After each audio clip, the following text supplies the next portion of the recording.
Yo,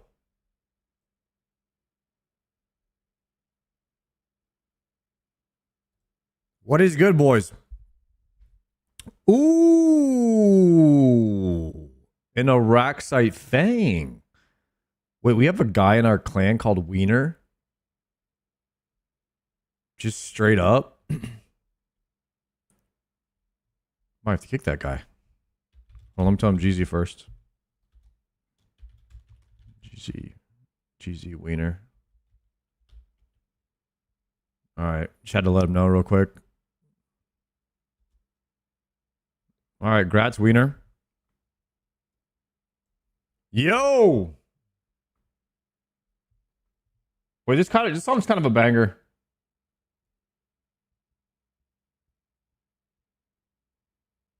I like this song. I like this band. Purple Disco Machine. They definitely drop some bangers every now and then. Guys, we need to do a prediction really quick. Managed prediction, star prediction.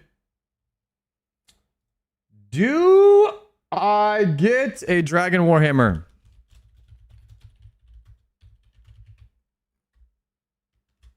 This task? Yes or no? Let's put that prediction up while we're getting booted up here. We'll do a 10-minuter. Yo! All right, what's up? What's up, Kopi? What up, Jutes? What up, Tech? What up, Bryce? Weejib, Hask, Zaku in the building, Grodsu, Prozac, Akulalalita, Reese, Areno, Hollow Excuse, Liam, what's up, what's up? Dragon Warhammer at 2,101 KC. Total KC right now on these guys. Let me kill one. Let me kill one real fast. Enable reordering. Disable reordering. Let's kill one really quickly.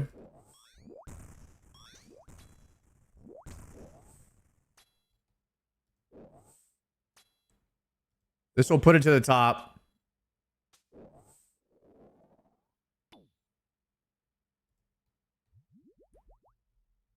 All right, we are currently at 1,615 lizard shamans. 12 million GP from these guys. That's pretty good. You can't get a D pick here? I know, but we can get a DWH. And we will be getting a D pick later, so it's not even a big deal because I already know I'm getting it. So I've already willed it into existence that's happening today. Right? So we're not even really worried about the dragon pick because we kind of know that's happening. So right now, what we got to do is we got to hit a little bit of Slayer. And then, ooh. Wait, I'm actually kind of close to 92. We can do a Araxite soon. Yeah, we can actually do a Araxite soon. Oh, my camera's off. Yo, what's up, guys? Sorry. Should we start over? What up? I didn't realize I had the starting soon thing on. Will Sard gets a D pick before LMGD gets Scepter?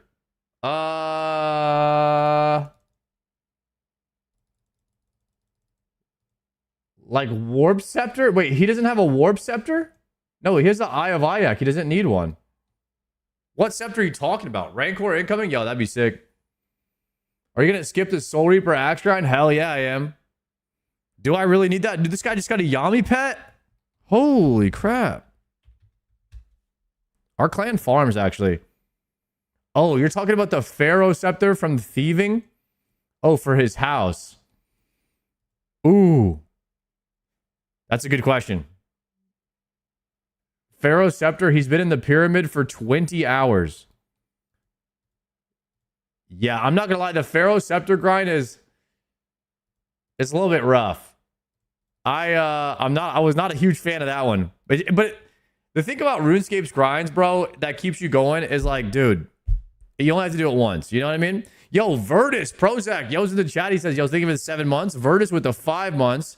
D pick today for sure. Yo, thank you very much, Virtus and Prozac for the hype train. Already in the stream. Legends, boys. But for Pharaoh Scepter, you need two. I mean, need is a strong word. A lot of people like to just throw stuff out there and say, you need this, you need that. You don't really need anything in RuneScape. You could do whatever you want. It's a game. You play it to have fun. And at the end of the day, that's just what you do. So anything other than that is probably just incorrect.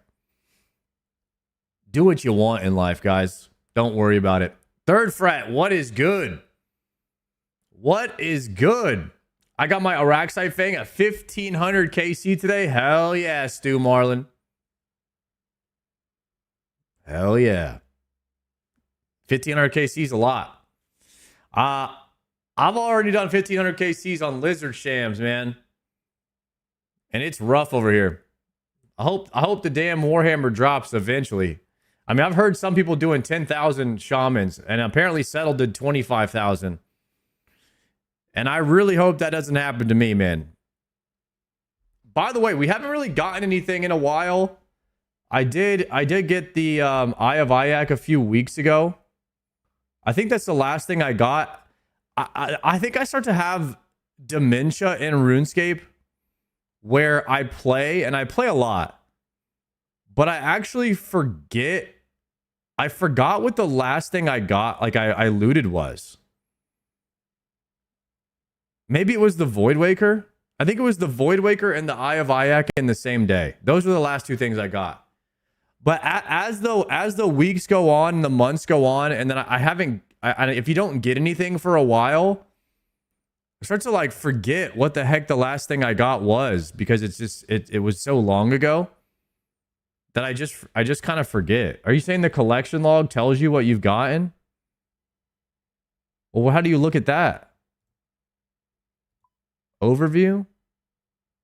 Oh, latest collections logged. Wait, this is pretty cool.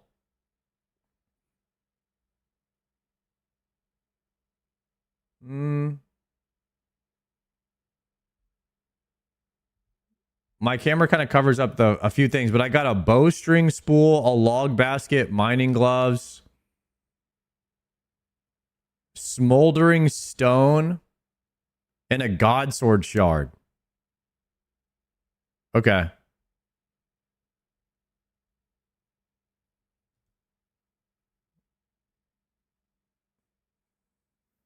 Raids collections. Overview.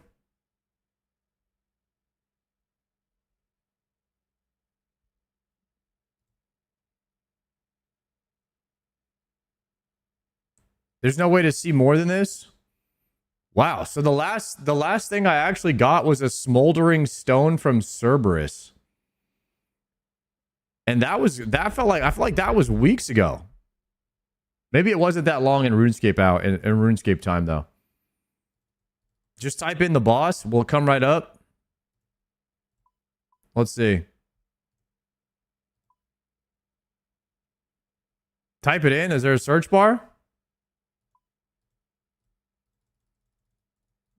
Nah, I was just wondering, but we did get the Calphite Queen head.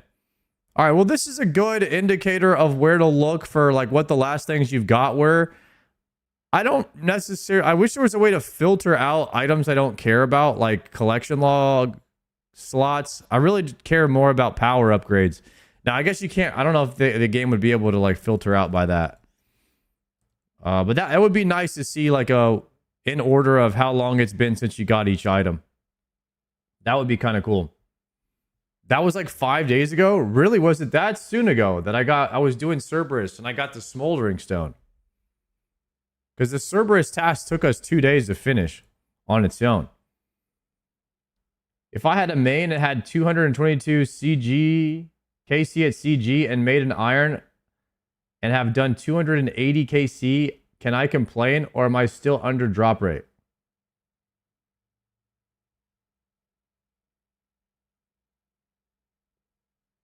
You could definitely not complain, I don't think. I don't think you're allowed to. But if you do, you might get the drop. A lot of times I have success when I complain, I actually get the drop. So maybe you should. Maybe you shouldn't, but you should. You know what I'm trying to say? Shaman KC at the top right. I got it up. I got it open for you so you can see it. It's if you can't read on the mobile, it's 1650. 1615. We do have a prediction up. If you want to gamble, you have 2 minutes if you want to gamble on whether or not we get the Dragon Warhammer today. This task is going to be 161 shamans. We should have it done pretty quickly.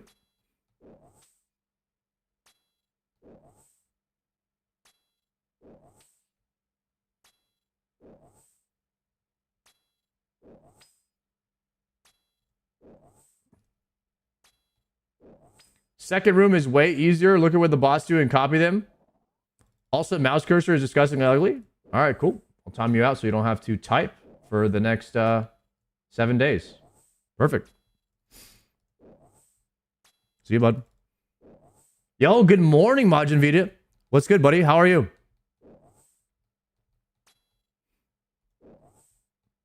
How are we today, boys? Feeling good. Vibes are good, brother. All in on doubting. Stu Marlin is a doubter today, huh? My guy's a doubter. Guys, don't doubt me today. Listen, I haven't gotten anything in like a week. So I'm thinking the RNG is kind of like starting to pile up. And eventually we'll just get something. Because we can't not get something forever. That's just how the universe works. Eventually, you just get the loot. It's part of the philosophy of RuneScape, of how drops work. And if you don't understand how drops work, I mean, that's on you. Because I do, and I mean, I'm pretty sure I'm getting one today. That's the kind of cope I tell myself, but it's still not working out. Dude, I mean, eventually you get something. If you keep going forward, eventually you get something. Somebody said it better than that, I'm sure. But I think that's how it works. I think that's how it works in RuneScape. I got Ranger boots today at 679 medium clues. Unbelievable. That's a great one to get, by the way. That's a great one to have out of the way. There are many great ones to have out of the way. That medium clue is a damn good one. I'll tell you that. Broke my TOA dry streak with a shadow. John, you're like the second person that's told me they were on a dry streak in a raid and then they got a mega rare. Maybe a dry streak in a raid can be a good thing. You guys ever think about that? I want to say I'm kind of on a dry streak in TOA. At least our clan is. Also in Cox too. Like we didn't get a single purple last week. A lot of times we get 1 or 2 purples in a raid day. So that was kind of weird. And then like last Friday, we got an arcane prayer scroll first run. Palomar got it.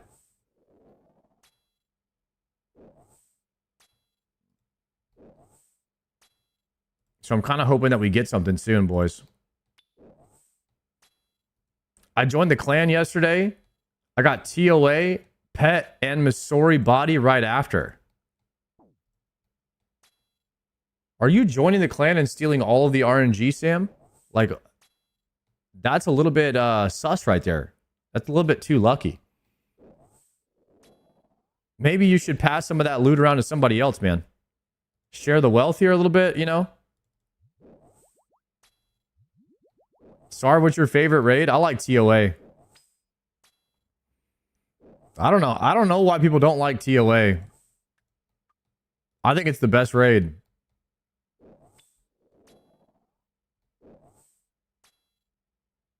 I mean, the puzzles or whatever, like, it doesn't bother me to do the puzzle. Gives you a break from combat. It just makes it take longer, but...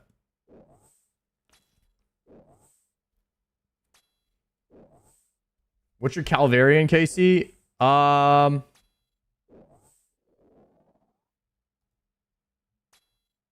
Maybe 250 something. I think 252.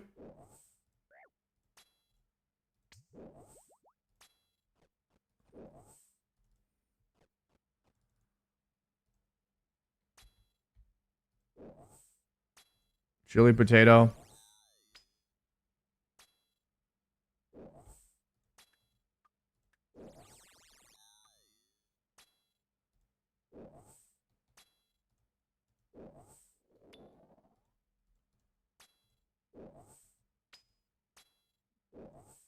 Wait, it's not working.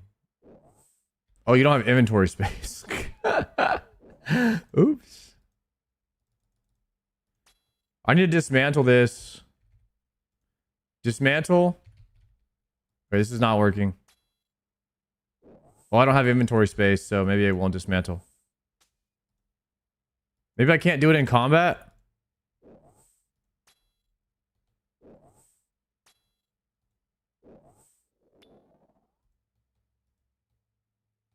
Go out for a second. There it goes.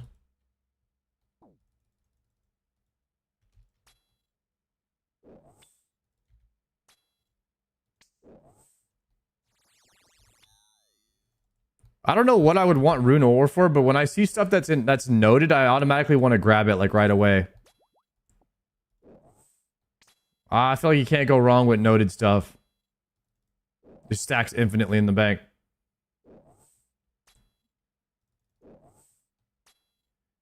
People complain about TOA, but have nothing to say about how dumb guardians and crabs are at Cox. Wait, yeah, I mean, Cox does have puzzle rooms as well. If you think about it. So is that why people like TOB the best? Just because it doesn't have puzzle rooms? TOB, best raid, worst items. Is that the main reason why people like it?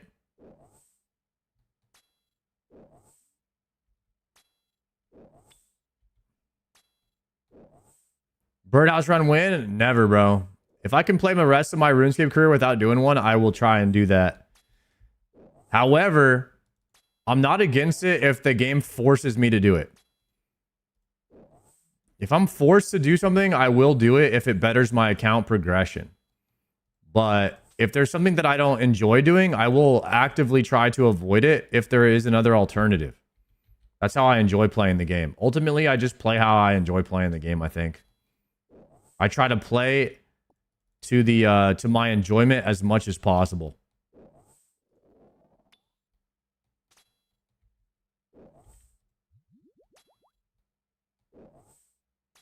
It's good for brews. I don't really want to have this conversation. I mean, I know that, but there's other ways to get brews is my point.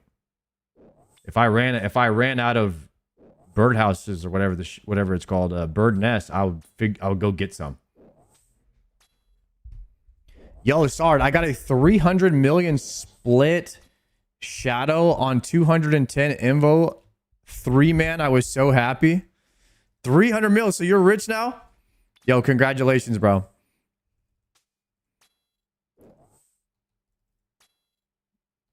Crabs is a better puzzle than every TOA puzzle. Yeah.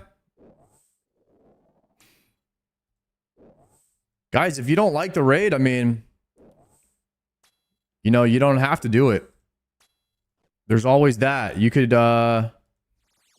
just skip all of those items if you don't like the raid. I personally think all the raids are good. I just wish I had a little bit more of an incentive to do TOB. That's all. Mole's the best nest farm. I plan on doing a bunch of mole to farm nests at some point. I think we're going to do that eventually. At least the combat achievements. People don't like TOA because old TOA was 10 times worse than it is now. Wait, what was different about it? I was not an OG TOA doer, so I don't remember what used to be different. Monkey Room was rough. Dude, Monkey Room is already is insanely hard on solo.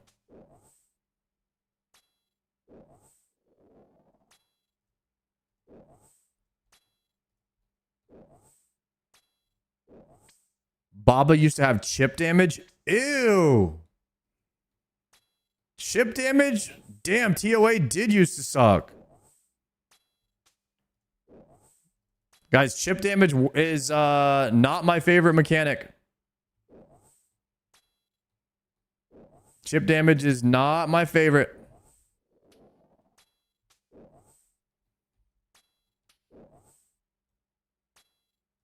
You weren't guaranteed to max it in the Baba puzzle room back in the day. Baba puzzle room?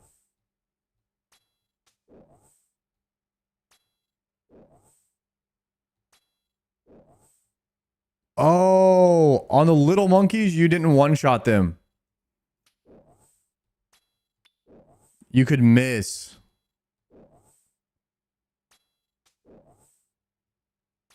And you had to red X Baba to stall her to survive at higher envos. It was ass. Yo, W change from Jagex in, am I right? W change, man. That does not sound like it used to be fun. Yeah, maybe people are still a little bit scarred on TOA from that, huh? Dude, all I know is when I raid with some of the WoW players, they are always fired up to do TOA. And they are all ready to leave Cox immediately. Like, we will do Cox and they'll be like, all right, guys, I'm ready to get off. And I'm like, well, should we send some TOAs? And then we'll send TOA for another 3 hours.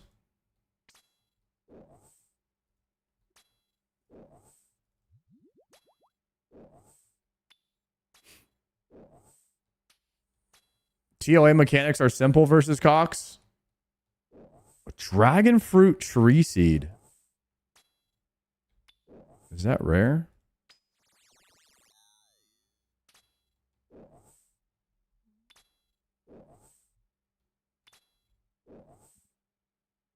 One in 2,000? Yikes.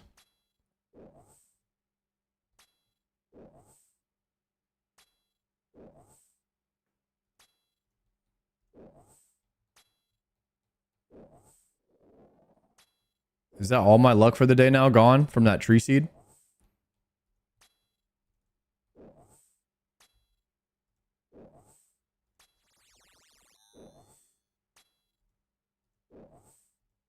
Back it up. Might as well log off.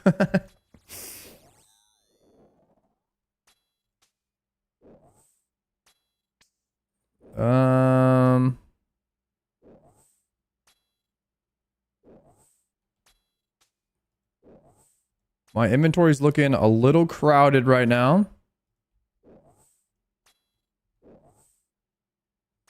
Drop these. Let's grab that.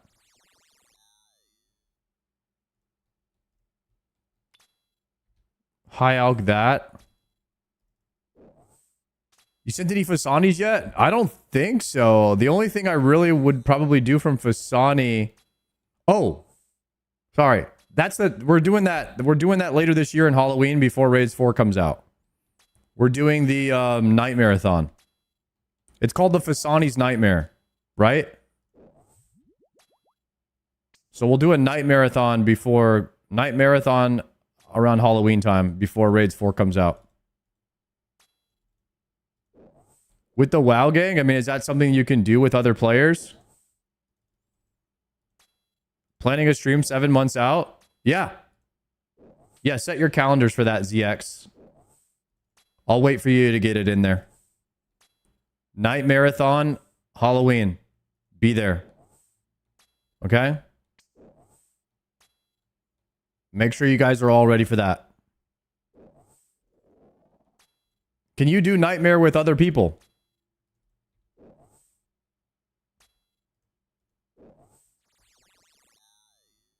Fasani's Nightmare is the solo variant. Nightmare is the group variant of the boss.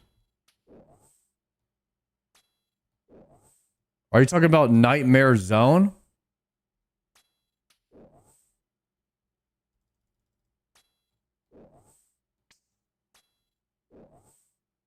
Sorry, I don't know.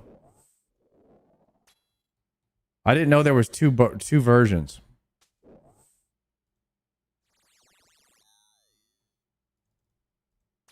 What's NM? Is NMZ Fasani Nightmare or not? No.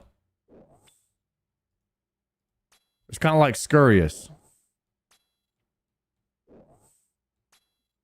Nightmare Zone equals dead content. So there's the Fasani's Nightmare. Then there's the Fasani's Nightmare group. Then there's the Nightmare Zone, which nobody does. And then there's something called Nex, which stands for what?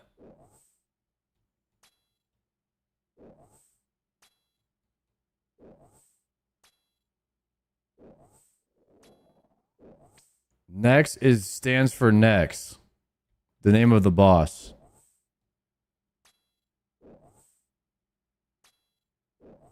Fasani. There's Nightmare, Fasani Nightmare, NMZ, and Nex.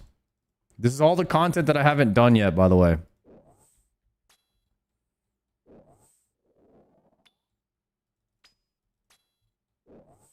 NMZ is basically just a giant crab before giant crab. Oh.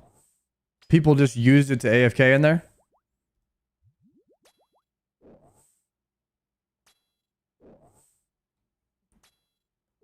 His name is Neximus Maximus. He drops Torva.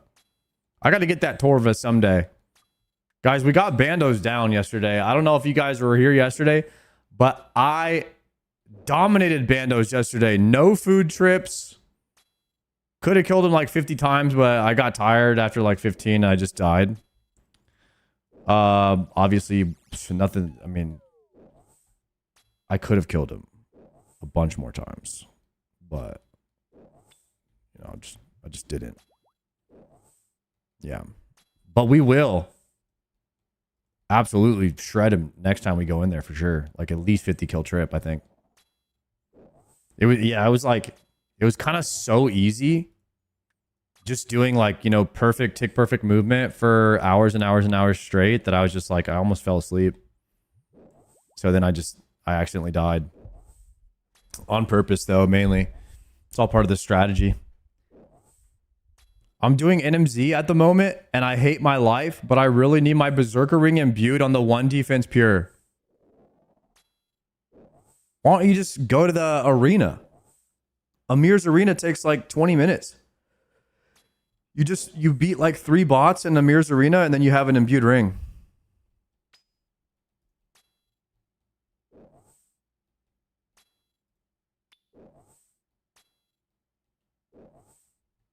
That's what I do.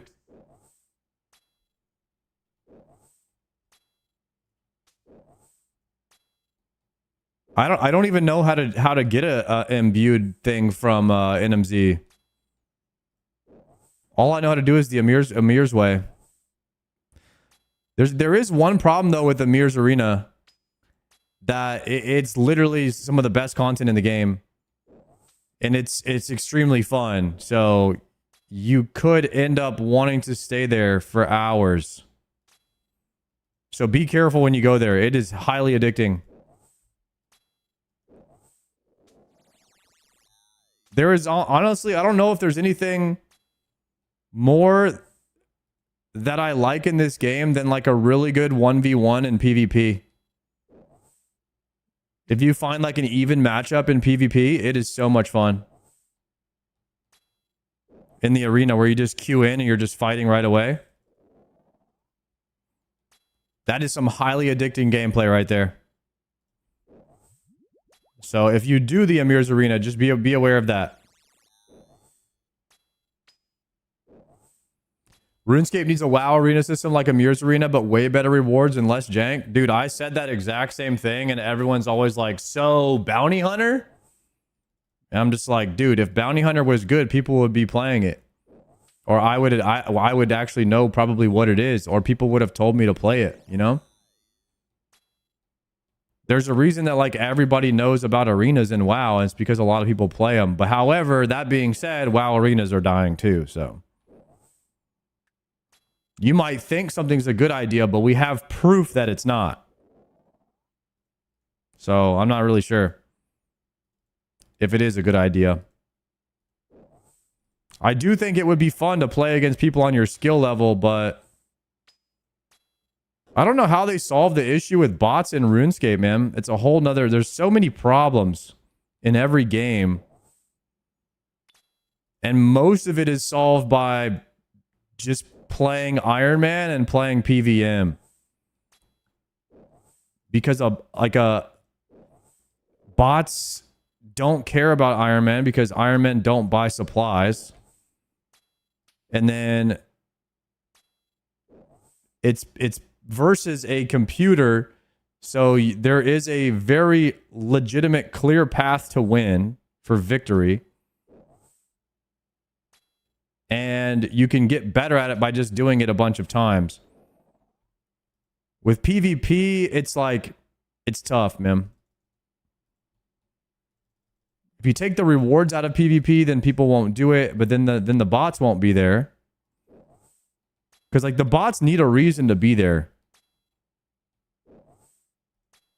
I wonder if there needs to be rewards in PvP.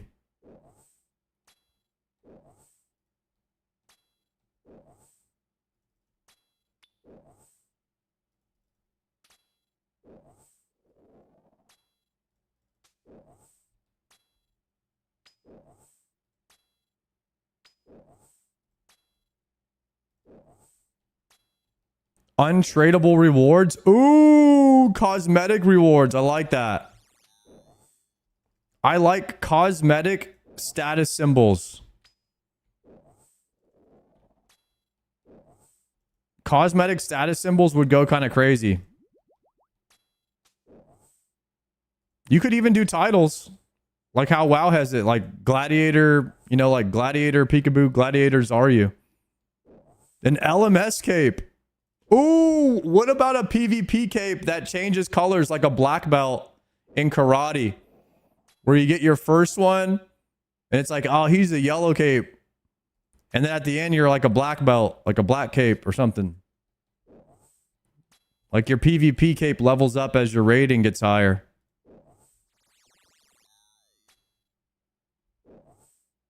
And then you could have like a Zuck PvP cape if you're rank 1. If you ever hit rank 1.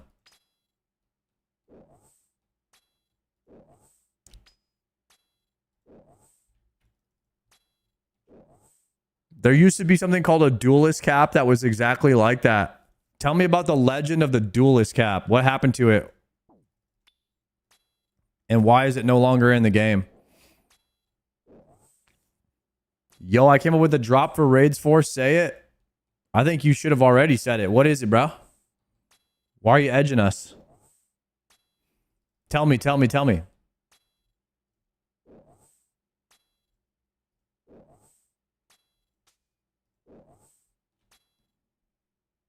I love edging.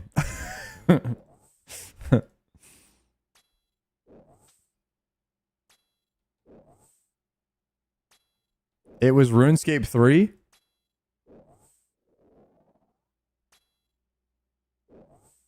So the duelist hat was in RuneScape 3. And it would change colors when you leveled up your rating in PvP?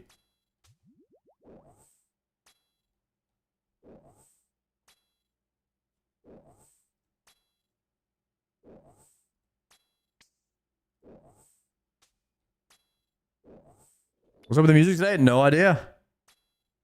Is the music skipping for anybody else or is it just Frusa? He's trying to figure it out. It's fine. All right, Frusa, it's on your end, buddy. Good luck. Start the troubleshooting process. The cap was added after the RS2 files that was used to make RuneScape in 2013.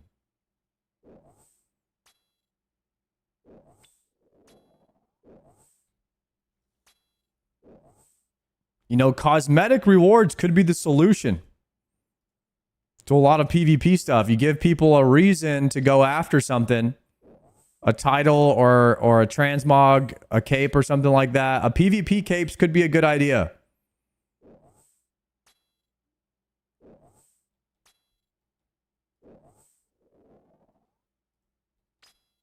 I like that.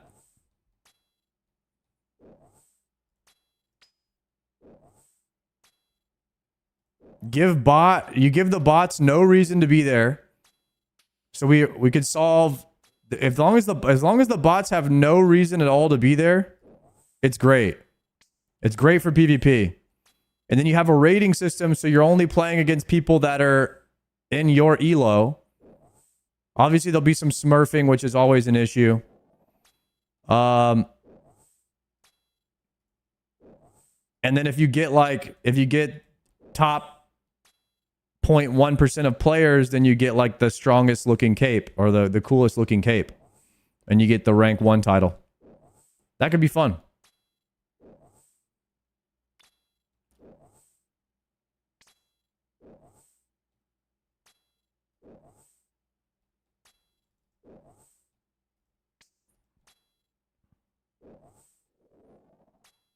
The problem is no one cares enough about PvP. I think there's enough people. I think there's more people that play PvP than you know about. But there's a lot of people who get discouraged by botting, so you have to solve that first. So if you take away all rewards that can be, if you take away the money making aspect of it from an arena standpoint, like I'm gonna put it this way. First off, there's not very much botting in WoW PvP, if any at all. I never really run into bots in WoW PvP, and it's because WoW PvP is not profitable. You don't make any money from it. It's all cosmetic and titles, so people still do it, and the rewards are cosmetic, so you can't sell them. Now you could sell rating, which boosting is a problem. People sell rating boosts. But you can't boost in a 1v1 arena. You can't do 1v1s in WoW. So that problem is also solved in RuneScape when you do 1v1s. So you could essentially have a better arena system, perfectly balanced arena system in RuneScape with no bots and a clear reason to do it for those who love PvP. Am I cooking with this or not? Or is this just like, is this just a bad idea? Because I can't really see any negatives right now. Morello time. Thank you very much for the 4-monther.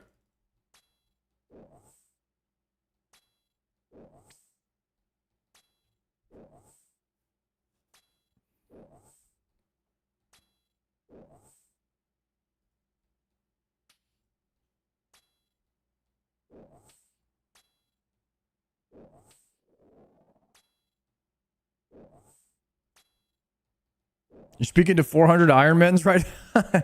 Probably true.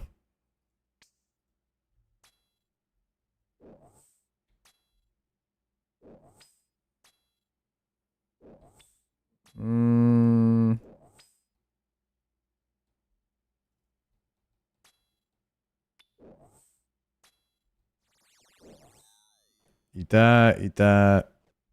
Pick that up. Pot.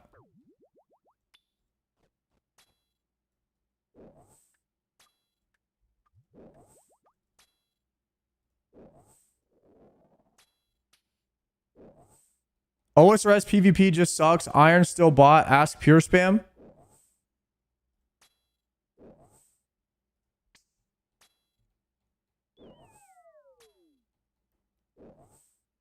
Wait, you think OSRS PvP sucks? Why? Why does it suck? Let's have a conversation, guys. No blanket statements. Only your thoughts with the reasoning of why you think that thought. Go.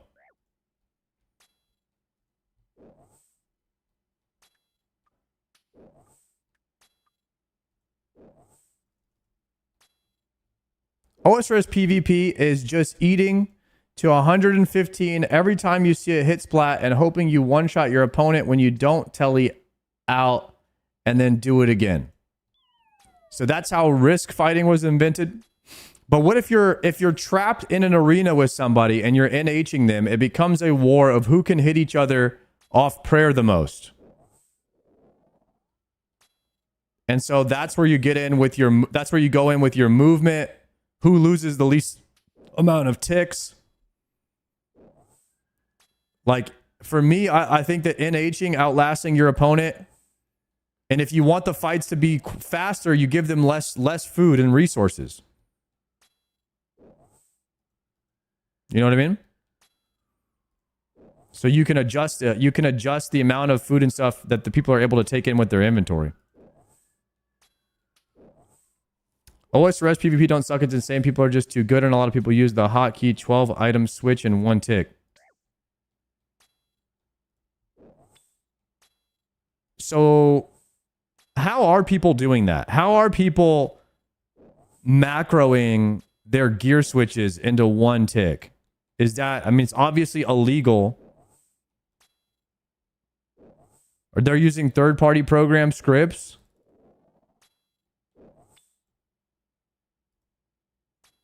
Skill ceiling is high with PvP. Look at Oda block. Okay, so I'm going to tell you why that's a bad statement. So, number one, we all know that we're not going to be as good as Oda block. The point of PvP is to see how good you could get. And it's like, dude, if you're trying to be Michael Jordan, just don't ever play basketball. Is that the dumbest thing you've ever heard? I still have fun playing basketball, guys, and I suck. It's a bad argument. You shouldn't just not play PvP because you're not going to beat Oda block. I have fun in the Amir's arena. I like it, but there's a lot of bots in there, and I don't really have a reason to do it. Like, there's not a strong enough incentive. So I'm saying, what if there was?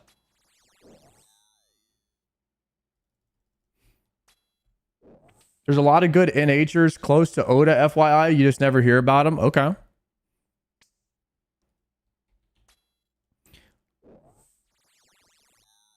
There's a lot of people who play the arena in WoW and they'll never be Gladiator, but they still play and have some fun.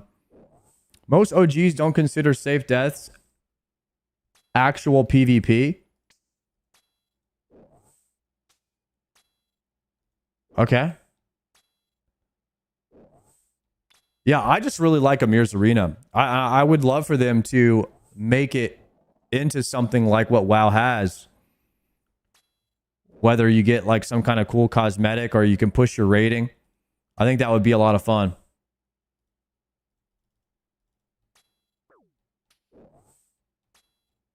New Punching Down podcast talks about OnlyFans. So I reacted to the last one that had OnlyFans on the thumbnail. Is there a segment in there where they're talking about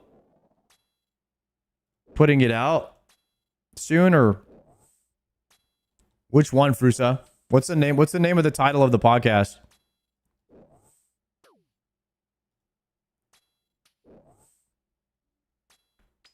You're basically asking for LMS with a reason to do it. Problem is bots. Basically, I'm asking for WoW Arena with no rewards that are worth money so that bots don't have a reason to show up. Just cosmetic reward. That's it. Just like what WoW has, Gladiator titles with cosmetics, like a mount or something. Obviously, there's no mounts in RuneScape, so you'd have to have an equivalent. Amir's arena had rewards pulled with it, but it all failed. Imagine if rewards pull failed. It's not like they would release the content without rewards. LMS needs a good elo system. Okay. So if LMS had cool cosmetic rewards that made your character look cool and it showed a status symbol of how high you were ranked and there was no bots, would you guys play any LMS for fun? That's the question. And if the answer is no, why? Might be a simple answer for you.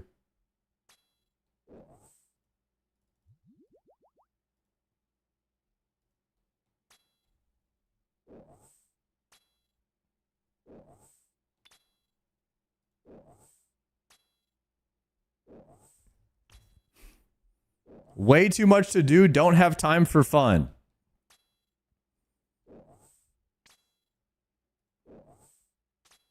I don't like PvP and I hate when I'm forced to do it for any reason.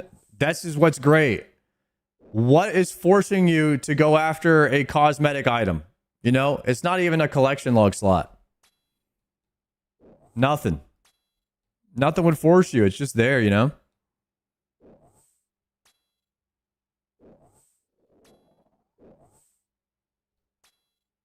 RuneScape's not supposed to be fun. I hate step under PvP meta, makes it no fun.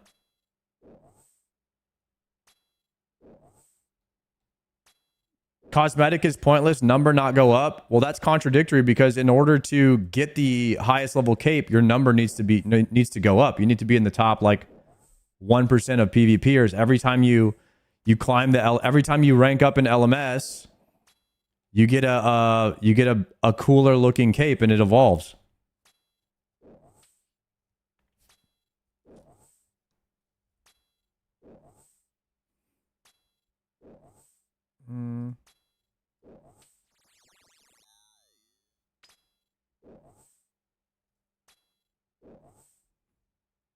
I should talk to when I go to Chicago, I'm gonna talk to Ayuza. We'll have a few beers maybe and chat about ranked LMS with no money rewards.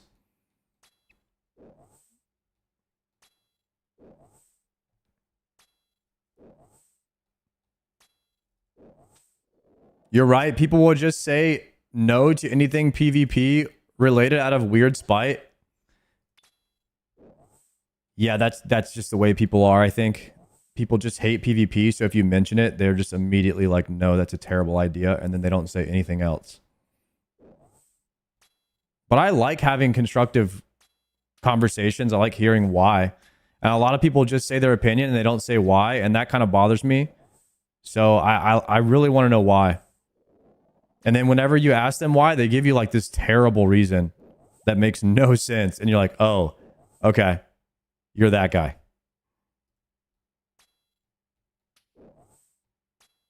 People hate PvP because most people's experience with PvP is getting ganked in the wildy, not actually PvPing. Yeah, this has nothing to do with that. What's crazy is like, I'll ask you guys, and I very, very clearly know that like, I'm not talking to a PvP audience right now. This would be something that you would probably never do or have interest in, but I'm asking you like, what would be the problem with it if they put it into the game?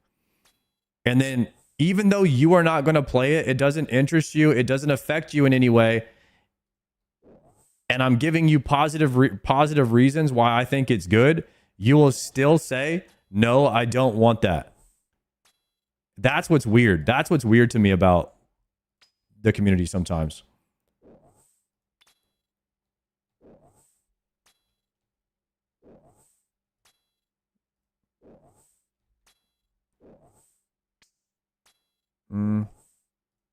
Hold on a second.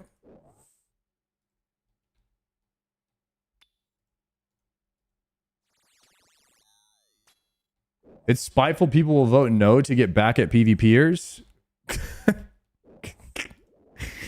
That's crazy to me, man. Now, PvP deserves some love in RuneScape. I think a new arena type of system where they give you some cool cosmetics that and they get rid of the reason for the bots to be there. It could be a good positive movement for the PvP community. I'd love to talk to other PvPers to see what they think about it. Or if they would even want that. Maybe we could talk to Pure Spam about it one day.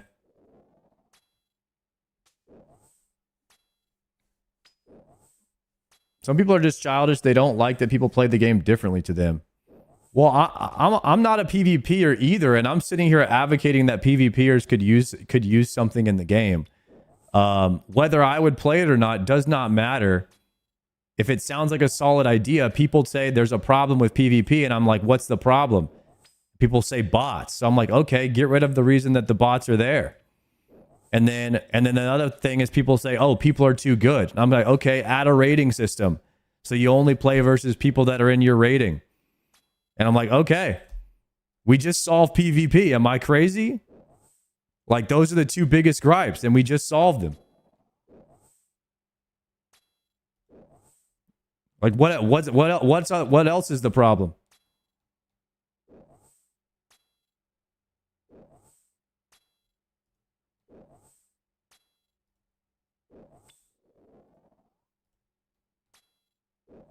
The problem is that the game doesn't work with PvP, so just how many weird game exploits are considered skill? Guys, I am spending my entire life going after a Zuck helm that literally gives me nothing. Absolutely nothing. But some of the pixels on my head are a different color. And you don't think people would do that for PvP?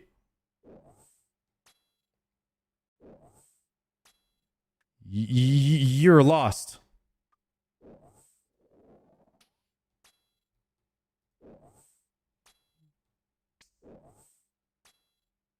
T-Pop, not true. Zuckhelm gets you mad, bitches. Dude. All I'm saying, guys, get rid of the rewards for PvP or make them not worth anything. Make them cosmetic and just add, basically just add Zuckhelm for PvP. Could be a cool thing. It will get rid of the bots.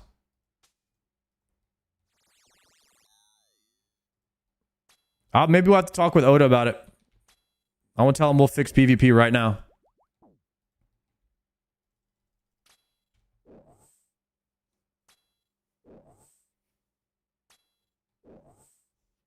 Have you checked the bounty hunter system for some ornament kits? No, because number one, you probably still queue into bots in bounty hunter.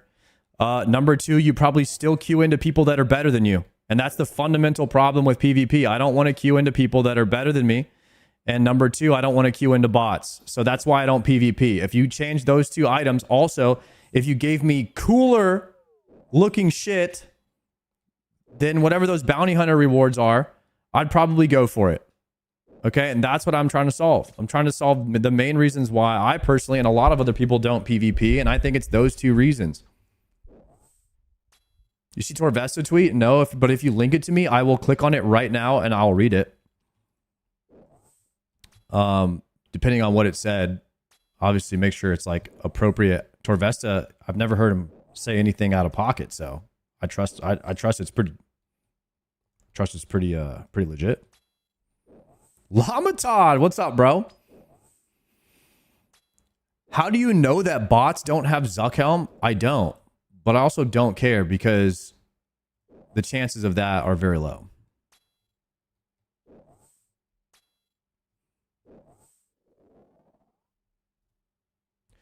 We need to have a serious conversation.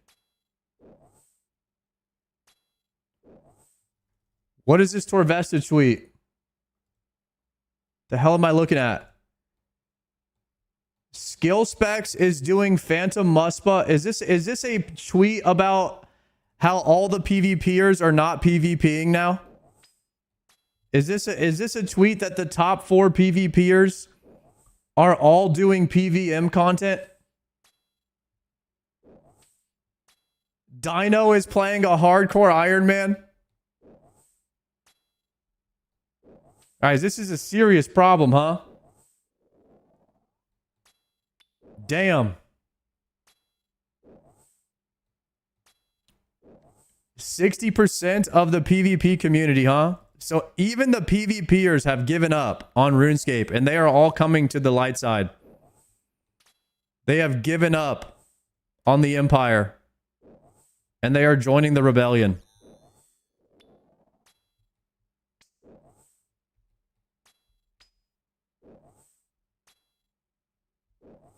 You know what I don't understand? Okay, first off, just like right off the rip, my PvP video I put out was the worst video I've ever put out. Like, it wasn't even close. Like the dead man, like nobody watched that shit. I'll be honest with you. Nobody gave a damn. So PvP, maybe it just like doesn't pull good viewership or something. I had a great time making that video. I had a great time playing Deadman mode. I had fun. But in general, most people like just didn't really care. However, there are a lot of PvP videos on YouTube that do really well. So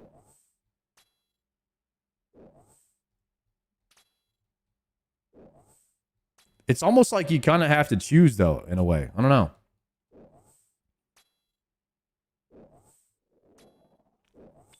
I had so much fun running multi with the boys, but I was ready to get back on my iron grind.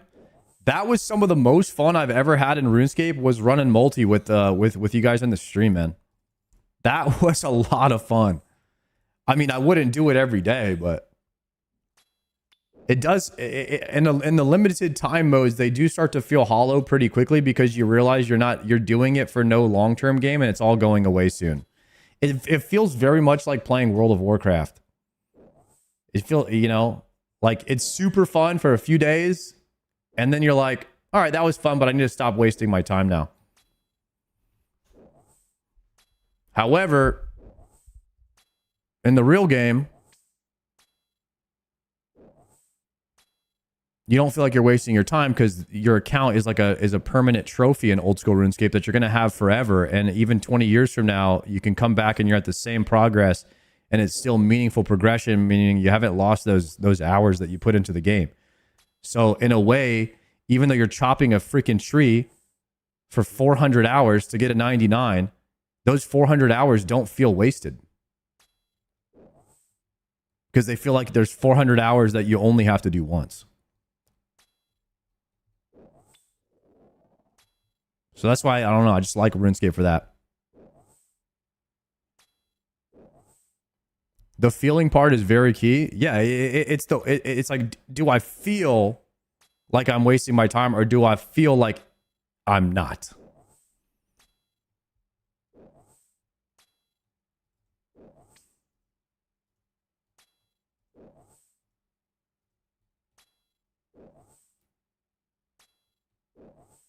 Let's see.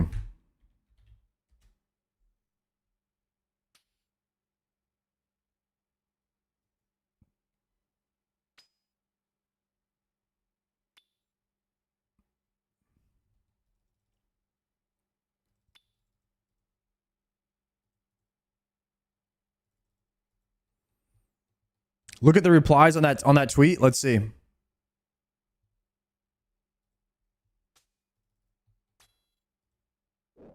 Hold on.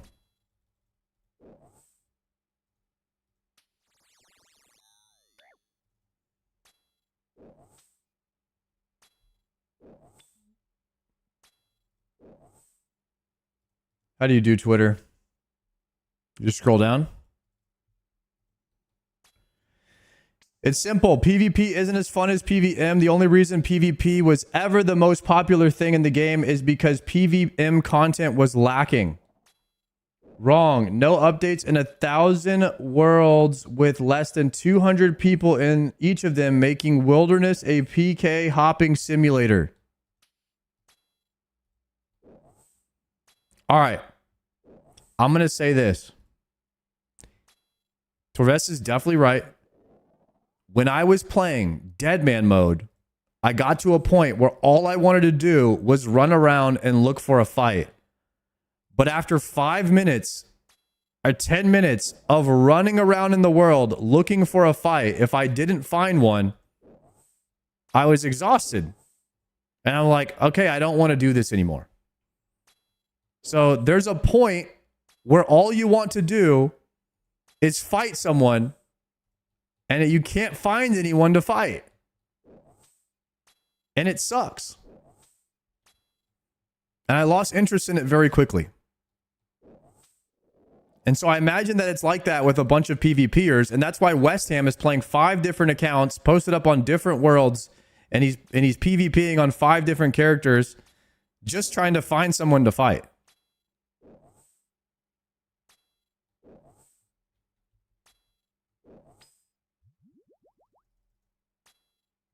But I feel like I would go and watch West Ham if there was an arena system where he was, you know, at the top of the ladder, and him and Odablock were about to fight in a 1v1 for the top spot in the world. You know, and there's a rating system, and you're like, you know, I feel like that would be pretty hype content. You know, who's number 1 on the ladder? You know, you can actually see the ladder. Is there somebody that's better than these guys? that's playing arena all day.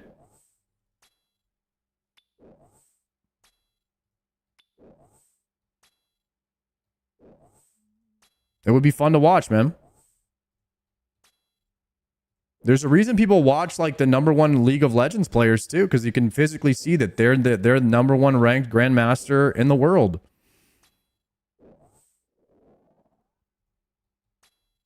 And what do they get for it? They get this giant badge, this gold badge next to their name that says, "I'm a grandmaster."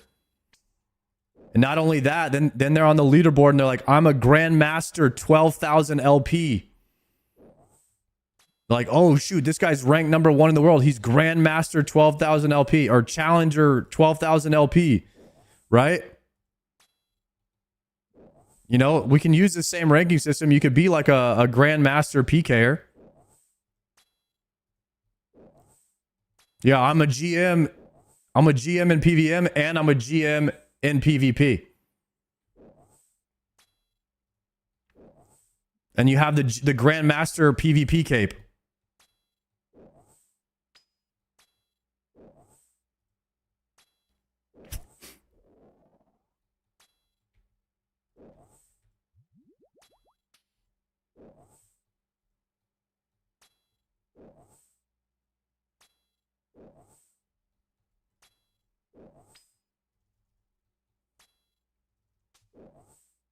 Sard cooking right now? I'm trying to say, man, we need something in the game for the PvPers. Running around in the wilderness looking for people to kill all day, I don't know if that's the way.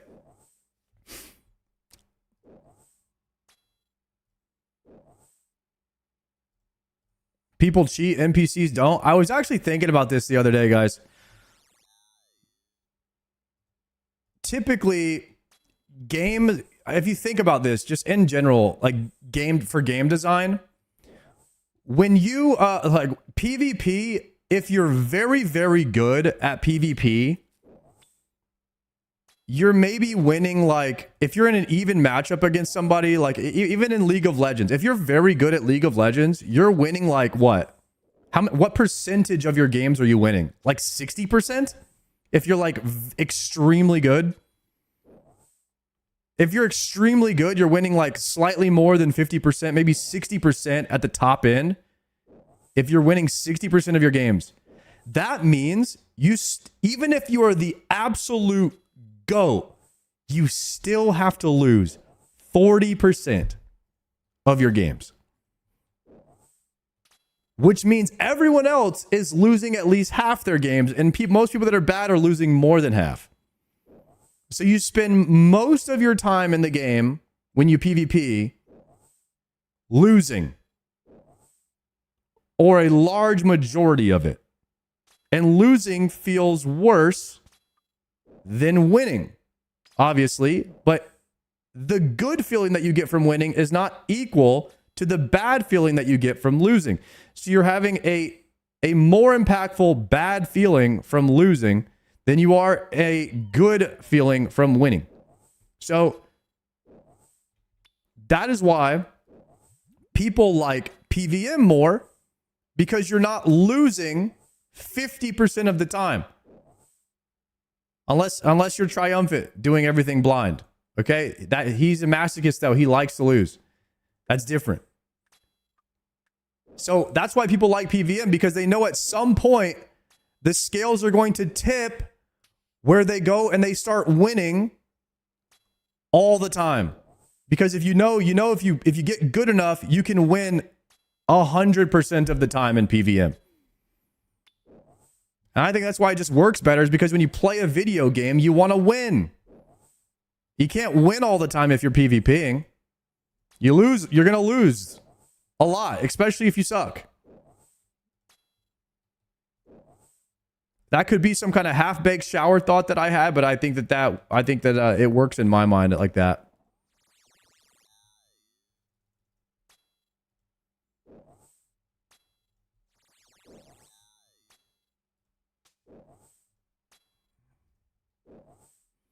I just lose 100% of the time though? No, because you can choose who you fight.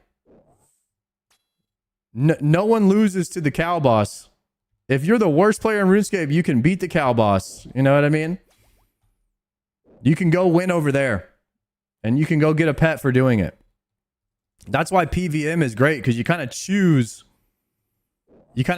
what skill level you want to fight at. You're choosing your own LP. And whenever you want to really feel better about yourself, you go Smurf and you go kill Scurious or the mole or something. And you're still winning. You're winning there.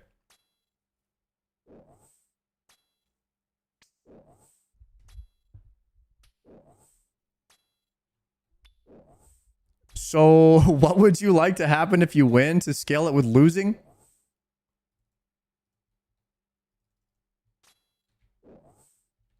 A massage? Oh, that is a bad question. I'm going to ignore it. Sard, you should do bank ratings sometimes. Just give your gut thoughts on the account. Bank rating. This is a term I've never heard before.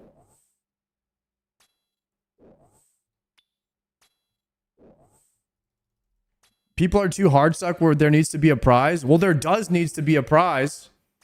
There should be something. You know what the prize is for getting challenger in League of Legends, guys? You get the symbol next to your name that says you're challenger. That's what you get. That's it. That's the prize. That's all there needs to be. There doesn't need to be anything else. It's still one of the number one games in the world, and everyone plays it to try to climb rating.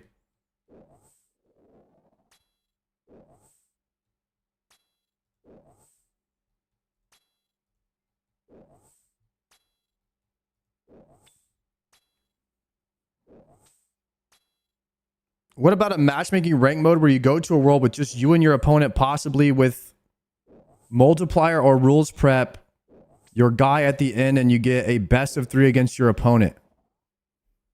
Are you saying they should turn Oda Block's 1 hour and then we fight challenge that he does all the time into a ranked mode?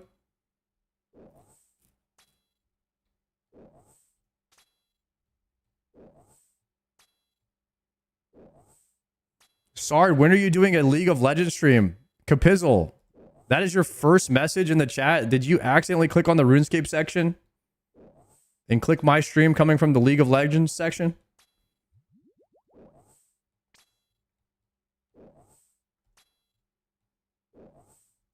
Did AI put me into the League of Legends algorithm because I mentioned it?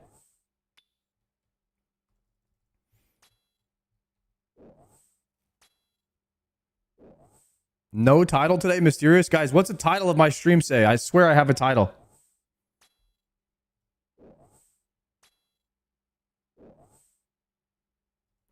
Doesn't it say I will get a dragon pick? What do you mean no title? You're fighting Renekton at the moment. True, actually. I didn't know shamans drop a D pick. I'm edging you guys.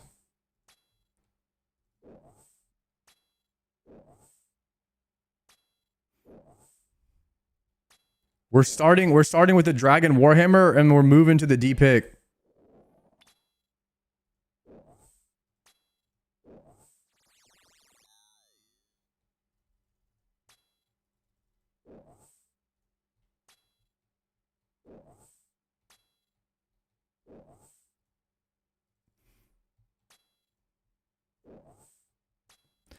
You literally fall asleep with a smile on your face if you got both of those drops today. That's why the game is good. No, I've been thinking a lot about what I like about RuneScape for the next video and stuff like that. Because I don't want to make a video about like, oh, I did this and I did this and I got this. I feel like those are okay. But I like to get more philosophical with like why I like this game and why I'm still playing it, why I'm not playing other games. And what's the reasoning? Like what what makes it good. And I think that like a simple thing is that number one, there's number to still go up. Like always having a number to go up is really important. I mean, eventually you'll hit maxscape. And then number two is like there's always items to go for. And as long as there's number that you can still make go up and there's items to go for, it just gives crazy amount of playability to the game. And like the lack of having an item just works really well. And even though you'll be like frustrated sometimes that you're not getting a drop, the next day you wake up and you're grateful that you still have something to go for. I just think that that philosophy works really well in RuneScape.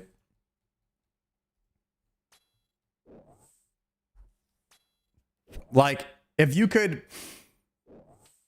ask somebody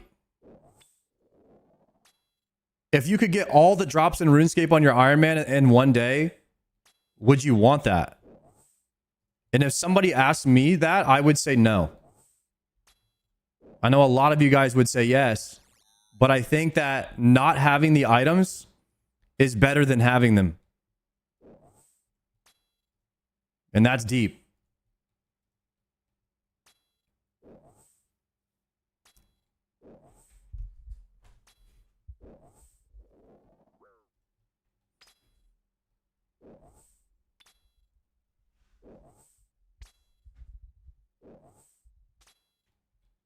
Because look at World of Warcraft. I log in. I play for one day. I do everything there is to do, and then I log out. And then I log back in a week later to do it one more time. And then as soon as I have all of the items, I quit. I was having fun though before I had all of the items. So for me, for World of Warcraft, it kind of seems like a simpler fix. Is like just lower the drop rates or give people more items to go for, but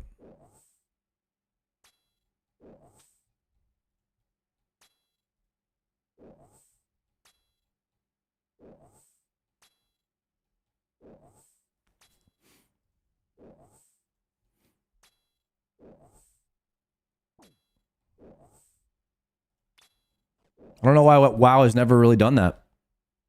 I think they've just wanted to they want to cater to people that are a bit more casual.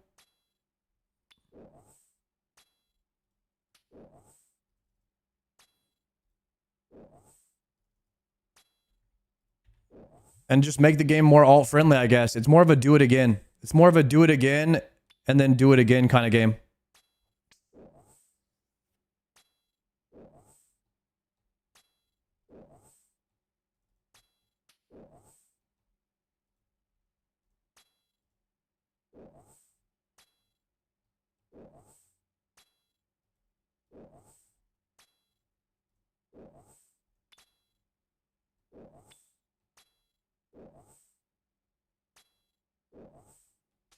Let me message Odo.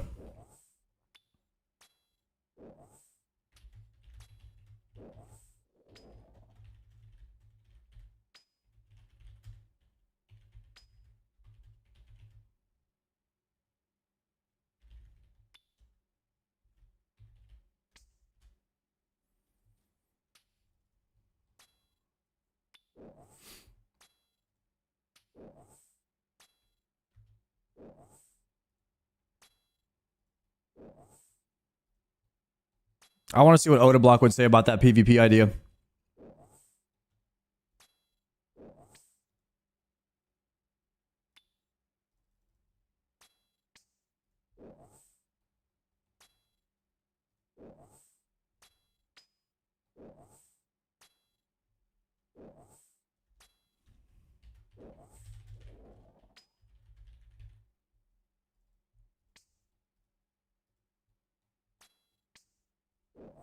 Has no one set up or shown you Red X method? No, people mention it to me all the time, but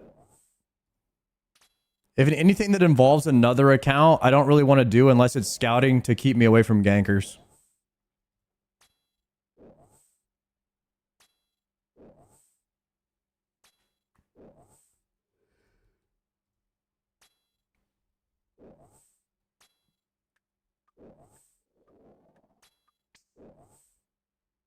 Some of you guys, I mean, I don't know. Like this,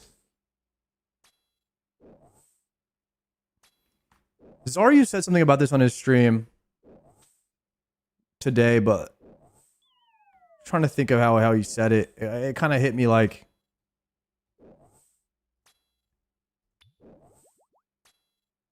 oh, I think it was in the Rav video he was watching, but Rav put out a video and he was like, people in the comments were telling that he was like playing the game wrong and doing things wrong and wasn't playing, you know, like optimally or doing something the best way.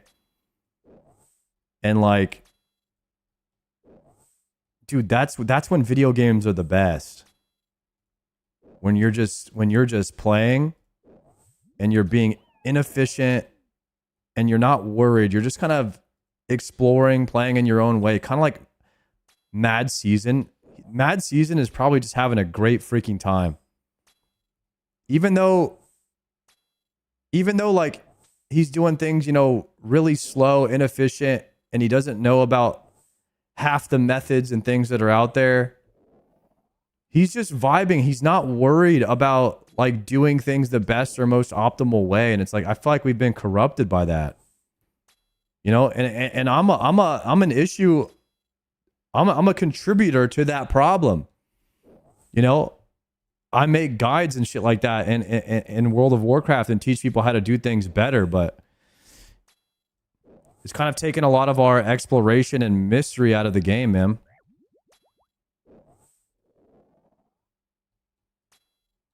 You know, but it's not like you have to go read the guide, right? It's an option. Having the option there is nice, but man, it is kind of nice to just play the game and not really worry about if you're doing it efficiently or not. You're just out there vibing. You might be getting half the KC an hour that you should be able to. But that's not a problem, man. That's not a problem if you're just vibing, enjoying your time that you have.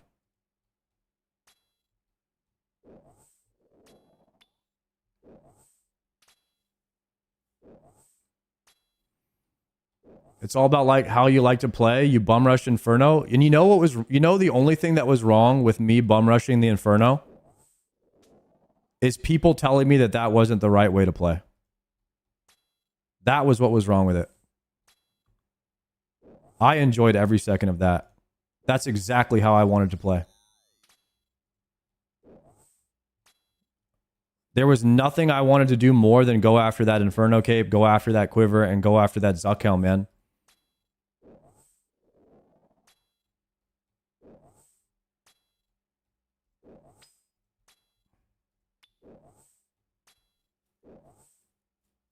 The only thing that would have been better was getting more supplies prepped. Yeah, but that's the thing is I was doing it blind. So I had no idea what I was going to need. I just didn't know, man.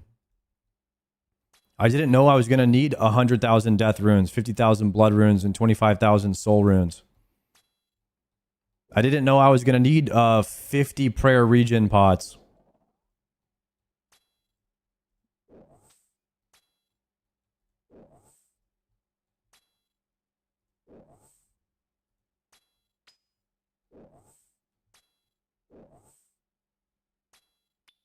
My favorite was the guy saying, don't even think about Inferno for at least a year.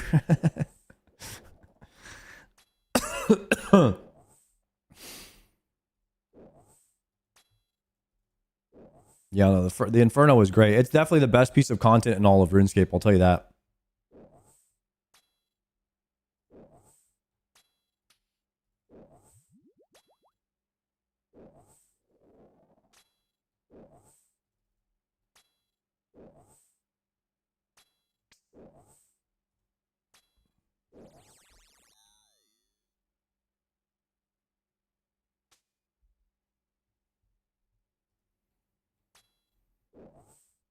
I'm going to message Otoblock and see if he wants to have like a 5-minute chat about PvP.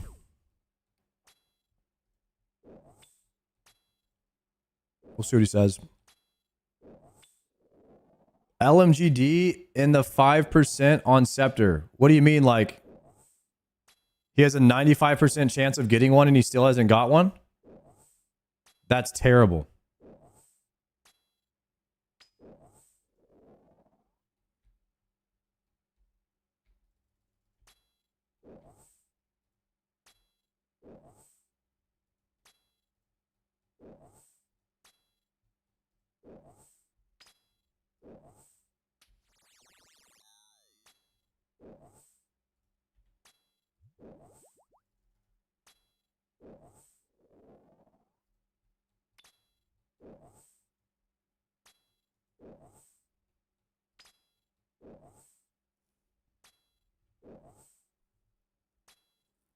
He did 2 full nerd logs of Pyramid today. Dude, I did all of that off stream. I did not want you guys to have to watch me do Pyramid Plunder for 5 hours. Or however long I was in there.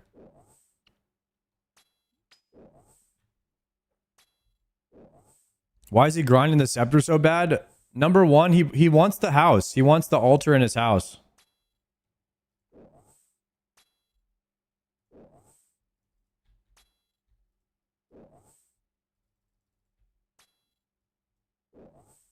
I mean, like everybody says, you go dry. You eventually go dry in something in the game.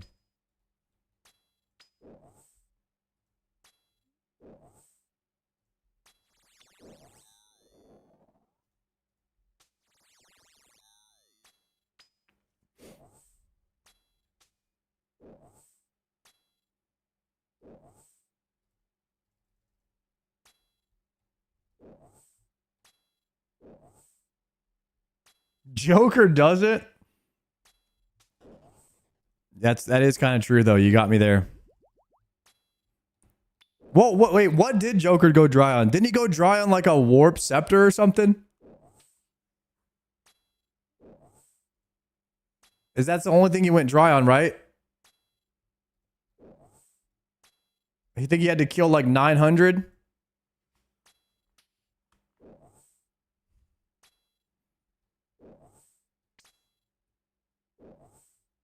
I'm going mega dry at Doom and it's killing me. Stay strong, bro. I'm also dry at Doom. He went Showbag dry. Damn, not Showbag dry. That's tough. The Chompy pet. Oh, he stayed extra and got the Chompy pet. I forgot about that. I know I'm 100% going dry on Dragon Warhammer. It hasn't happened yet. But I know for a fact I am just never getting this thing. This is going to be the one item that I go like 10K.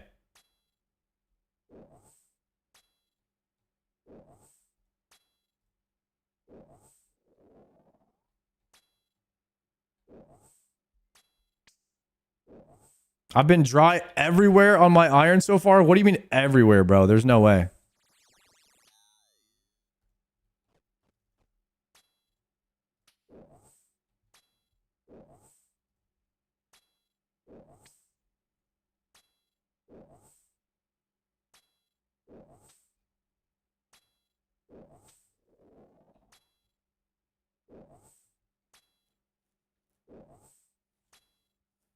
I got my Warhammer at 55 KC. Holy crap, dude. Yo, Napple, thank you very much for the prime. And Splickety Ham, thank you for the prime. Back-to-back primers. Might have to drop in another one. Another one. Yo, thank you guys for using those on the channel, man. I appreciate that. Just get the Elder Maul. It's better. I might have to do that. Maybe we do some Cox later. I think I'm going to have to start raiding more than 1 day a week, guys. Chat, are you guys proud of me? I did 2 hours of mixology last night. And I did 2 herb runs. And then I mixed all the potions in my bank and did miscellanea. So that's pretty good. Of course, that was after a 9.5-hour stream. I have 445 super combat pots now. By the way. Yeah. We're out here doing it. We're out here doing that.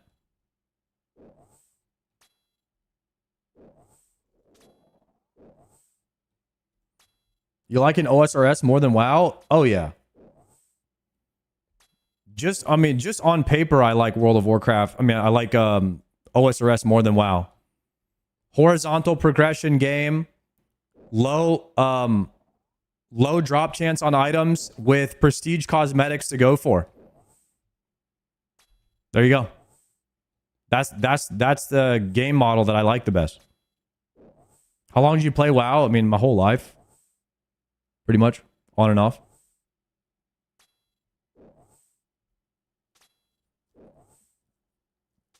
When I play an MMO, I want my character to be a trophy of my work and accomplishments. Like, that's what I want.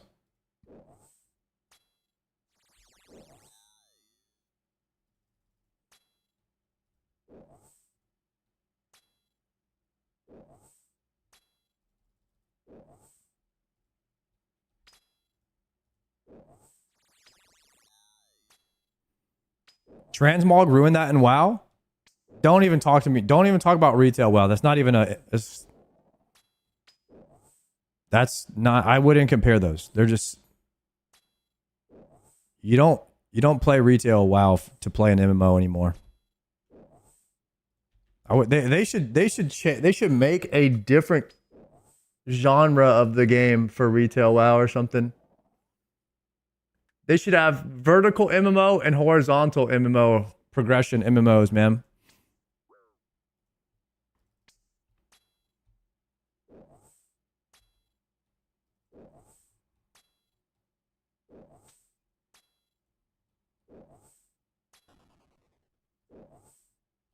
Six more of these. I call them gear treadmills. It's honestly a league, bro. The best way of thinking about retail WoW is like it's a league.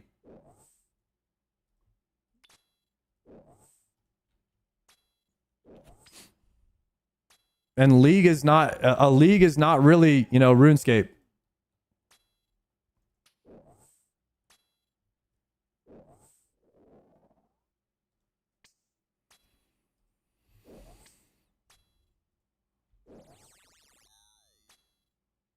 One month until league, yes sir. One month until league. People still get excited about playing leagues, but you know, it ends.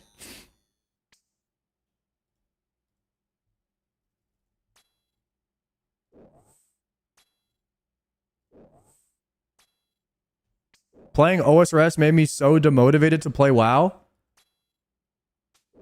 I don't think there's anything wrong with playing WoW.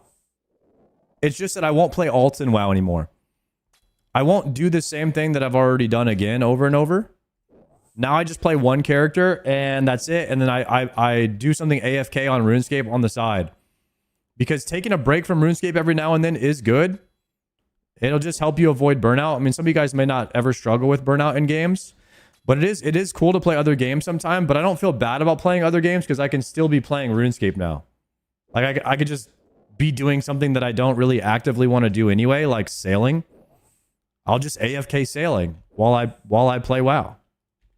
I think it just works out perfectly now. Now I enjoy WoW more. I enjoy WoW more than I used to because I'm making progress in old school RuneScape at the same time. That's just how I feel about it now.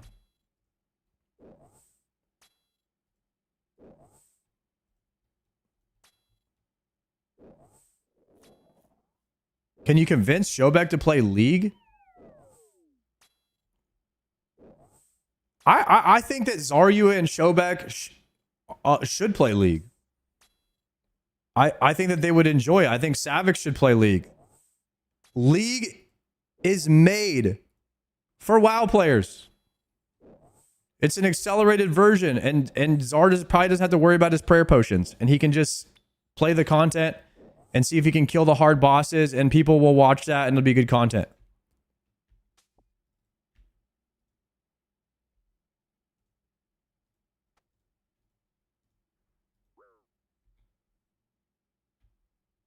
All right, I just finished another task and I did not get. Do I get a Dragon Warhammer this task? No.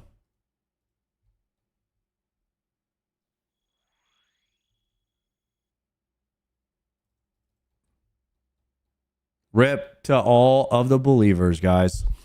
Rip to the believers. What time is it? 4:35. What's your total Shaman KC? Total Shaman KC right now is 1777.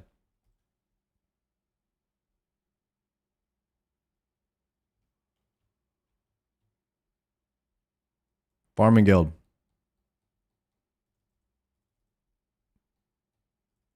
Can you do a backflip? I have never done a backflip in my life unless it was on a trampoline. I've always had the athletic ability to do it, but not the courage or the drive enough to like want to do that. To like learn that skill. What do you see as your next 99? Attack or defense?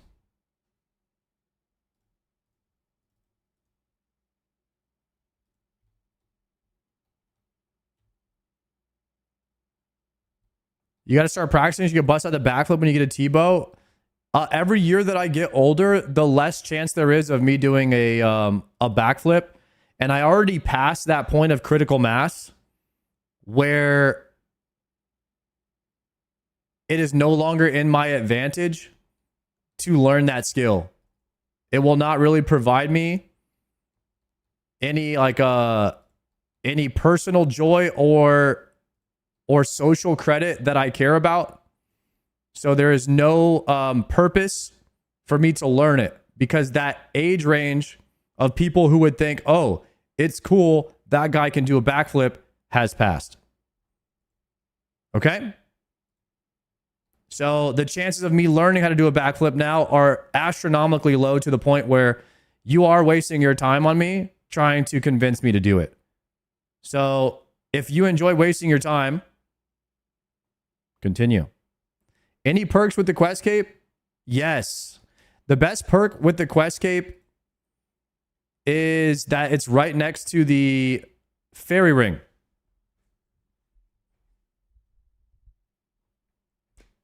And that's the best perk. So then now you can get to your fairy ring even quicker.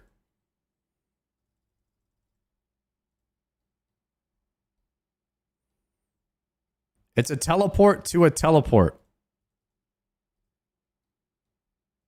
Damn straight.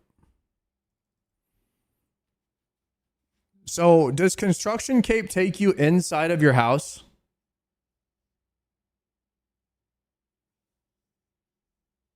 That's why people like it? Okay. So con cape is just a better quest cape.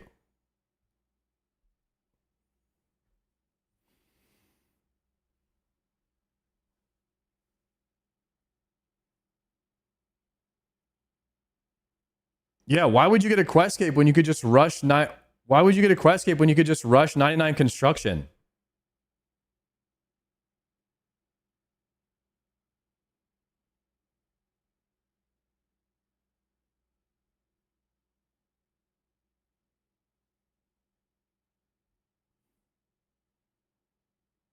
Hmm. 99 con is the biggest scam. Just make house tabs. I made house tabs, but why would you make house tabs when you could have infinite house tabs in a cape?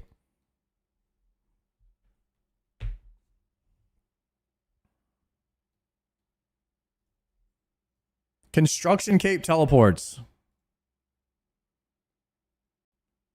Wait, you can teleport to any house location?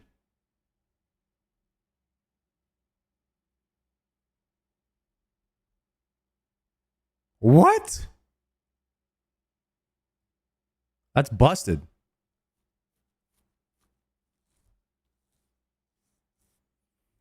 That's busted. I mean, there's a lot of teleports in RuneScape that are good, but that one is pretty busted.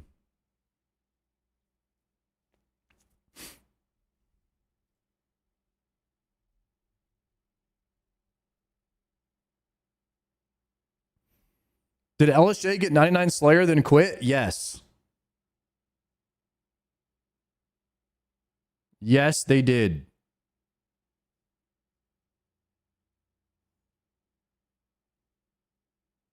Guys, I think all of the WoW players, with the exception of like the guys that have been streaming WoW for 10 years, like the smaller creators, I think all of their streams were all doing better when they were playing RuneScape too. Have you guys noticed that?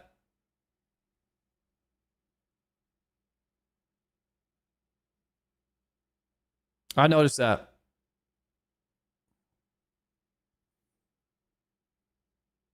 I don't think WoW's a good game to stream anymore. I don't think anybody can really make it. I don't want to say anybody, but I want to say like this. 99.9% of people, I don't think streamers can make it as a WoW streamer anymore. I haven't seen a new World of Warcraft streamer like that hasn't been streaming for at least 5+ years, growing in the section.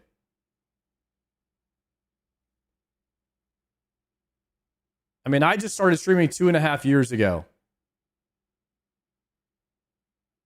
So yeah, I don't know. I don't really see many World of Warcraft streamers doing well over there. What's up? What's up, Lamatata? Doing well? Doing well? Dude, I've been doing well. How are you, man?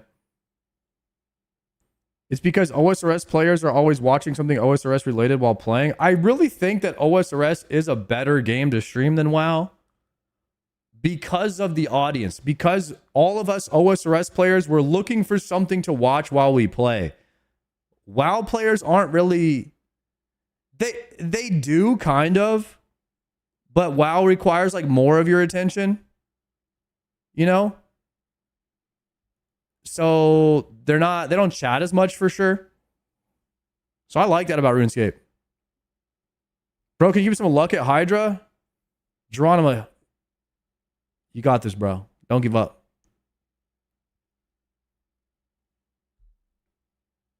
What is this video? Burnt Peanut OSRS player. I don't think I saw this. You know what would be sweet? What? Some RuneScape tree cutting action. I've never played that game. You never played RuneScape? Mm-mm. Let me tell you. I was never a RuneScape guy either. You could be knee deep in Iraq with bombs going off all around you. You hitting a tree in RuneScape, it all just drifts away. Like water going back out to sea on a beach. Wow. Nothing can hurt you. Nothing can touch you. I should have played RuneScape. You may have been the cause for your parents' divorce. Your house is being foreclosed on. You just lost your job. Doesn't matter. You're chopping your tree. You're level 72 wood cutting. It's a Thursday afternoon, and things are great. Hey, 72 wood cutting. I'm 73. Damn. He was pretty accurate with that. Yeah, he's pretty accurate with that one, actually. Who is Peanut? Peanut's like the biggest streamer on the planet now.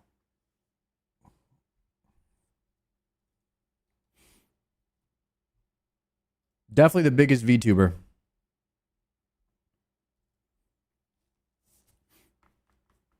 Imagine if they let you start a new OSRS character when you go to jail. I thought about that the other day.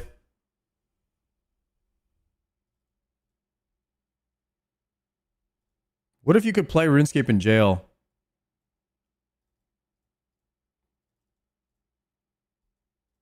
Or video games in there?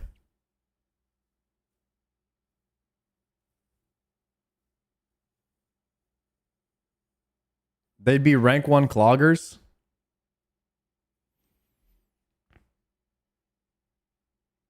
Jail time would go quick. Then I would commit a crime. I'd be max 99 for sure. That's crazy. I don't know why I thought about that the other day. It's kind of funny. You guys know you used to be able to rent items in RuneScape? Apparently that was a thing.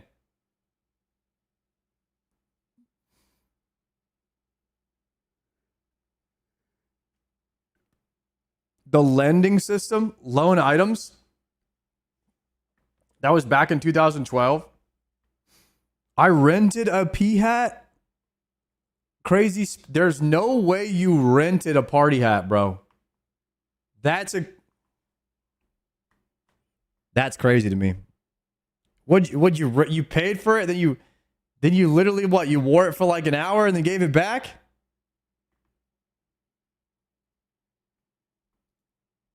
That's not real. There's a video on it. Canelo put one out. Huh. 500K an hour? There's no way. People found out how to scam it. Let's watch that. Now I'm interested. Well-intentioned go so wrong. RuneScape's item lending update was supposed to be the safest way to share items in the game's history. Instead, it became an easy way to scam players out of billions, made the game's richest players even richer, and left everyone else stuck renting gear instead of ever owning it. How did something so well-intentioned go so wrong? And why was it never removed? To understand why the item lending system was added to RuneScape, a bit of brief context is needed. At the end of 2007, right when the game was at the peak of its popularity, Jagex introduced 2 updates that decimated the game's population. First, they turned the Wilderness, the heart of the game's player versus player community, into a safe zone, where fighting players was no longer possible. Second, they removed free trade, so players could no longer give or trade items without strict limits. If you wanted to trade, that's still crazy to me that happened. They removed PvP and trading from the game for a bit, and everybody quit. That is crazy that I can say that out loud. That like they thought that was a good idea because that's how they were going to get rid of the bots. trade something, the other player had to offer items or gold of similar or equal value. Both updates were designed to cut down on bots and stop real-world trading, the practice of buying and selling in-game wealth for real money. Without the Wilderness and free trade, real-world trading became almost impossible, and botting lost much of its purpose. But these updates also destroyed some of RuneScape's best features. No more massive wars in the Wilderness, no more adrenaline rush from risking everything in a fight and winning, and no more sharing gifts with friends or receiving help from generous strangers. But I suppose it made scamming almost impossible, so that's nice. If only it didn't take removing the game's most popular features. We did it, Patrick! We saved the city! Jagex knew that players would be devastated and wanted to give them alternatives. Powerful revenants now roamed the Wilderness to replace the danger of player killers. You could fight others. Wait, revenants were not always in the Rev Cave? They were just kind of out in the wilderness? Roaming around? That's strange. In the new Bounty Hunter minigame, or continue warring with your clan in Clan Wars. None of these really scratched the same itch as the old Wilderness, but at least it was something. When it came to free trade, though, there was nothing. No replacement, no workaround, and no way to help players who just wanted to share their items. The only exception to this was that the more quest points you had, the more unbalanced your trades could be, but only by a very small amount. For example, if you had 200 quest points or more, you were allowed to give an item up to 30,000 coins more valuable than whatever you got in return. In other words, you could generously help your friend afford maybe half of a rune plate body? And because this limit reset every 15 minutes, the most you could ever transfer was 120,000 GP per hour. It would be more than 6 months after free trade was removed before Jagex introduced any kind of solution for the players who missed it. Wait, so you could trade, but you could only trade a 30,000 gold differences every 15 minutes. That is the strangest thing. I did not know about that. Not only was it introduced way too late, it brought with it more issues than it solved. And trust me, it only gets crazier from here. But first, hear me out for just a minute. Imagine a game with AAA graphics, over 5 million active players, and enough content to keep you hooked forever. Raid You've Shadow probably Legends? heard of it, maybe even played it, but now is the perfect time to jump in. It's today's sponsor, Raid Shadow Legends. I've been having a lot of fun with the campaign mode, Yes. but the later levels can be kind of tough. That's where having powerful I sponsoring knew this it. video, and now let's get back to the story. On July 14th, 2008, item lending was added to RuneScape, a simple system designed to let you share items with your friends. It worked like this. The item's owner would use their item on the player they wanted to lend it to. An interface would pop up where they could choose how long to lend the item for, which at the time was up to 24 hours. After selecting the duration, the item would be transferred to the other player's inventory. When time was up, the owner could reclaim their item from any banker, or if they didn't want to wait, they could demand it back early. It was a simple system that on paper worked pretty well, but there were a few oversights that Jagex didn't account for. Most of these oversights were pretty silly. For example, if an item's owner loaned a piece of headgear like a party hat and then reclaimed it from a banker, it would instantly turn the borrower bald. Or if a player was wearing a borrowed item That's not and so bad. opened the player-owned house I mean, dude, sometimes you just randomly go bald. And I mean, it happened to me. And I'm just saying, like, it's not that bad. Like, it could be worse. You know?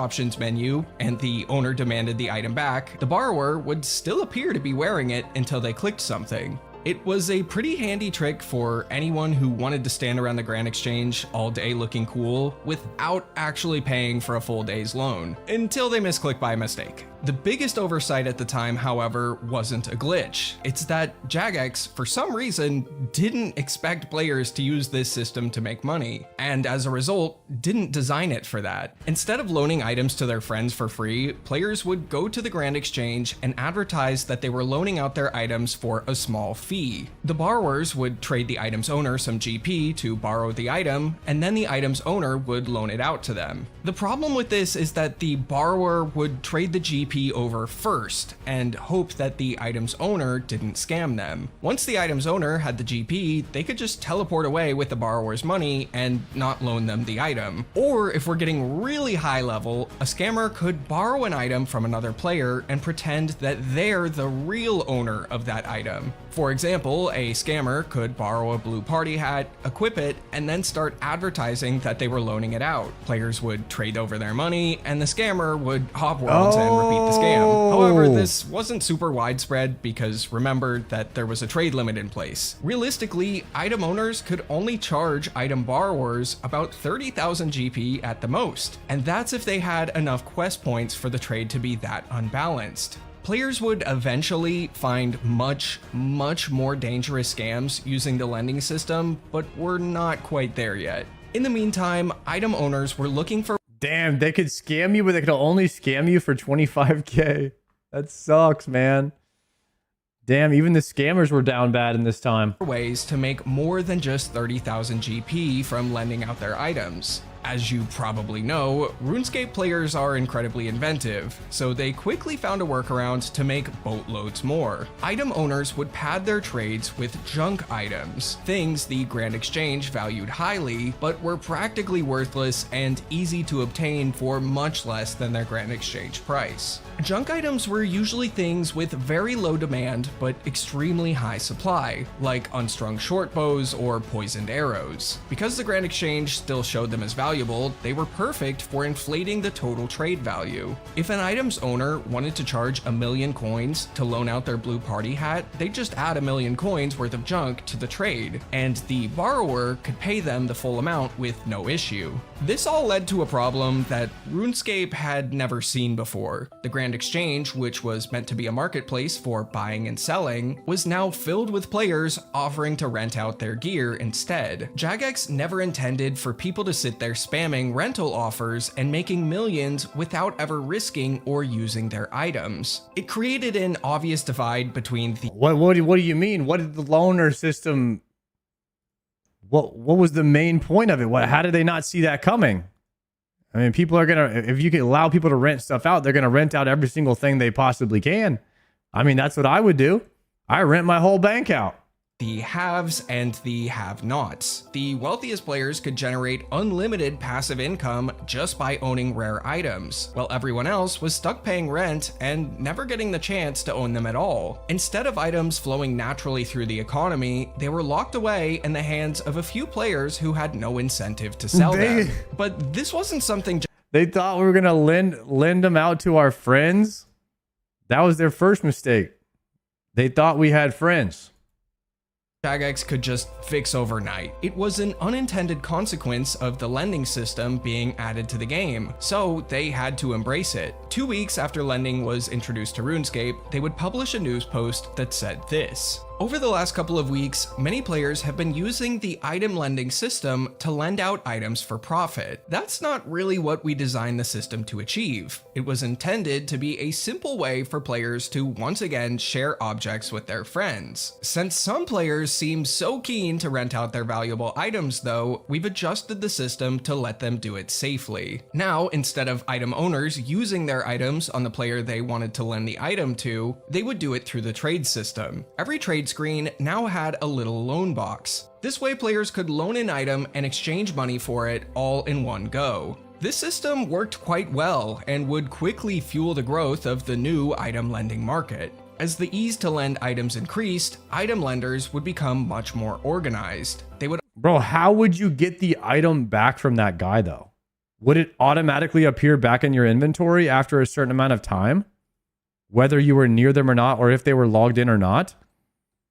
It's automatic. Okay, because I was about to say, because you could just take a loan and then never log back in. would all start to gather in the northwest corner of the Grand Exchange on World 2, so it would be simple for customers to find them. If you had the right items, you could now easily make millions of GP every day, basically doing nothing but spamming. Over the next few years, the lending system wouldn't receive any major controversies, but in 2011, some big changes came to RuneScape that would bring lending back into the spotlight. On December 17, 2010, then CEO Maud Mark Gerhard would make a news post simply titled "Wilderness and Free Trade Vote." In the post, he acknowledged that removing free trade in the wilderness back in 2007 had taken away something special from RuneScape. Despite all of the alternative content Jagex had added to replace them, he explained that while these changes helped fight bots and real-world trading, many players still felt the game had lost its soul. So he announced a community vote to decide whether to bring back free trade in the original wilderness, fully aware it would reopen the door to many of the same problems they had before.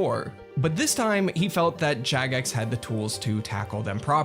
I wonder how the botting situation was during this. Do you think that there was just like no bots at all when they got rid of trading? Or do they still exist? Because that was obviously their goal, was to stop real world trading. So they just completely shut down real world trading and then there were still bots. So it didn't work. When the poll launched, more than 1.2 million players cast their votes within 24 hours, and the overwhelming majority said that they wanted the wilderness and free trade to return. Then on February 1st, 2011, the changes went live. Both the wilderness and free trade were officially back in RuneScape. But what did these changes mean for the lending system? Well, it solved some. Back in the day, it was way less bots, but it was mostly actual players who botted to train. I ain't gonna lie, guys.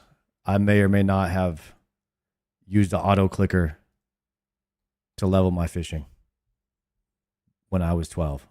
Problems, it also created plenty of new ones. Let's start with the good stuff first. Now you no longer had to pad your trades with junk items. That's about it. On to the bad stuff. In an interview Mod Ash did on the Cast, he mentioned that Jagex started to wonder what these item owners, who were making millions from lending out their items, were actually doing with all of the money that they had earned. Perhaps they used it to fund training their more expensive skills, or reinvested it into new items they could loan out. It was unfortunately, in most cases, neither of those. Mod Ash speculated that they were instead real-world trading the gold. So now, not only did RuneScape have a system where the wealthiest players could generate endless passive income just by owning rare items, but the gold they earned was also likely flowing straight into underground real-world trading markets. Items were still locked away in the hands of a few people who had no reason to sell them, and instead of circulating through the economy, they became tools to farm real money outside of the game.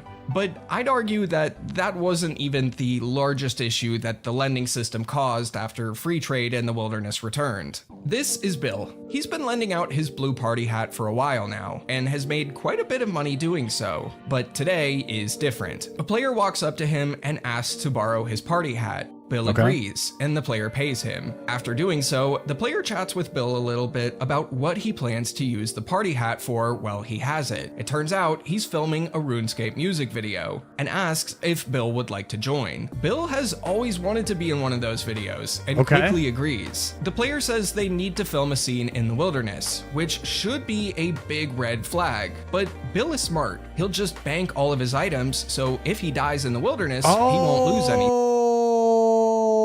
And the party hat goes back to him after the 15 minutes, and then he kills him. I'm on to it. They head out to the wilderness, and the player asks Bill to attack him. Now, when he does, Bill becomes Scold. If you attack someone in the wilderness unprovoked, you become Scold, meaning if you die, you lose all of the items you're carrying, instead of getting to keep the most valuable 3. But again, Bill brought nothing, so that doesn't matter. The two players fight each other for a while, and when Bill gets low on health, the other player does something tricky. He uses the blue party hat he borrowed on Bill, instantly returning the item to him. The player then kills Bill, and Bill's party hat drops to the ground, where the player can now steal it. It's a pretty clever scam, as I imagine most players didn't even know that you could return an item simply by using it on its own. That's really smart, but guys. This wasn't the only scam involving the lending system that players would I definitely could have got triumphant with that scam. Discover. Now, I mentioned a moment ago that when you're too bad it's not in the game anymore. Die, everything on you drops to the ground. There is one exception to this. If you pray the protect item prayer, you get to keep your most valuable item, unless you currently have a lent item on you. If you die while Scold with a Bandos chestplate that you own and a bronze dagger that was loaned to you, you'll lose the chestplate and keep the dagger, as lent items, regardless of their value, are protected first on death. Again, this was something that players likely didn't know, and scammers would use all sorts of tactics to take advantage of this. This is definitely not the direction that Jagex hoped the lending system would go. What was supposed to be a simple feature to let friends borrow items from each other had become an absolute mess, filled with hoarders, scammers, and real-world traders. It was quietly ruining RuneScape, and why is scamming a thing, guys? Like, why are we as like humanity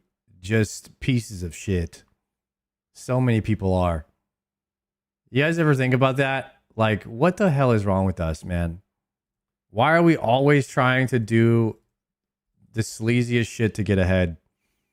It's just built into our DNA. I don't know, man. The greed goes kind of crazy. Most players had no idea. Fast forwarding to today, item lending in RuneScape 3 still exists, but it's a rarely used system today. These days, most of the best gear in the game is either degradable or can be augmented using the invention skill. Items that are augmented or degradable can't be lent. But what about rare items like party hats? Well, they're also lent out much less frequently. RuneScape 3 has a system where you can keepsake an item, meaning that no matter what gear you're actually wearing, your character can appear to be wearing the keepsaked item. Once an item is keepsaked, it can no longer be traded or lent, and most rare item owners have them keepsaked so they can show off regardless of what skill they're training. The many issues item lending once caused on RuneScape didn't end because of any major update. They mostly just faded away on their own as the game evolved. Jumping over to old school RuneScape, it's unlikely that item lending will ever be added to this version of the game. Its developers have turned down the idea multiple times, and after watching this video, I think you can understand why. Check out the video on the right about R2 Pleasant. He was one of RuneScape's greatest merchants and managed to turn the half jug of wine. That like, see, like the whole reason I became a streamer was so I could convince people to lend me their items and I would pay them back. But then but then like, I don't, you know what I mean? What if this was all just some elaborate scam? You know what I mean? Like the whole thing was just to get people to trust me into letting me borrow their items. That'd be crazy. Oh man, that was a good video by Canelo. That's a lot of streamers when they were at the duel arena was a thing. What, they would stream and get you to lend them some money and be like, I'm a streamer, I'll pay you back, you can trust me. And then they would just quit streaming after you gave them their money, after you gave them some money. Oh, hell nah. That was Odablock? Bro, Odablock did that? Unbelievable. Who convinced you for them to take your D pick though? Is this Triumphant trying to be funny, man? Is he trying to make fun of my D pick? Triumphant, I saw you were in the wilderness last night and you weren't using a scout. So if I could aboba you for a second, I would highly recommend that you get a second RuneScape account, set him outside of the cave, use the what is it called? Use the plugin called Wilderness Alarm, and then have it on your second monitor. And then when anybody runs up, you can actually see that person from your second monitor. It will flash. Then you have 3 ticks to TP out, and you'll never get ganked whenever you're fighting Calvarion again, because I noticed that you died.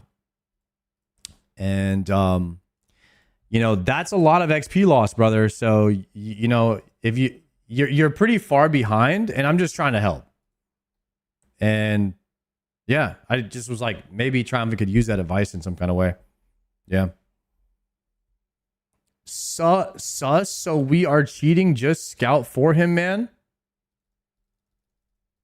No, I gotta do Slayer. Like, listen, guys, some of you guys won't understand this because you're probably like, I don't know, level 70 Slayer or something. But Slayer takes a long time. If you don't do at least 4 hours of Slayer per day, that bar ain't going anywhere. I'm just gonna tell you now. So you might want to start soon. Okay? So I don't know, some of you guys maybe need to write that down. Maybe check yourself before you wreck yourself, before you say things like I'm catching up to you, when you really don't understand the term Slayer. Okay? You don't understand. This bar does not move. The only person who understands Slayer is LSJ, and he did so much of it he quit the game. Okay? This bar right here has a way of breaking you. It'll catch up to you. So just remember that, guys. How long is WoW's longest profession to max level? Slayer and runecrafting are probably the slowest, but I think Slayer is the slowest unless you're metagaming hard. Wait, in efficient hours on a main, is Slayer still the slowest?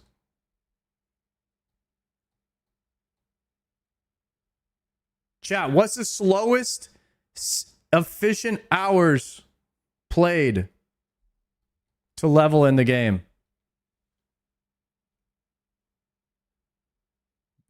Slayer, runecrafting, agility by a long shot. So none of you guys know. This is classic RuneScape. Everyone confidently just being wrong. Let's do a poll. New poll. What is slowest? Is it called EPH? What is slowest skill at max efficiency.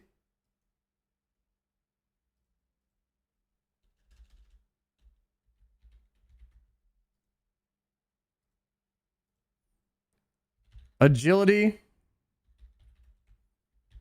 Slayer, rune crafting, fishing,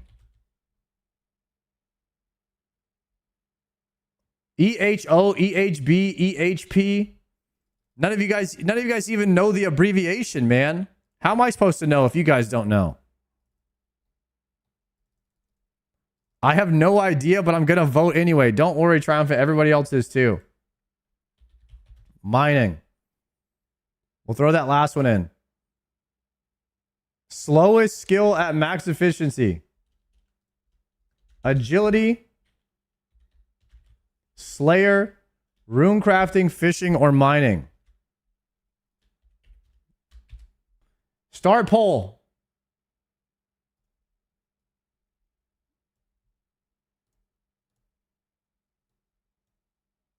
Slowest skill at max efficiency.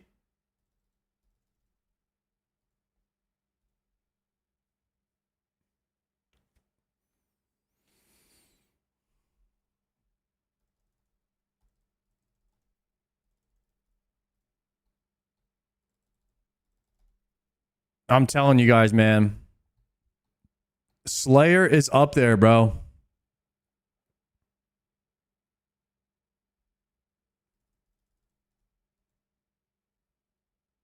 How do we get one person voting mining?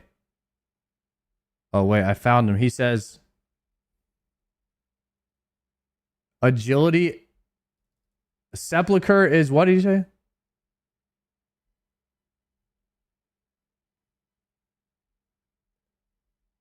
You can sepulcher your ass to the top.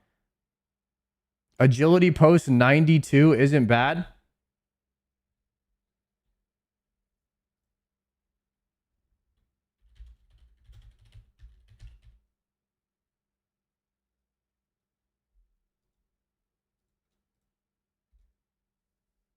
All right, Otis said he's down on Wednesday to talk about the PvP rating.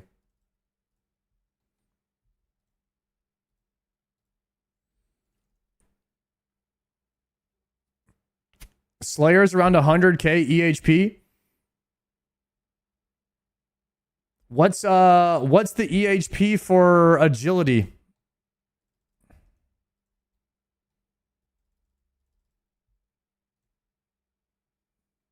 Oh, we have some actual factual.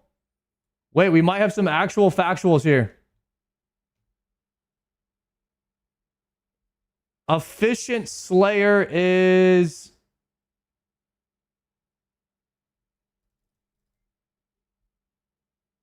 Efficient Slayer is 87k at 90. Efficient Agility. Agility looks slightly slower, but it's more at 92. So I think the correct answers might actually be Agility and Slayer. I don't know. Are the other skills slower than this?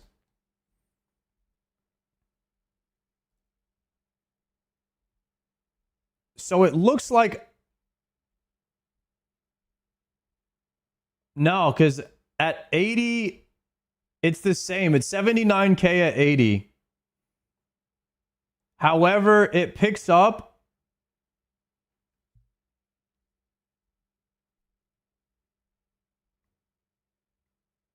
Slayer picks up a little bit faster at 85, and then Agility far surpasses it at 92. And since 92 is halfway, I'm going to say that Agility's faster than Slayer, guys. I'm going to say Agility's faster than Slayer. Because at 92, the big grind is 92 to 99, and that's faster on Agility. So that's just a quick math. Slayer is the slowest skill in the game. We will now be banning everyone in the chat that voted Agility, rune crafting, fishing, or mining for 1 week from talking, since they were wrong. Okay.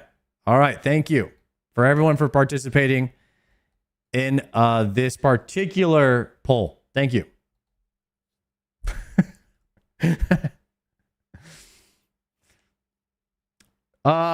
Wait, do we actually have the numbers for rune crafting, fishing, and mining of this same thing? Where did you get these numbers? Are these wise old man or something? Is there a EHP chart somewhere? Temperos OSRS skill rates. Efficient hours played. Fishing. Oh, fishing is way more EHP. Wait, fishing has the same EHP at 47 that Slayer does? At 85. Drift net fishing. I don't think I've ever drift net fished.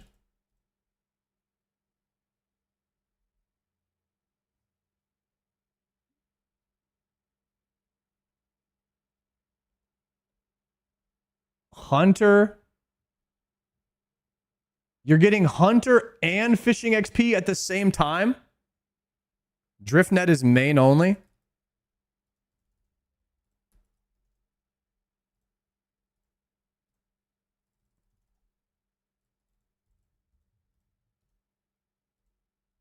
All right, we're going to check out what's the actual slowest. We'll find it right now. After I get this this item. I've been needing this item. It's called a what's it called again? Oh yeah, Abyssal Heart. I think I'm gonna get an Abyssal Heart really quick, and then we're gonna check that out.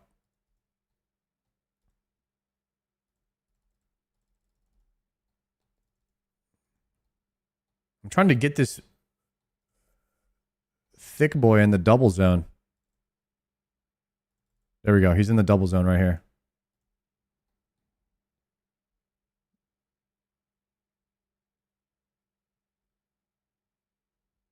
Come on. Come on.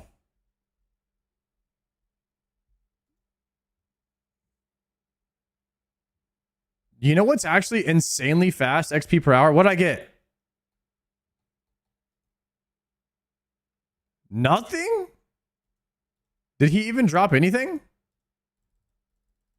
Scam, bro. What plugin is that shows single double? I think it's called Canon. It's called Canon something, right?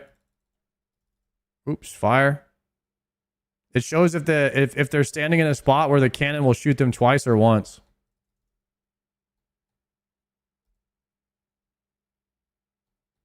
It's OP, guys. You got to be using this plugin. It's too good.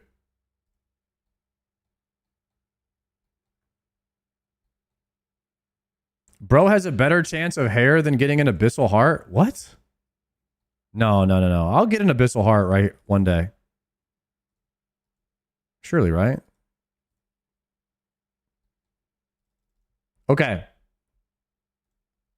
So, the slowest EHP in the game is Slayer at 9,300 or 93k per hour. And what we're going to really be looking at is 92 plus for the raid, since that's halfway. Woodcutting, 1.5 ticking teaks, 220,000. Fishing, 1 ticking karambwans. No, this is cooking. Okay. Fishing was 132,000 from drift nets. Rune crafting is 106,000 from solo mud runes. What? That's the fastest method?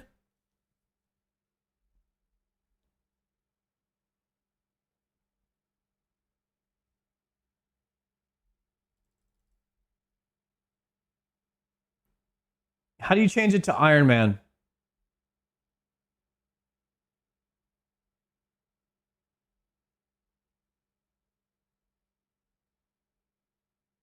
Scroll up to the top.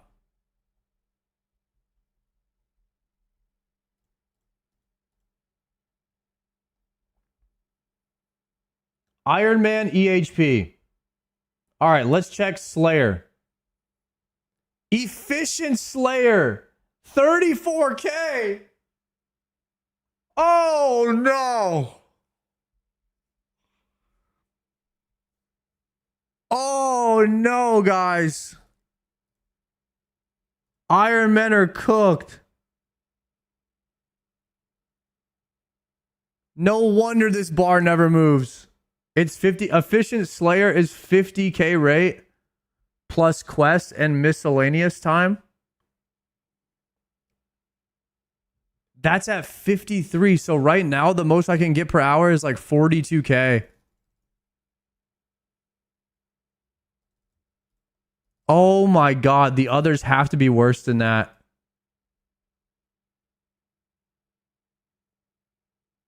Wait. Sepulcher with looting plus multi-skill, thieving, EHP, nail playing time for bridges. You can get 72K Herblore XP an hour. No, that's agility. 72K, 76K agility per hour at 82 and 69K agility per hour, which is right now 50 is the lowest. 50K is Slayer. Okay, and then let's check Herblore. Herblore is 76K doing contracts, Spirit Seeds, Kingdom, Herb Tot, etc. Mining.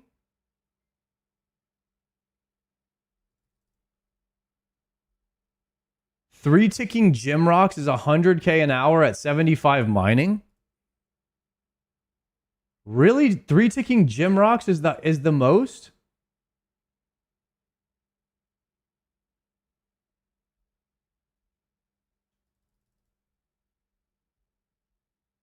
Granite is more? It says three ticking granite is up to 125K an hour, but that's at 99. This is more like a guide. This is EHP, not fastest. Efficient hours played. This is the fastest way to get to 99 or something. Yo, Lil Vape, thank you very much for the 3-monther.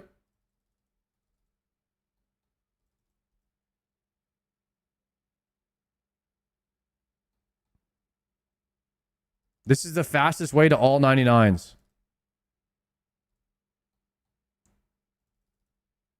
EHP is the fastest way to get 200 mil with everything. Oh, so after 99, you 3-tick granite. So the highest rate you can get for mining is 125K an hour.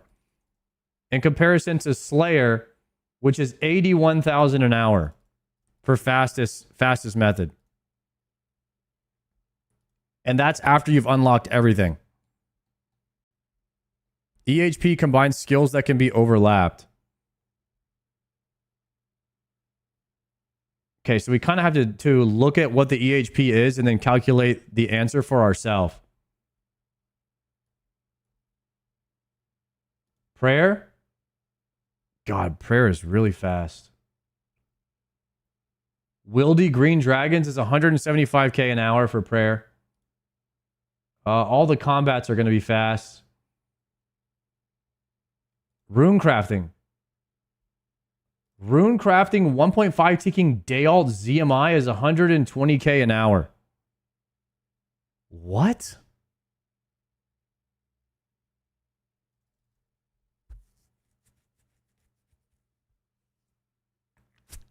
Rune crafting is actually pretty quick.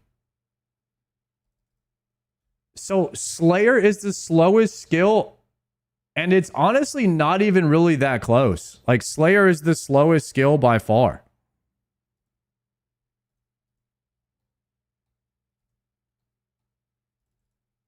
So I was right this whole time. I've been saying Slayer is the slowest skill in the game. There really isn't a way to cheese it. There's no way to 1.5 ticket. You have to... You can't Slayer skip infinite. You could Turiel skip to try and find bursting tasks, but then there's RNG involved. That wastes time. Like, agility is a constant stream of XP. There's no downtime. Like Slayer, you can just get a shit task. You can run out of Slayer points. You might have to tutorial skip. Then you're not getting Slayer XP. It's tough. The thing about Slayer is you're training multiple skills at once. Yeah, unless you're capped on combats, I guess, yeah. You can get faster Slayer XP if you cheese it with alts for in-game time logged. Yeah, we're not factoring in that stuff. You're also, I mean, you are getting loot, you're getting money. But dude, if you're just trying to push your Slayer level, it is absolutely the slowest skill in the game. I mean, it tops at the top end of Slayer for efficient Slayer is 81k.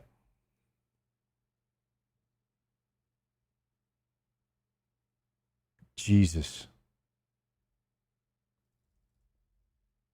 All right, well, there you go. There you have it. Anyone who thought that there was a slower skill in the game than Slayer, you were wrong. What website is this? This is called Temple OSRS Skills. TempleOSRS.com. And you can filter it by a lot of different things at the top. You can filter it by one defense, free to play, Iron Man, Ultimate Iron Man, and it'll tell you like what the fastest XP rates are or efficient EHP rates. Efficient hours played.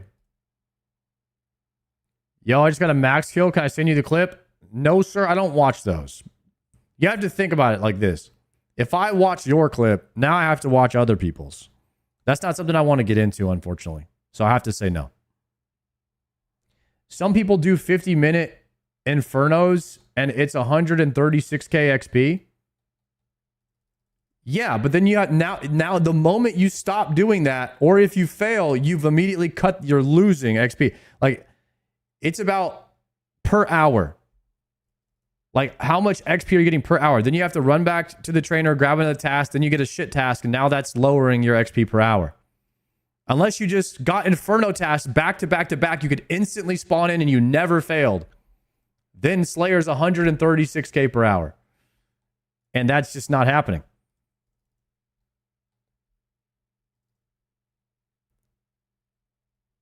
I did 96 to 99 doing Zuck. What, you just fish for Zuck tasks only? Not a bad idea. Probably more fun that way.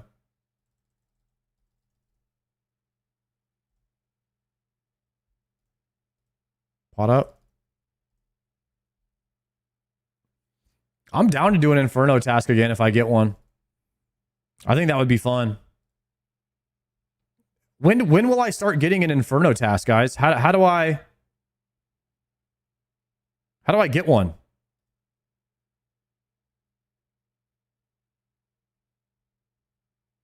I don't know if I've even enabled them.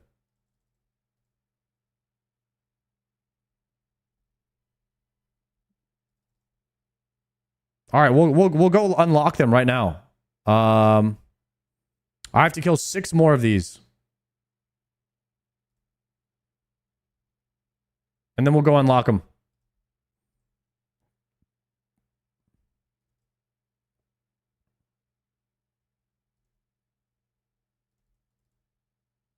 Ideally, you set up Naive to be your Taskmaster. Why is that?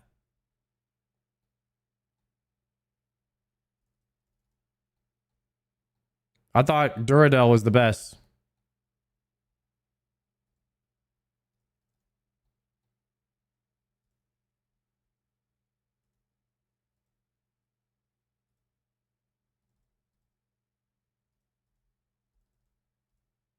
Respect this guy.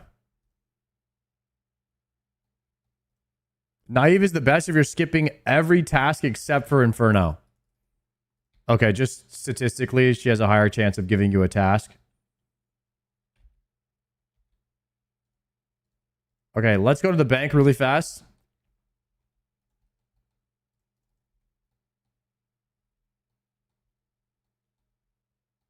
I thought it was Steve and Naive. Do their names not rhyme?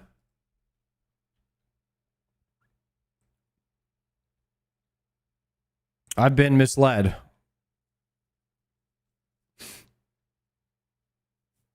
It's just pronounced Neve? Oh. Okay, Steve and Neve.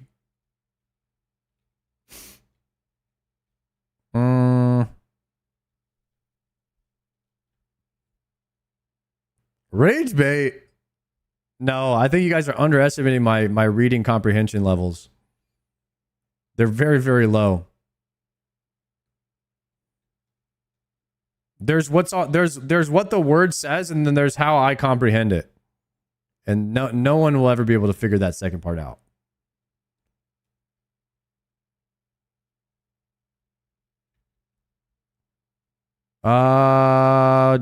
Kara? Go. How would you pronounce Seob Han?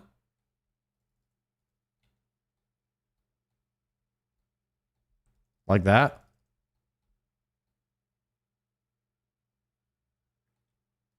What do you mean?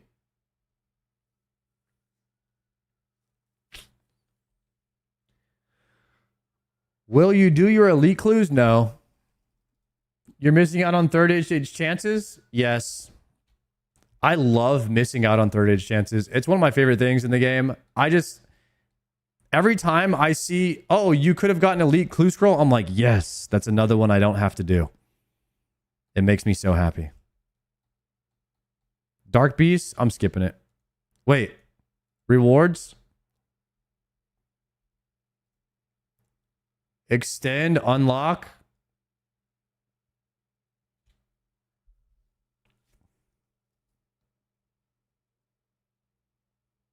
Like a boss. Should I do that?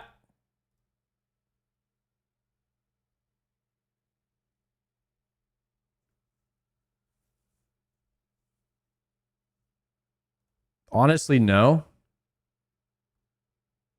Hot stuff. Be able to assign to Czar as your task. You also get to slay TikTok Jad or Zuck. All right, we'll unlock Zuck.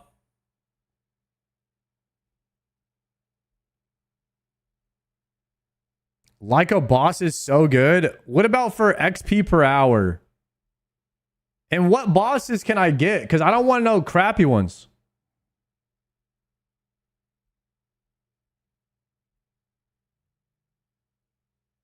Terrible for XP per hour.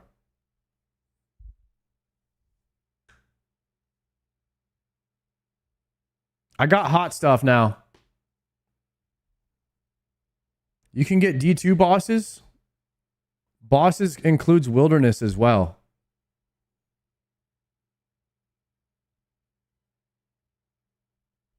It's 100% worth boss tasks. Let's poll it. New poll. Do I unlock boss tasks? Yeah.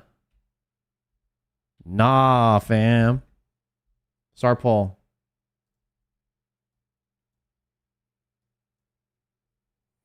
Do I unlock boss tanks?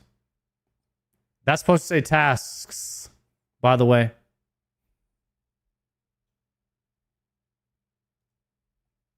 All right. You know what we can do right now? We can CBT while this poll's going. CBT hype.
Yeah, boys.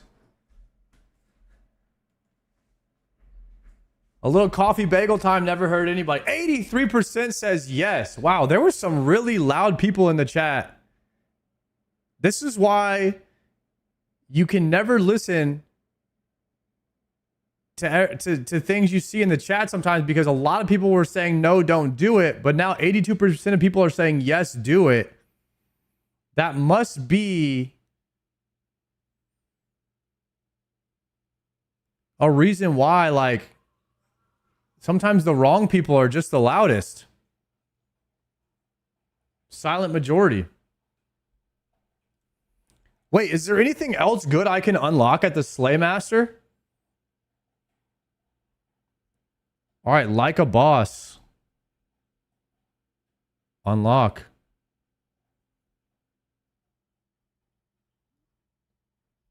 Stop the Wyvern. Stops you from getting Fossil Island Wyvern tafts. Oh my god.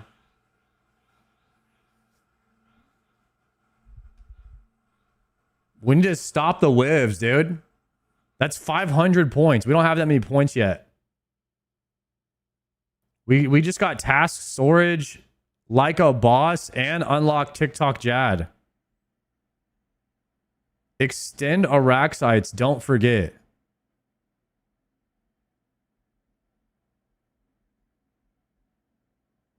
Should I do that now?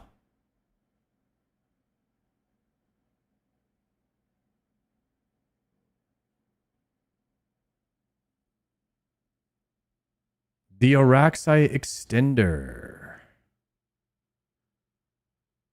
Whenever you get Araxite task, it will be bigger.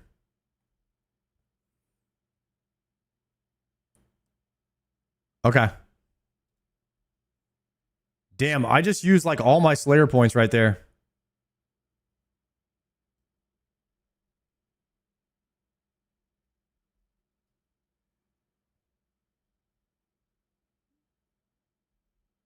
We did Necrials. Necrials, Dust Devils are extended.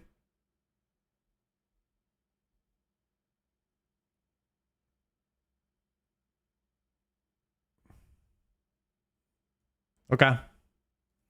So the only thing I need to save up for now is stop the Wyverns. All right, we're going to save up for that. Yeah, here's the poll, guys. Everyone said, do I unlock the boss task? They said yes.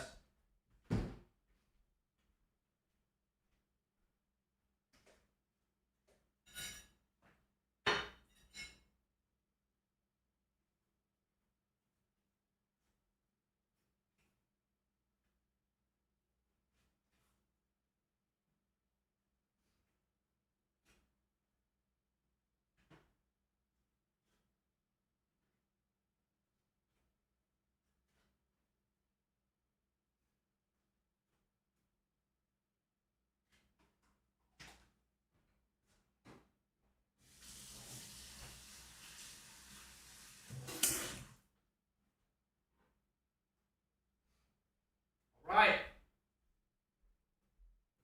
We have a little Dave's Killer Bread with chive and onion. I do have some strawberry cream cheese too. I might do that tomorrow. And of course, the coffee. And I have a message for you guys. Some of you need to hear this.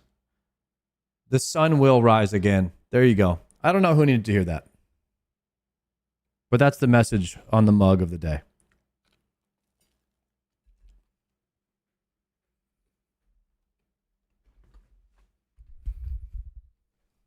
Okay. Task. Current task. Dark Beast. Skip. Cow fights.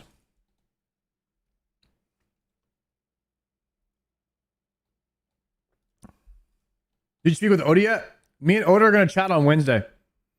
I'm off on Tuesday, so he was like, I'm down to do it tomorrow if you want. And I said, all right. And then I remembered I don't stream on Tuesday, so we're going to do it Wednesday. We're going to have a little chat about PvP. Be there.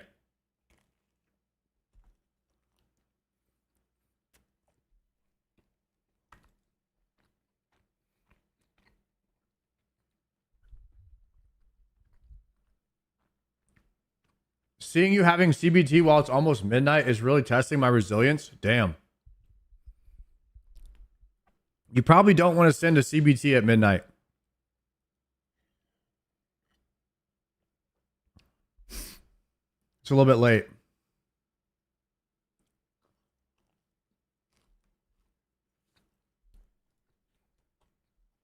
Iron Man or main? Iron Man. Actually, both is probably best. You need one main to stand outside of the caves when you're doing when you're farming your dragon pick. So you do need a main. UAV online. Yeah.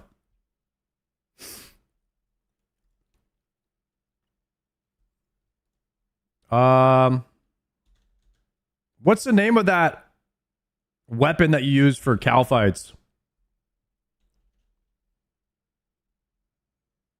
Partisan? Partisan. Got it. Dude, good thing I did some Doom and got some more cannonballs. This game is pretty good, man. It's like, okay, I'm running out of cannonballs. And then you're like, then you have ways to solve that. My favorite way to solve that is to go kill Doom. I'm going to be kind of sad when I run out of cannonballs and then I'm like, I've already green logged Doom. And now I have to kill something else to get cannonballs.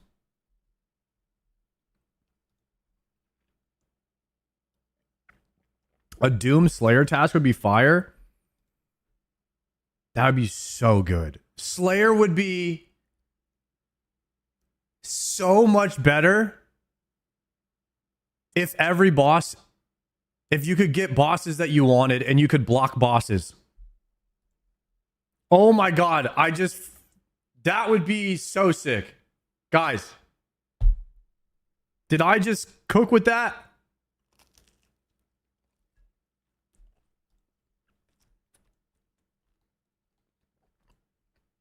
No. What the heck?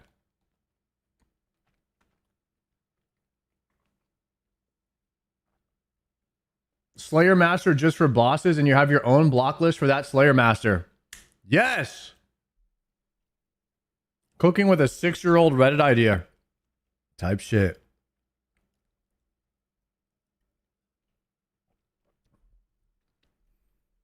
All right, where am I going? Oh, I need my quest cape. Oh, I have it. You can choose the amount of boss KC you need. You can pick only 3 for a skip. Yeah, whatever they want to do, man. There'll be some crappy bosses on there too that you don't want. It's like, boom, Scurious. I gotta go kill Scurious 50 times.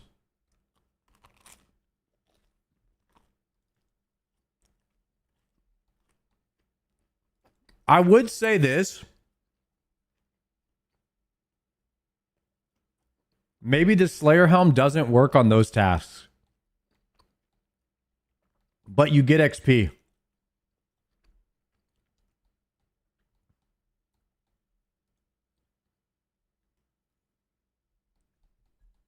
If they're worried about like you breaking the game or something. I don't give a damn about the damage.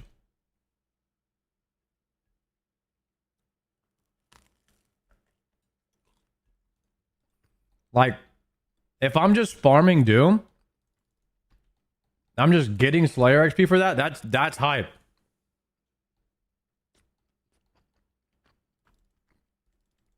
I love that.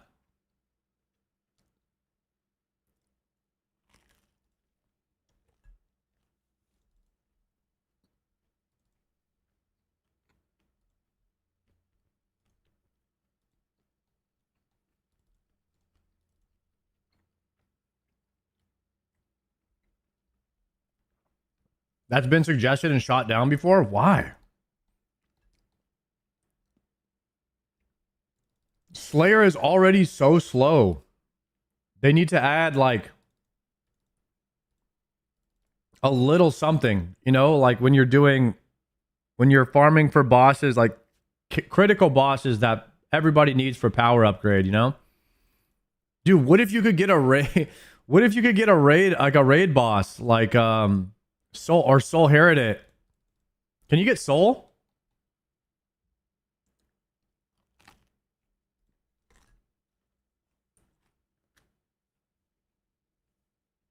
How can you get Zuck but not Soul?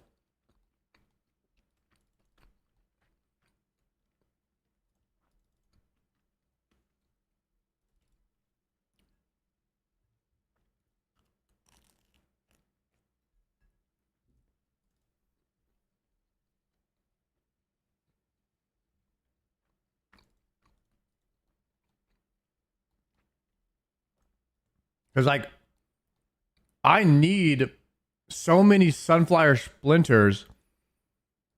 If I could get Slayer XP to go back and do my Chargescape, which I don't want to do, that would make it better. I would be in there for Slayer XP and for Chargescape from my quiver. And it wouldn't feel so bad as long as I knew I was getting Slayer XP. But because I'm not getting anything else for being in there besides the quiver shards, it just feels bad. I don't want to go do it.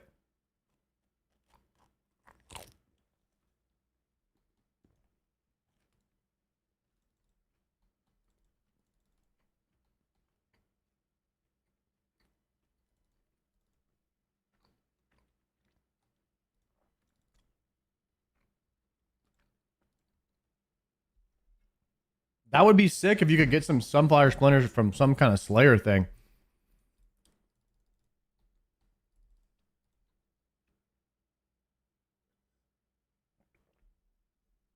Do you actually drink coffee during CBT? I do. It's called coffee bagel time. It'd be weird if you didn't.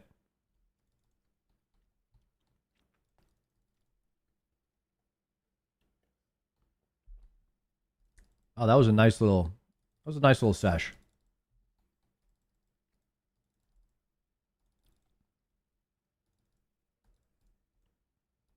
I can't believe you guys don't think I'm cooking with that. I think most of you guys probably do. It's just a loud majority, right? Or a loud minority.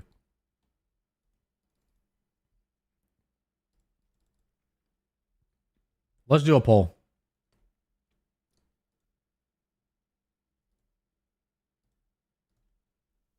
Should there be a boss only Slayer master? Yes or no? Let's poll it. A boss only Slayer master.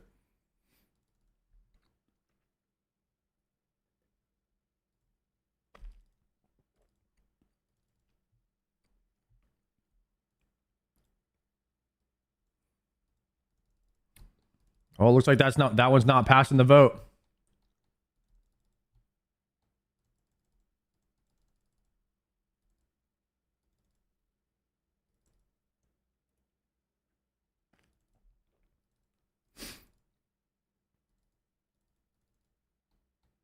That makes all bosses easier. Okay. The Slayer helmet does not have to work on every boss. Should there be a boss only Slayer master if Slayer helmet does not work on every boss?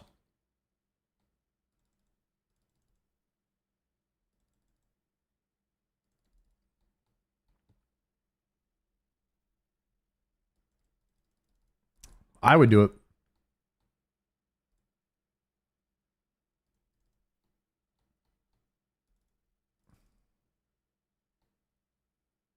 No. The point of it is for Slayer XP, guys. It's to get Slayer XP while you're farming for something that you need. Like an item that you need.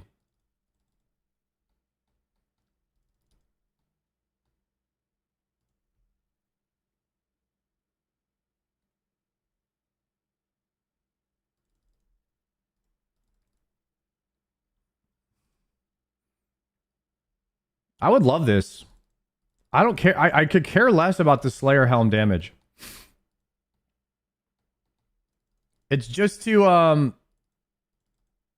give you that feeling like you're doing two things at once, basically. It's more crossover. It's more cross-pollination. Like, okay, I'm farming Vorkath for this item.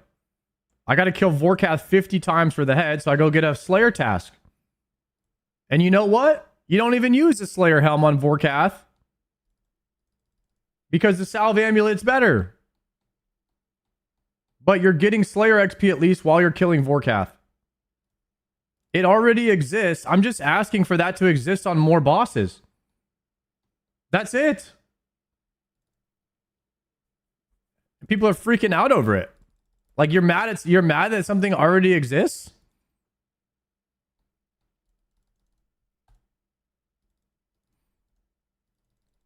We just want more of something that I think is good.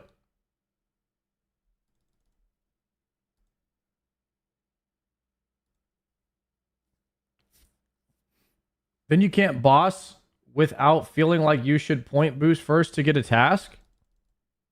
I don't think that at all, ever. And that exists. Some people do that.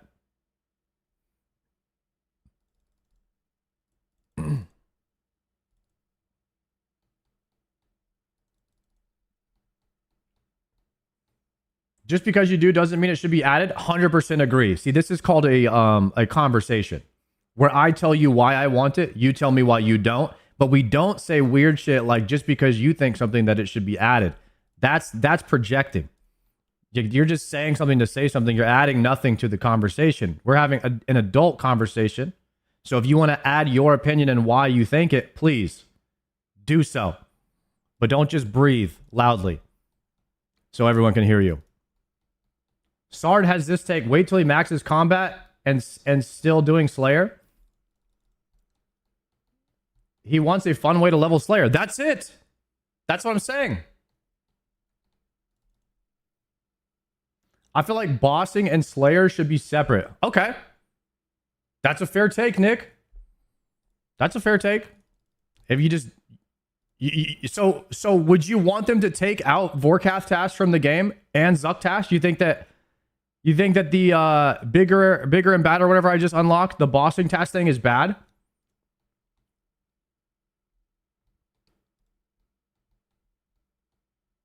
Karis on Crush? No. I want attack XP. I'm taking less DPS to get attack XP.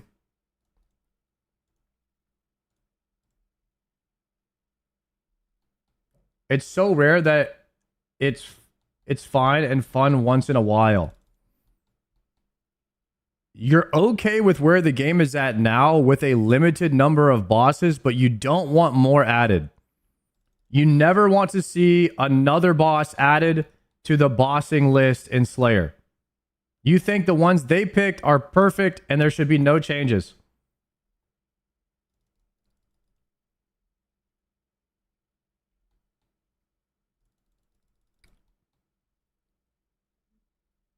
CG should count as an elf task? Dude, if they could somehow make CG count for Slayer, that'd be incredible. It would just make it feel, I don't know, man. Maybe it's too much cross-pollination. Maybe I'm cooked on that, but I like that idea. Bloodvelds again? How close are we to leveling? 116k? Nah, let's send the D-pick. Let's send the D-pick right now.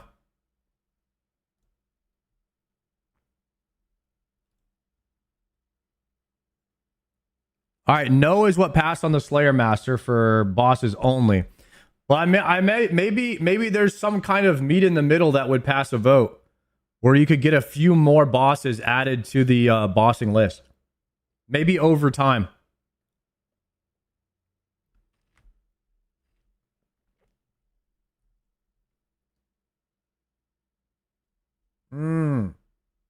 Okay, prediction.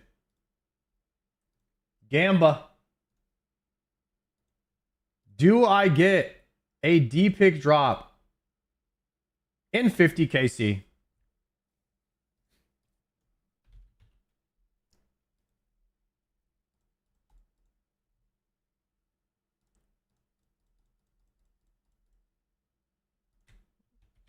Dueling ring.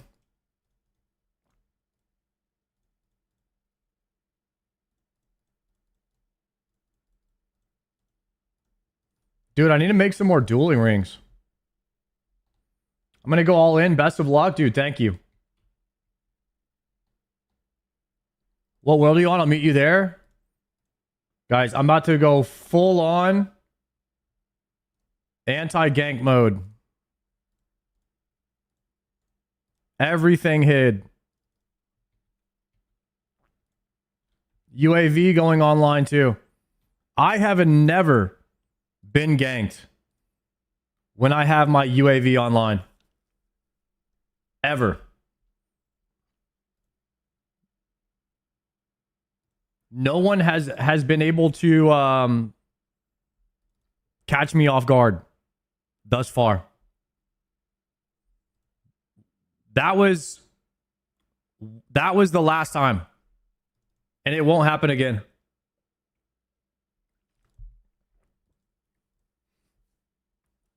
It will not happen again, boys. It is annoying. But I've been ganked probably 20 times, 30 times since then, and I'm gone every single time. They have literally no chance of ganking me when the UAV is online. And that's what I don't like about the game. I don't like when I'm that OP. I don't think you should ever be immune to getting ganked when you're doing something. And in a way, I like it because I don't die ever, but I think that that's counter to what the wilderness stands for, which is increased loot, increased drop rates for being in the wilderness. And I'm getting the increased drop rate without the risk by using a second account, which I am against and I'm going to abuse because it exists. And there's nothing they can do about that.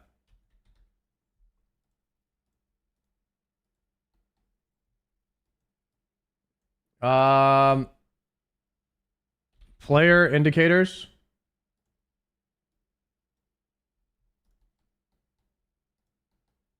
Hopping worlds.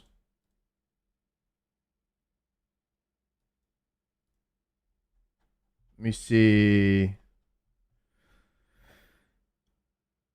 These worlds always have gankers on them. I try to outplay people by going to these ones because they have higher ping. Let's see if they work today.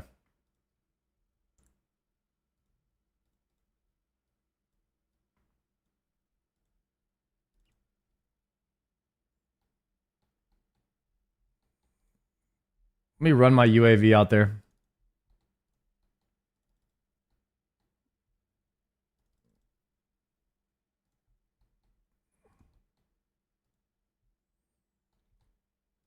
I have no food or anything. All right, I got my UAV in position here.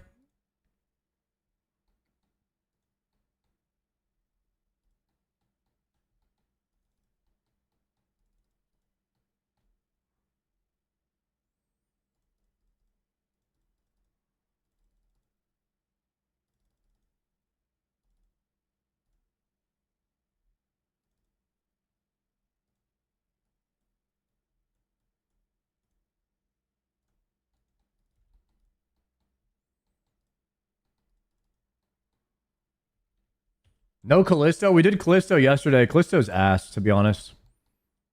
It's actually just worse in every way than playing solo. And I don't know if that should be the case or if it should be the case, but it's like worse loot. And it's just like, I don't know. It doesn't add up for me.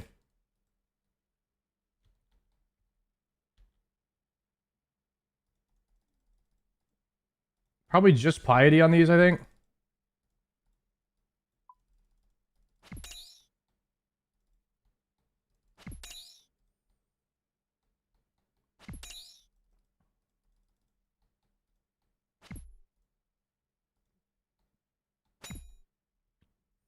Maybe mash should be worse loot because you can get carried, but if you're not really worried about being carried, then you should just do the solo boss, right? If you're trying to do the best method for getting a D pick.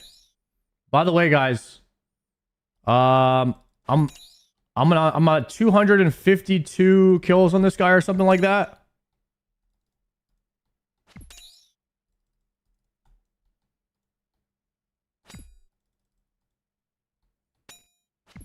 Okay, so the way that Callisto was explained to me is it's a 1 in 256 drop.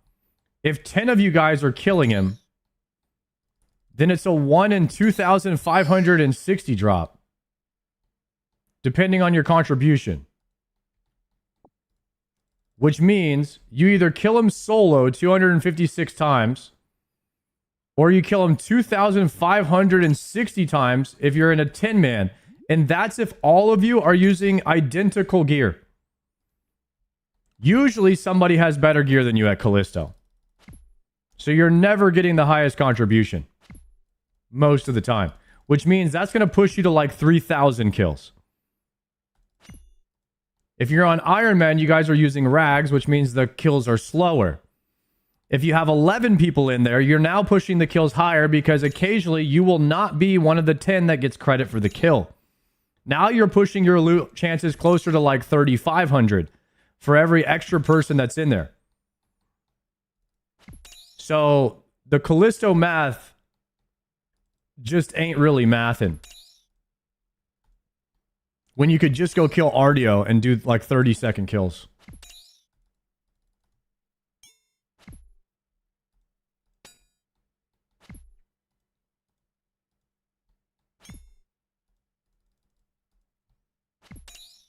Callisto Mass is not for getting uniques. Yeah, I realize that. That's why I'm not doing it no more. Because I'm here for the uniques.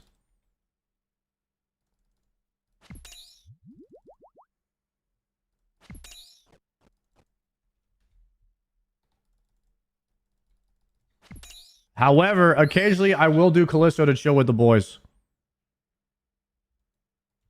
I do think that there is a lot of value in just getting people together and you guys just doing some content together. It's chill. Especially when you make everybody skull up. That's pretty fun for Iron Man because we never do that.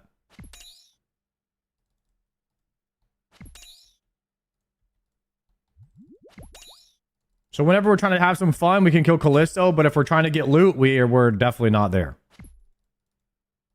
That's what I've realized.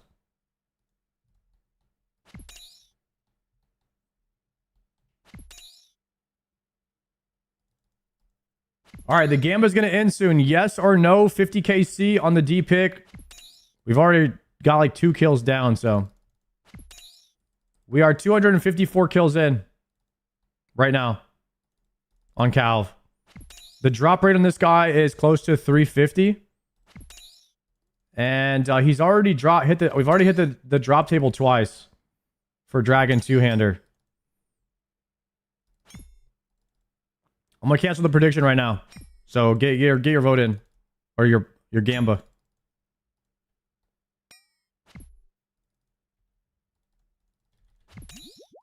Super attack bot, thank you.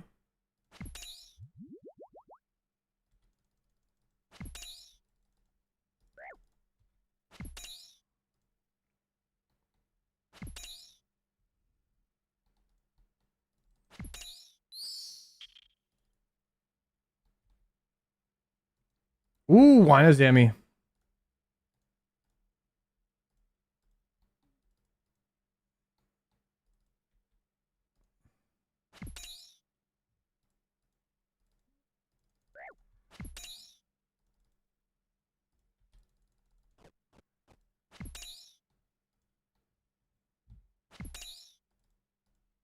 We are doing zero risk wilderness bossing today.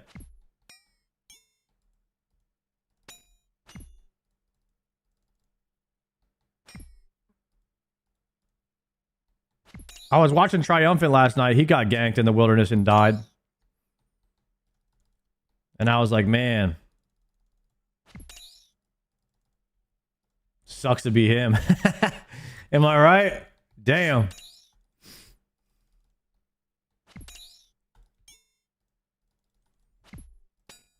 Imagine just like being an Iron Man and just doing a boss in the wilderness without a second account. Couldn't be me. I don't know, bro. You're going to die if anybody shows up. You're 100% dead. So you're just, it's not a matter of like if, it's just like when somebody shows up, you're just dead. There's nothing you can do. Dark fishing bait is crazy, bro. What is that even for, and how is that a loot drop?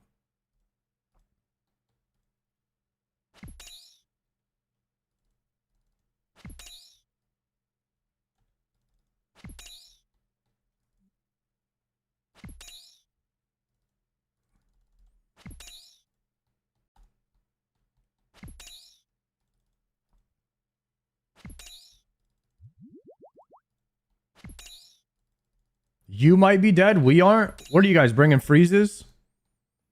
That was my other plan. My other plan was to bring freezes, but how? But the thing about freezes is you could still die.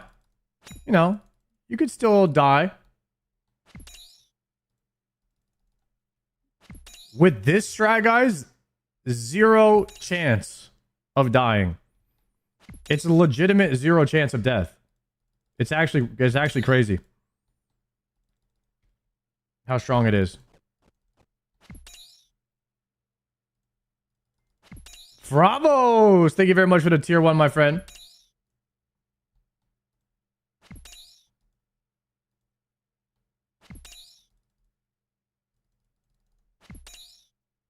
Oh, I just skipped the dogs. This might be a D pick right here.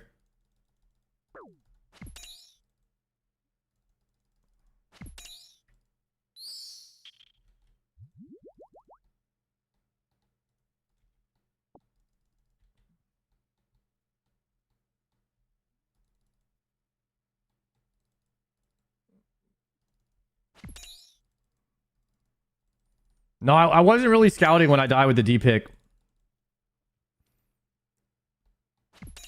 Since I started scouting, I don't die anymore. Haven't died since the D pick. Haven't even been attacked. I've spent 5 hours in the wilderness on my Iron Man. I haven't even been attacked since I started scouting. For real. I've been teleblocked on my as I was porting out twice, but that's because there's delay on the seed pod. It's actually disgusting.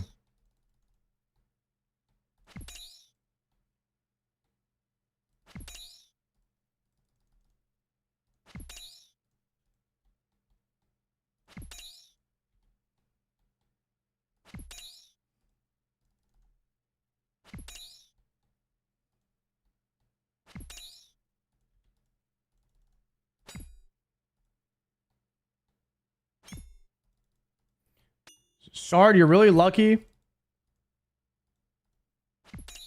You started this grind post race to 1 billion GP.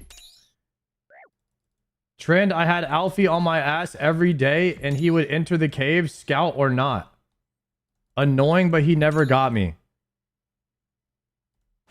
Alfie was PKing Iron Man for the race to 1 billy.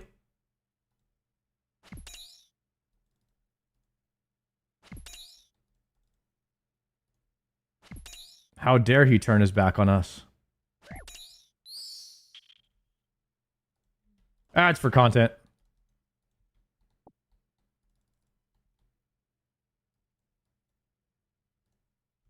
Oh, I'm supposed to be doing preserve as well. Repot.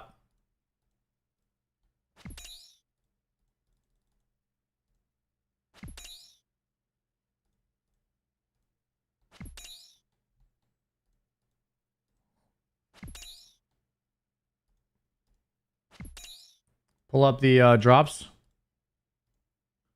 We're at 258 right now. 258. Drop rate on these guys is, what is it, 350? 356? For the D-pick table? Look them up. 358. 358, it says.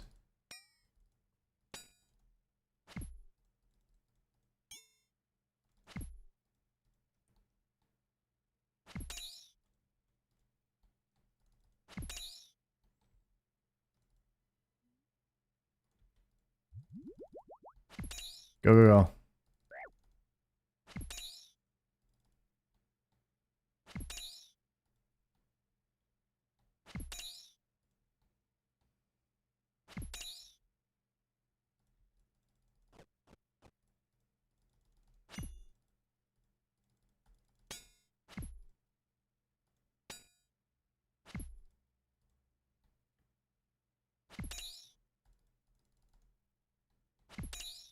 Guys, this dragon pick item is haunting me forever now. I feel like I'm permanently just cursed to farm the D-pick for the rest of my life. Like the undead sailors on Pirates of the Caribbean. They're cursed to work on the Black Pearl forever. Just like me. Now I'm cursed to farm the dragon pick forever.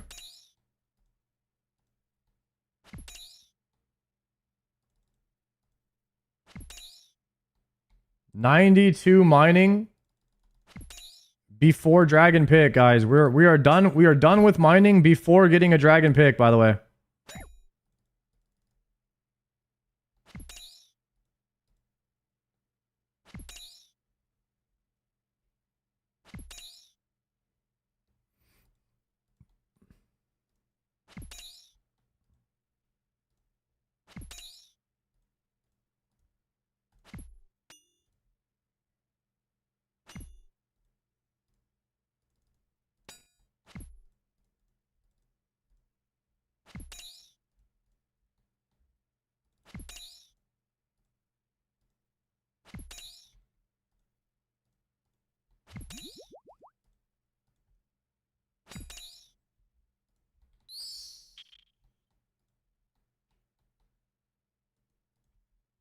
Rubies.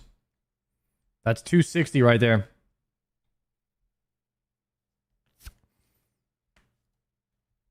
You're gonna hate me when I say this. I got the Voidwaker blade and the D-pick by 60.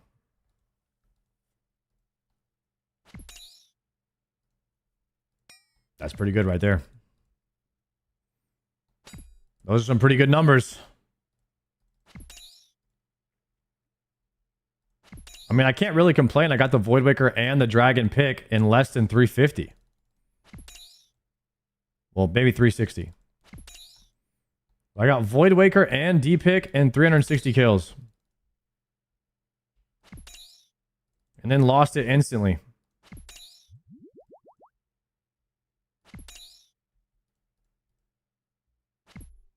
Should I do my birdhouse runs on the iron? I would say you probably want to do birdhouse runs till you have about 1,000 birdhouses, then you can chill out. So you have 1,000 birds' nests. Or you're like 75 hunter. One of those two. That's right around the time when I stopped, and I haven't really regretted stopping.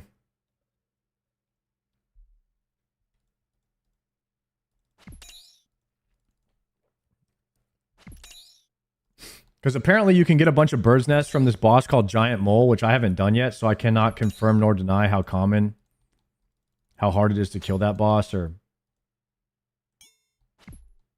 if it's better to do birdhouse runs. But I haven't really needed Hunter past level 75 since I got it.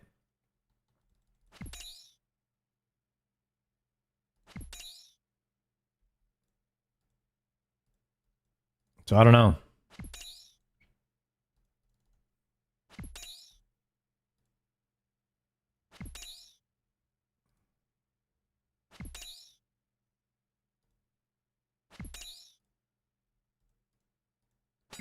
Diary's a must for Mole. What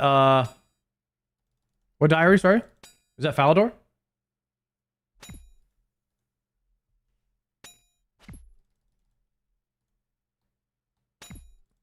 You'll want chins for Kree. I guess I have to farm some of those.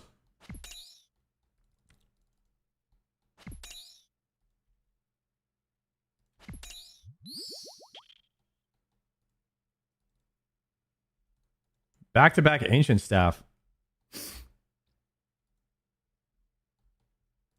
Just use your shadow at Kree. Guys, what are we on, huh?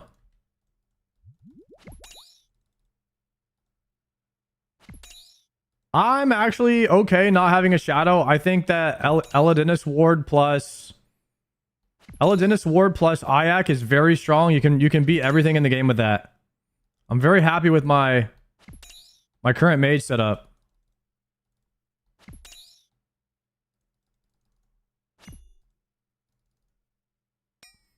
Which is why I think it's a little bit too strong. Like the Eye of Ayak in general, because I just said what I just said, I think that the Eye of Ayak might be a little bit too strong. Because if I'm at the point where I'm like, I don't really care about if I get a shadow or not, I have the Eye of Ayak, I think that's a problem. I think you should always want the mega rare. Or at least like maybe need it for something.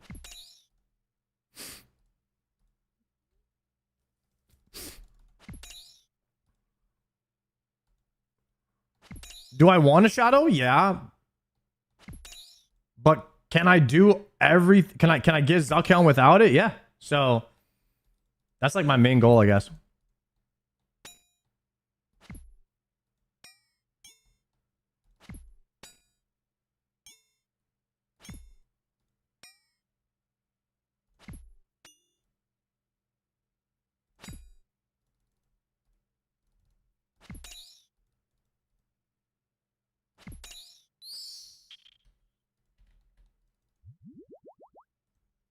Mortmire fungus, bro. This is a lot of Herblore XP when you get this fungus. Because I'm never gonna go farm fungus, but because this guy drops it, I've made so many run speed pots that I never would have made. It's just like this guy is printing Herblore XP.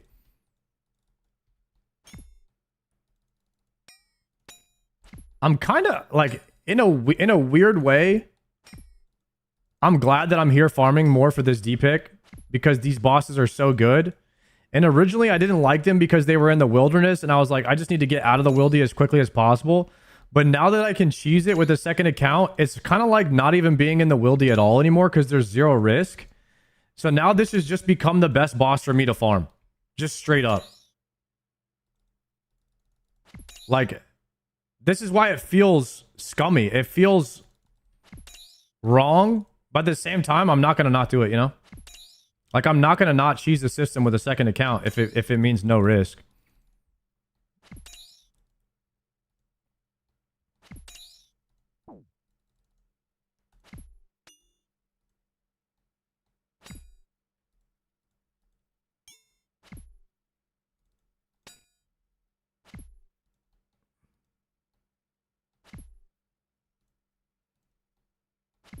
How are you cheesing it?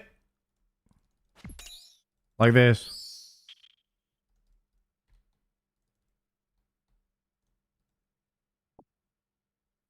As soon as somebody shows up here, whether they poured it or not, I immediately click this. I have 3 ticks. 3 ticks to click Royal Sea Pod. And then I live. So as soon as my screen flashes, I have 3 ticks to click Royal Seed Pod. The only way I could possibly get ganked is if I don't see my second monitor flashing for 3 ticks. That's the only way.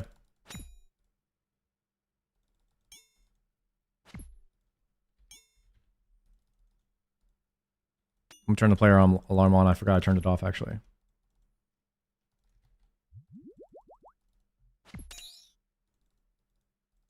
Do you TP instantly or see if it's a PKer? I first look at their gear.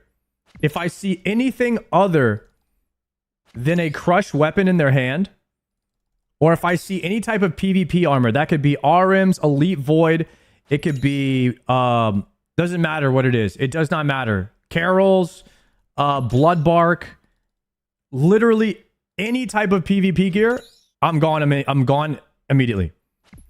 If I see proselyte, I'm gonna chill for a second. I'm gonna look. If he looks at the cave and I see the animation of him going into the cave, even though he's wearing proselyte, then I'm gonna TP. Because you still have, once the animation of him crawling into the cave happens, you have 2 ticks to get out still. So at that moment, as soon as he approaches the cave, I hover. And then if I see him crawling, I'm gone. So either way, it's both 100% safe.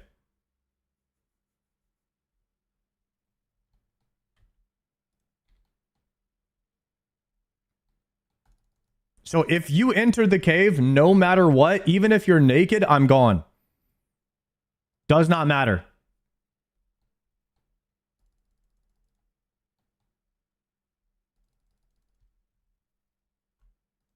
Because they could be doing a bait and switch.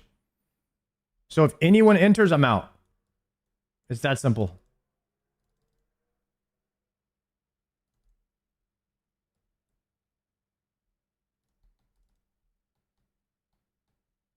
Royal Seed works in Wilderness up to level 30? Yes. I think it's a bit OP.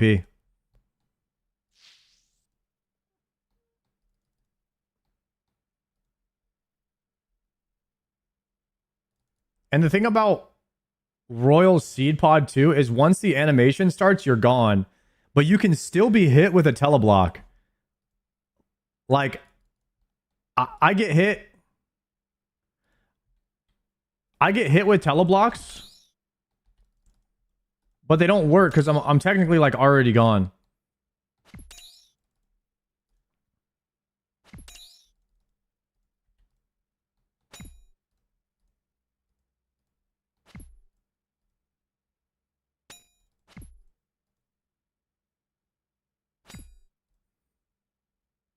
Glory Amulet teleports are level 30 as well. I think teleporting in the wilderness in general is pretty OP. Like if you wanted to populate the wilderness, being able to teleport out in the wildy with no delay or anything, or no combat delay, like what is it, 6-second combat delay maybe? No, there is no combat delay. You just can't be. You can teleport in combat. That's DMM. In DMM, there's combat delay.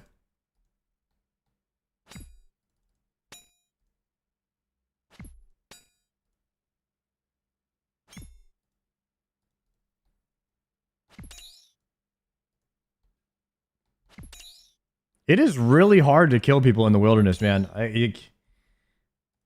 There's so many ways to run away now. I can see why the wilderness is dead. Like, all I have to do is bring a mage switch and freeze you, and then LOS in the window. Even if I wasn't cheesing the alternate account. And so it's got to be frustrating as a PvP or trying to get a kill, man. Probably would turn me off. If I was trying to do a PvP series or something like that, I'd probably just get frustrated I couldn't find anybody. Or there would just be scouts everywhere.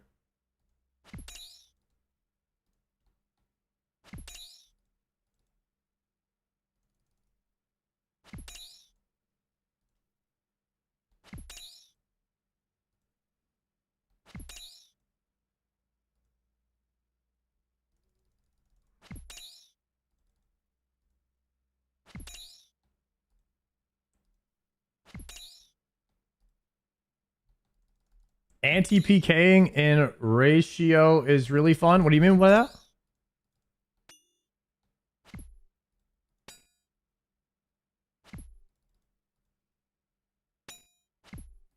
Dude, I'm really glad that I played DMM and did like a little PvP arc for a bit. It made me so much better at PvP.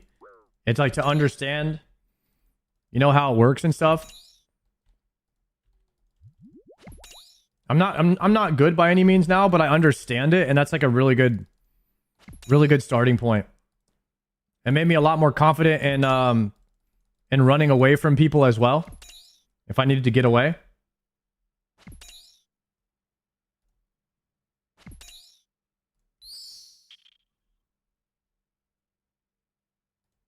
Which I think that's a better system. I think that you should have to bring a freeze and run as an Iron Man, I don't think you should be able to use a scout. I don't know how they could fix that, but I do think scouting is a bit OP to have no risk in the wildy. I don't know how they could fix scouting.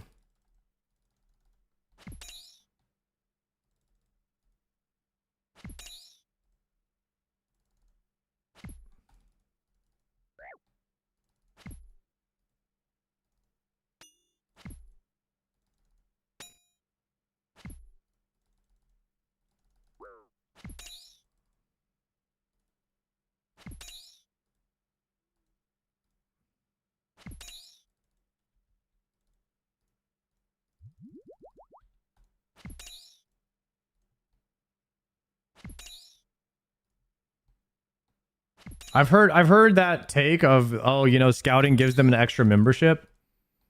But I guarantee you Jagex would probably prefer to have a better game than an extra membership, or like they would probably prefer to have no bots than all the membership that they get from the bots. They want to just make the best game possible.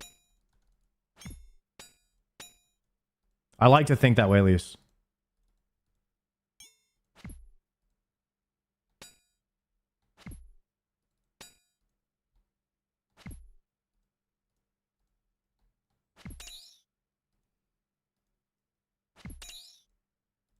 Go out.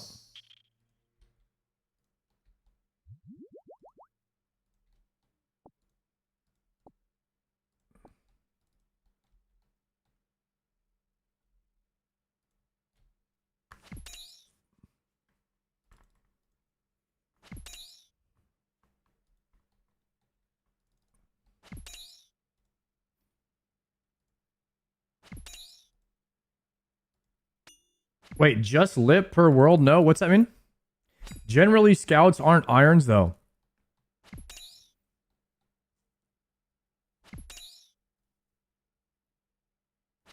What are scouts normally? PvPers looking for people to kill?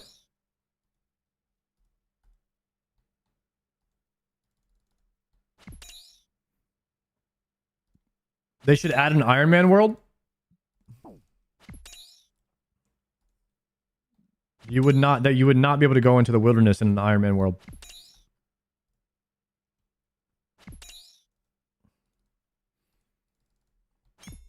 That's like, it's game breaking.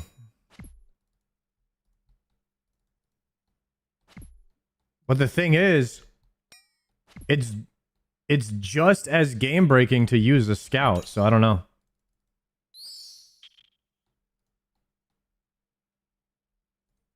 I guess you could get hunted down by other Iron Men who are just killing you for content and they can't loot your stuff. I have no idea. Wait, that might actually fix PvP. And think about it.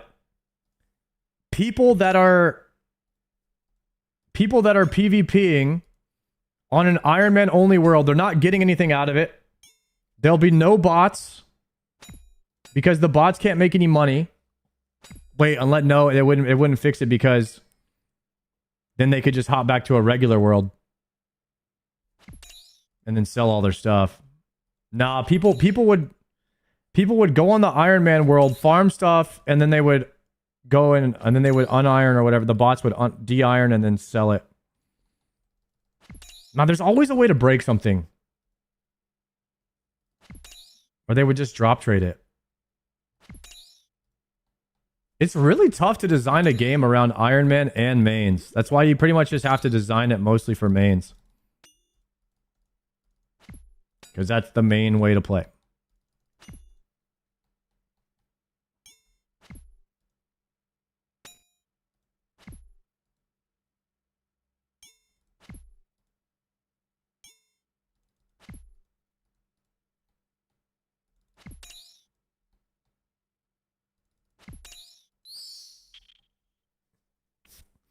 The game should be designed for mains? Yeah, I'm in agreement with that. Sometimes I selfishly am like, oh, they should do this because it'll make Iron Man better. And then I don't really think about the repercussions that it would have on the main player base. And that's what you always have to be thinking about. thinking about that because it is more important. Like the economy is a big part of the game that the Iron Man don't really participate in. Which is why I like Bronze Man mode, but that's a whole nother conversation. It's a way for Iron Man to participate in the entire game, but they have to earn it first.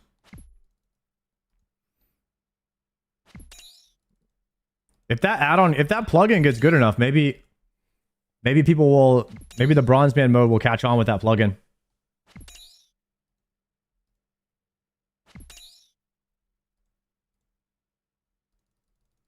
I think they should make mains only able to buy what they got clogged. Yeah, that's like, that was the idea that I wanted to do, which is basically Bronze Man with no PvP. I called it, I was gonna de-iron and do this and play collection log. I called it collection log main, where basically you're an Iron Man until you're a main. Basically. Like the end game is just you become a main by unlocking all the clogs. Because you can sell on the GE whatever you have in your clog.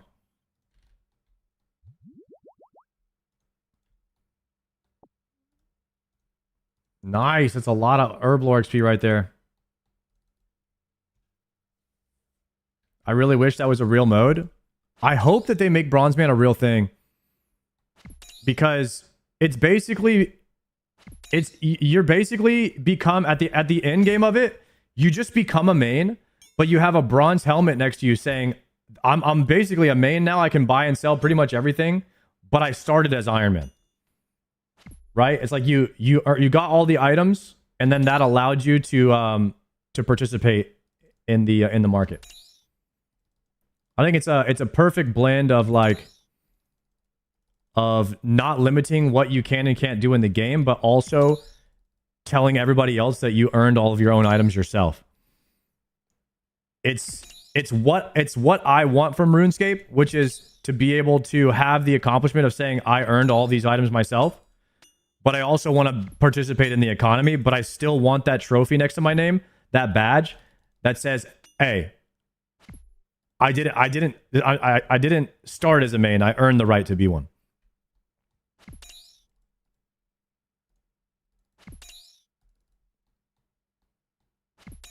Yeah, kind of thing. That's what I would want personally. I totally agree. I totally get if you disagree or you don't like that. You see, it's impossible. It's impossible for me to die, guys.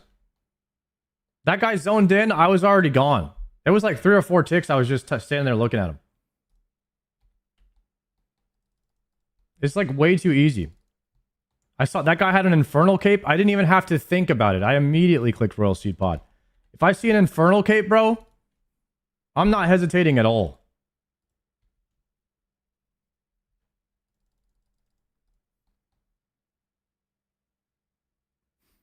All right, let me hop.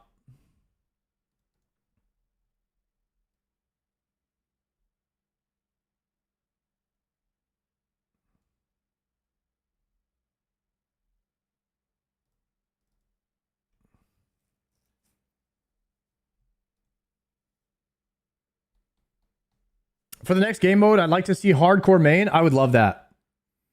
Separate servers, that only they and new hardcore Iron Man can join. Once you die, you're out. Imagine the Wildy or PvP there.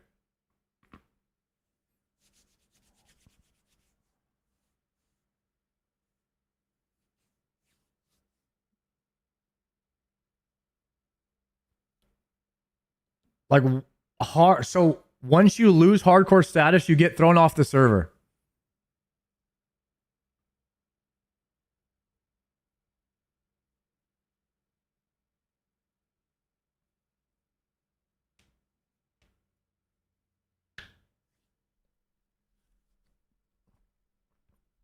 Yeah.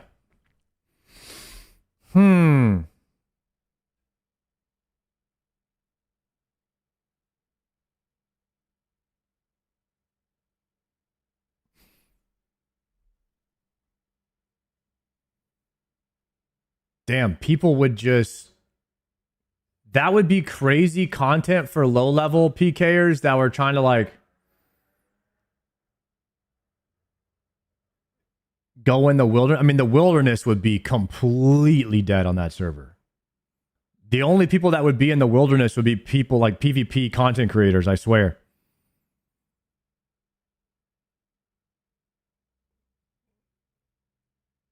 I mean, it's similar to the wilderness on a hardcore already, though. So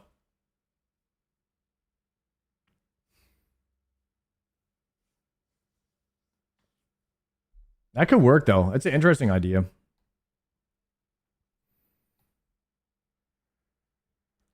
I don't know if they can separate economies, because what people would do, the thing about the economies, if you get to keep your character and carry it over to the normal world, people would try to make a bunch of money in that economy and then die on their character and then bring it over.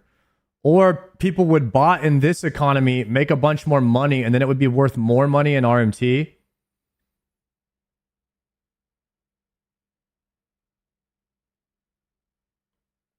So separate economies is tough to do. I don't think Jackass would go for anything with separate economy, but I do like the idea of like a hardcore server where if you die, you get kicked off of it.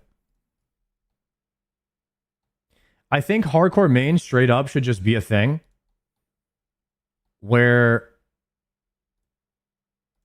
I like the accelerated RuneScape thing where like you don't have to skill as much. Like there's plenty of people that love RuneScape's combat. They love the challenge of trying to beat all the bosses without dying, but they don't want to go through the skilling, man. They don't want to go through the skilling every time. I mean, and RuneScape is a game for skilling. So I guess you could be one of those guys where it's like, well, don't play RuneScape if you don't like skilling. But they're missing a lot of an audience that like my buddy Zaryu. He didn't want to skill, man. He wanted to do the combat. He wanted to play the game. So I guess he just can only play League when he wants to play RuneScape. But even then you have to skill. So I guess you could maybe make a bunch of money and buy it and skip it, but that's a main. So hardcore main would be dope though. I think there should be hardcore main, and I think there should be bronze man. I think that'd be sick.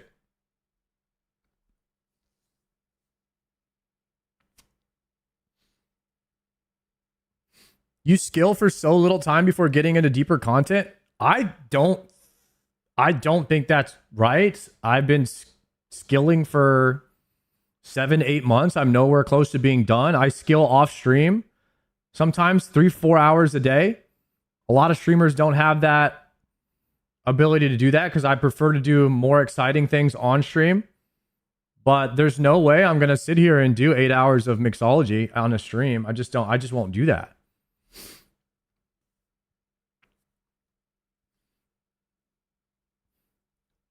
We will have Bronze Man officially in the next 2 years if I had to guess. Ryan, dude, that would be sick. People push Iron Man on Zaryu? I know. I think him, myself, and a lot of the other WoW streamers, we came over and we all thought that we had to play Iron Man for some reason. And I'm glad that I did, because I do love Iron Man. But I just think that the better game mode is Bronze Man, especially for a streamer, because you are an Iron Man. It's just eventually you can use the GE after you've earned it. So it's like the best of both. It's like it's a meet in the middle kind of thing. Acid Madhouse, thank you very much for the 2-monther. Fun Dip Kingpin, thank you very much for the 4 months. I appreciate that. Wasn't Soda's GIM his idea?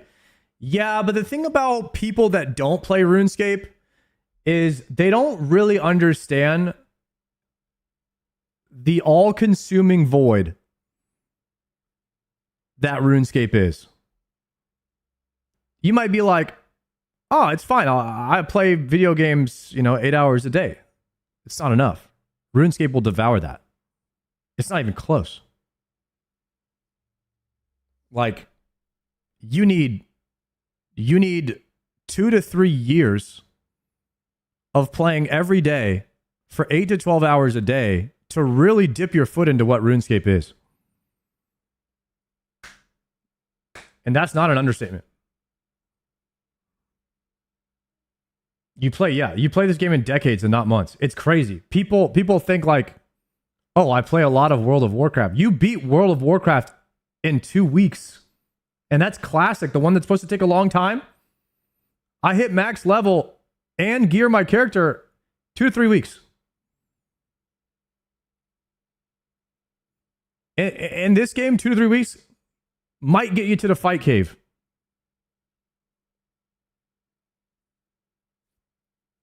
And that's being generous.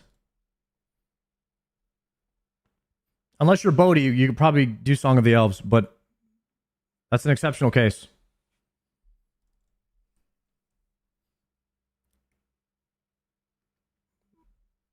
One day, when official Bronze Bands drops, you can bring them all back and do a group Bronze Band.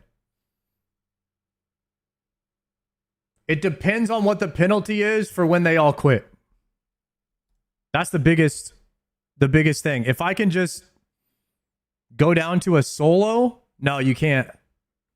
You would have to just stay. You would just have to stay in the group and just continue playing as a solo. All the WoW players would have loved Deadman mode. Dude, Savix and Zaryu are always the ones I think of the most because they really liked the PvP. They were addicted to LMS, but they felt guilty for doing LMS because it didn't advance their character in any way. So they always felt like they were just falling behind. Sorry, I need to hop worlds. I'm literally doing nothing right now.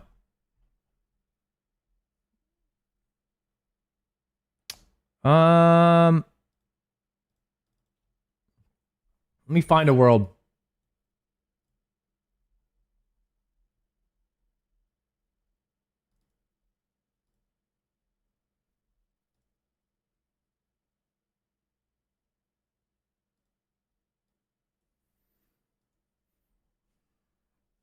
They better play leagues. It's going to be sick. The osrs team is cooked. Hey, I'm looking forward to it. I don't know if these guys are going to come back and play, though.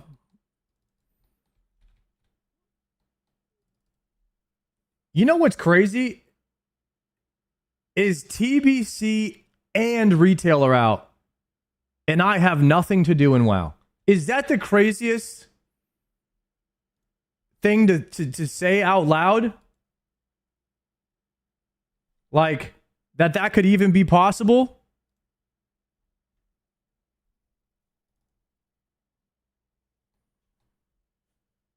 It's just sad, man.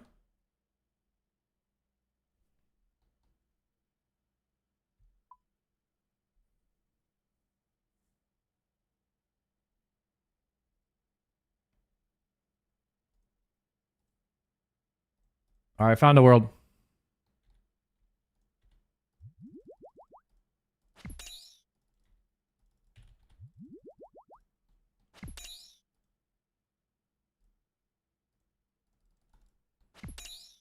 You gear in a day and then you do the raid and that's it. And in TBC they made the raid so easy. You don't even need the gear. You just do the raid. And the raid takes 2 hours because it's easy. And you do it in greens. Joker seems to be able to fill 14 hours a day. Yeah, he just makes another character. But I never want to go back to that loop where the only content I have to do is to do the same thing I already did again. The exact same way that I did it. Like they're just all over there leveling characters because they don't have anything else to do, so all they can do is just do it again so they can raid again. And then it gets to a point where all you're doing every day is you log in and raid, you log in and raid, then you log in and raid. And it's like a heavy diminishing return. But that being said, that's for me. Some people will absolutely love that. And I'm not saying that what they're doing is a bad thing. I'm saying that's not for me. And it took me a long time to realize that. I think it's very important that you speak for yourself when you're having these kinds of opinions. because nobody can combat that. If you're talking for yourself, what you like, it's fine. The issue is like when people give these takes and they tell everybody else that they shouldn't like something or they shouldn't do that or they're dumb for doing that. That's when it's a problem. So just like if you don't like WoW or you do like you like something, just always be like, yo, this is what I think. This is what I like. And I've had to learn that as well. Because you don't want to come off like you're telling everybody else what they should and shouldn't do. You know, if Joker likes leveling 7 characters and raiding every day of the week, if he gets the joy from that, man, dude, run it.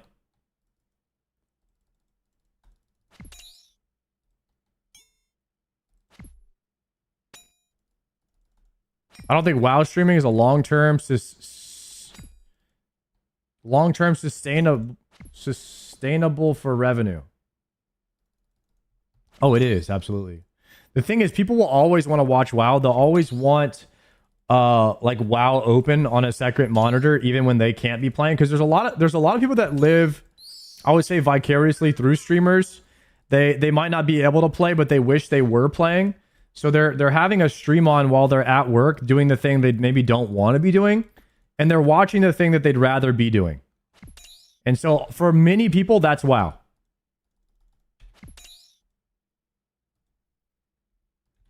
That might be some of you for RuneScape right now. And it's a way of kind of like just keeping up with your community, seeing what's going on, you know. Normally, if something happens, a streamer is going to find out first because there's a bunch of people in their stream that are going to literally, as soon as they hear it, they're going to tell the streamer, and then the streamer is going to see what so-and-so happened or did. And then it's like having the news on at your house is essentially what a stream is. And I know you guys have probably been to your parents' house and they have the news on. Like, it's just something they had on in the background. My mom does that. It's just the news is just on. And that's kind of like having a stream on. Which is, you know, and the news became the new form of the radio. Before that, it was the radio. I think that's what streaming has evolved into. It's like having the news on, but for a very specific segment of news that you care about.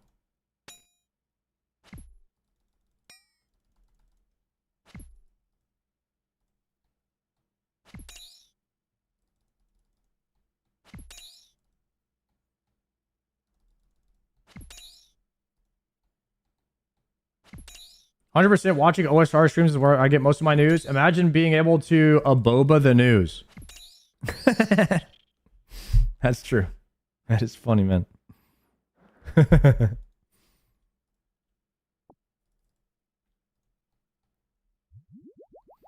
That's the only thing different about it is, yeah, you can't. You can talk to the news directly, if you will. I'm on a 10 tick delay.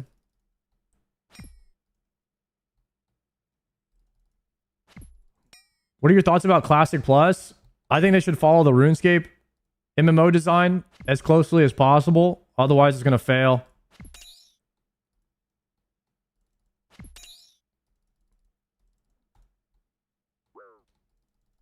Horizontal progression MMO, very little or no pay to win. With extremely low drop rates on BIS items. And secondary professions that take a long time to level and are in-depth. A very slow number go up system.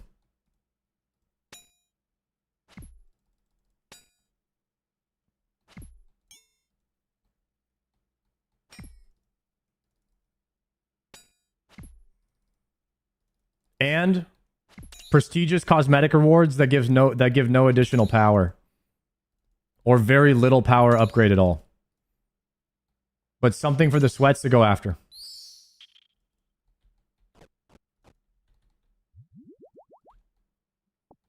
I think that the game design for Classic Plus is super important. However, you'll never appeal to everybody. There's always going to be people that are pissed off. But the closer that Classic WoW follows the RuneScape, old school RuneScape design model, I think that it will increase the longevity of the game and the player base. The player base, no matter what, is going to complain at first, but a lot like there is some truth in what Blizzard said at that one BlizzCon, where they're like, you think you don't, or you think you do, but you don't.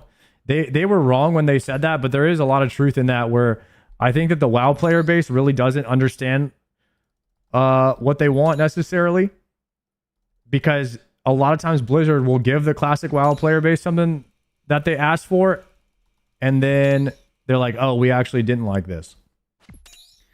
So it's tough, man.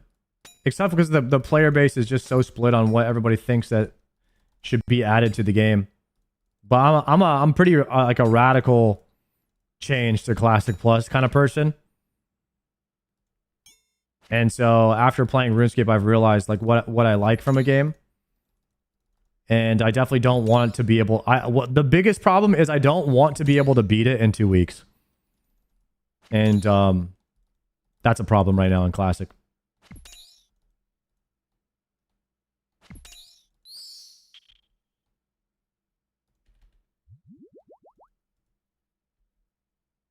That's a big problem.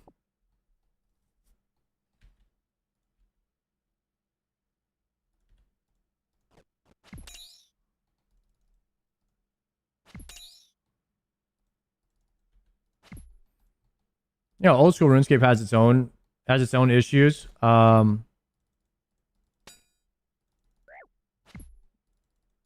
I'm still excited to come back and play every day, even though I didn't get my drop yesterday. And I know I'm probably not going to get this drop right now, but I'm still, there's like a sliver of a chance. I still have that like little bit of hope.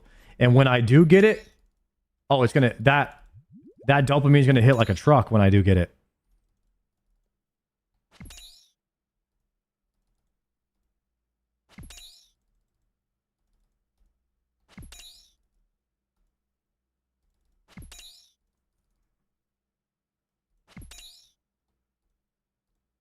Takes more than a week to be classic? No, a week played. Like 7 days played.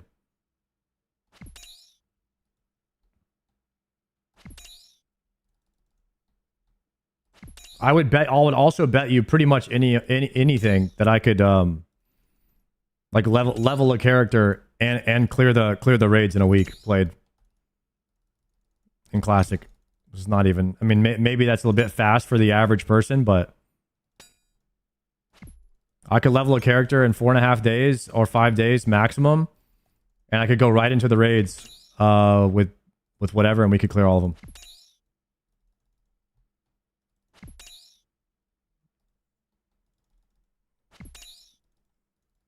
Especially if you allow boosting and stuff too, but like I would just do it normal.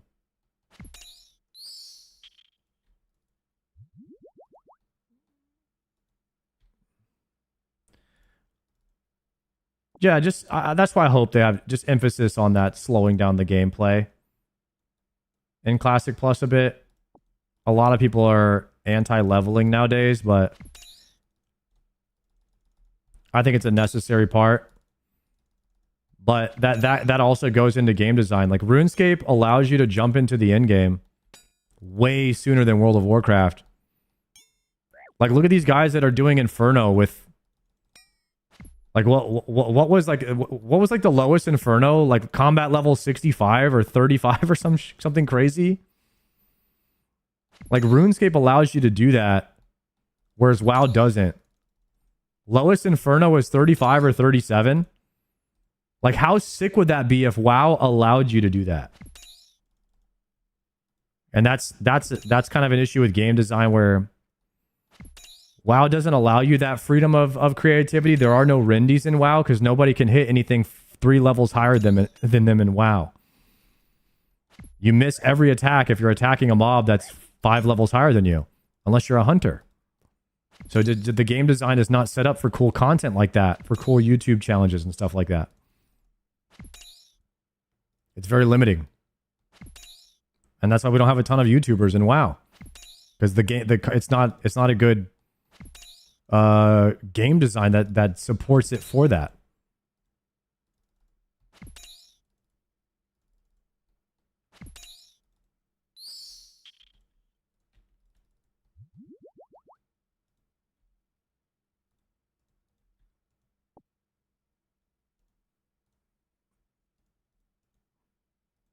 Do I take dark crabs? No. Not worth a bag slot.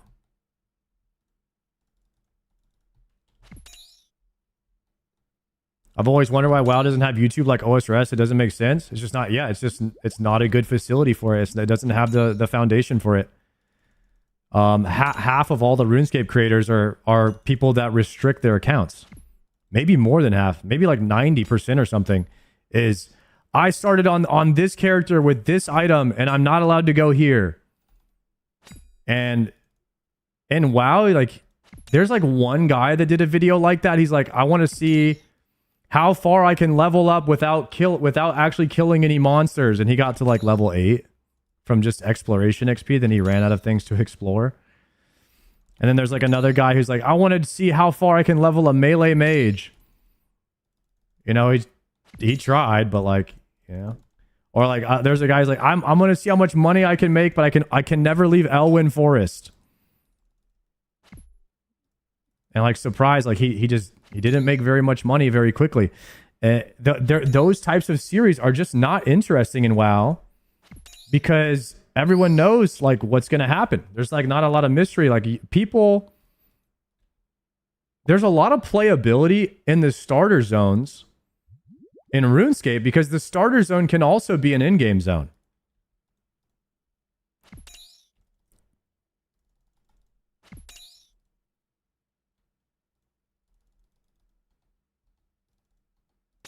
There's just it's just way different, man.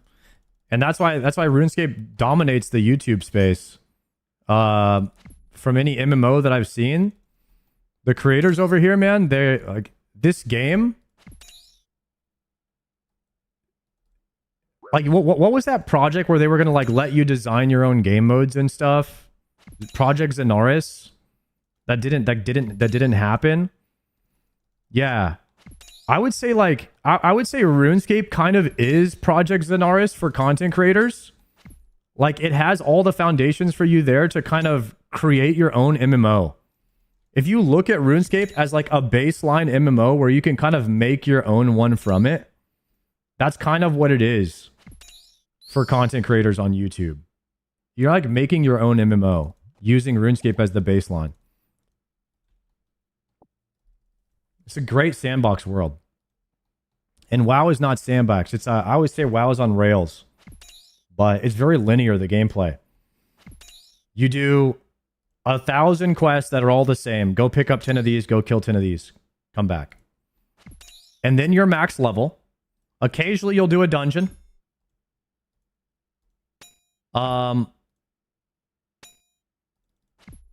You either do the questing or you spam dungeons over and over. And then you're max level, and then you're going to do dungeons until you do a raid. That's it. And the only real cool thing I think in WoW is the Prebis farm where you're preparing for the raid. And there used to be these really cool like epic attunement quest lines, which I thought were actually some of the best parts of the game. But after you do it one time, it does lose a little bit of its value. So basically, they made it in TBC now where you only have to do the attunement one time.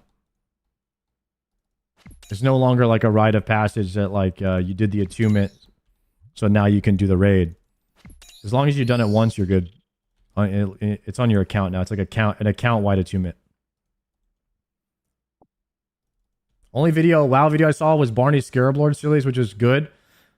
But that was the storytelling using WoW as a medium and less of the gameplay itself. That is probably one of the best WoW series ever. And yeah, that was from Classic WoW for unlocking an extremely rare item that only one person on the server gets to have. The Scarab Lord mount. And it's a war over who's going to get to have it.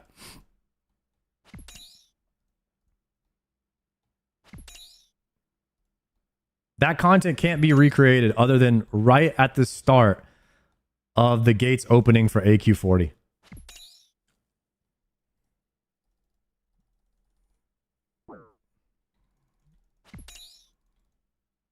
Or like, I don't know how many people can get it, but not very many people can get it. I'll tell you that. And once they get it, no one else can, I'm pretty sure.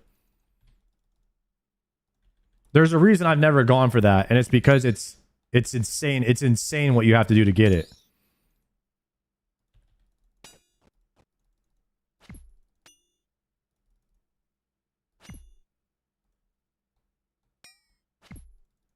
What's up, Brett?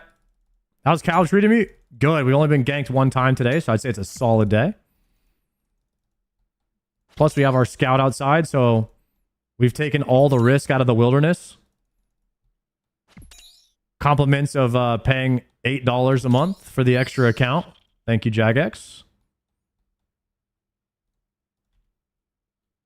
UAV is online. Oh, I just leaked the world. All right, well, now you know my world, so I'll tell you what.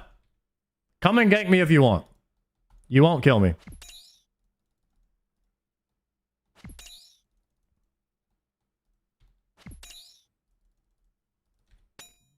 I just motivated someone to come and gank me now.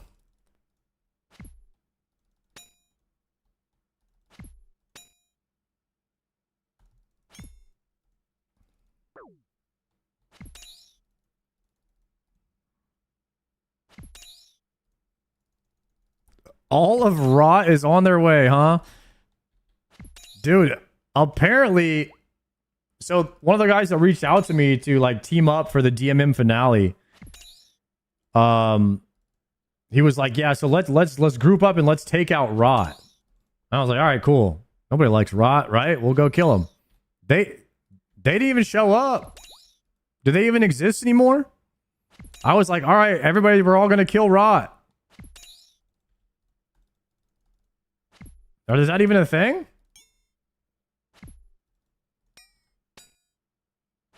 By the way, the guy who won Bracket 1 was in my friends chat, and we still haven't had contact from him. Jagex is trying to get in contact with him so they can give him a prize. They can't even find this guy that won. This guy Desaley.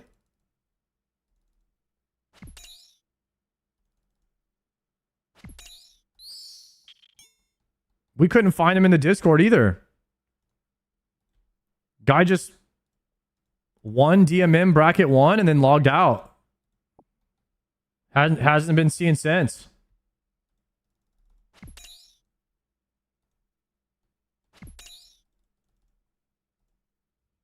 I don't know what's going on with that.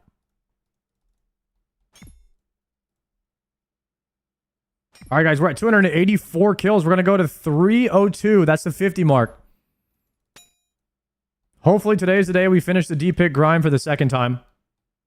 But this time, it'll be for real, for real. Then we won't lose it right away. I think my strategy is to, no matter what, even if I were to see a dragon pick on the ground, but I would just see somebody outside, I think I would leave the dragon pick on the ground, and hopefully he's not a stream sniper. And I would put everything in the bank and then come back and try to grab it within 60 seconds. And then hopefully he's gone by the time I get back. Just in case of the exact same situation happening again.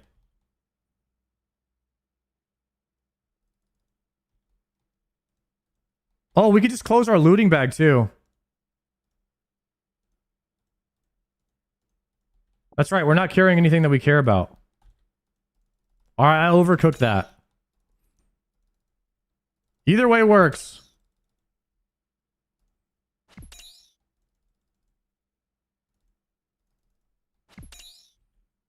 I have 3 items on me that I care about. Wait. 2 items.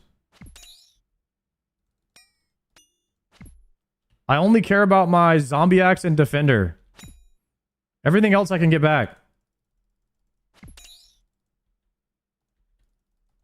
We're only risking 2 items, actually.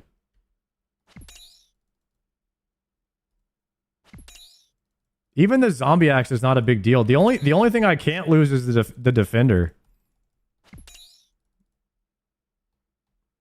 I would not like to farm the zombie axe again, though. So 2 items, I don't want to lose 2 items. Everything else I could just buy back.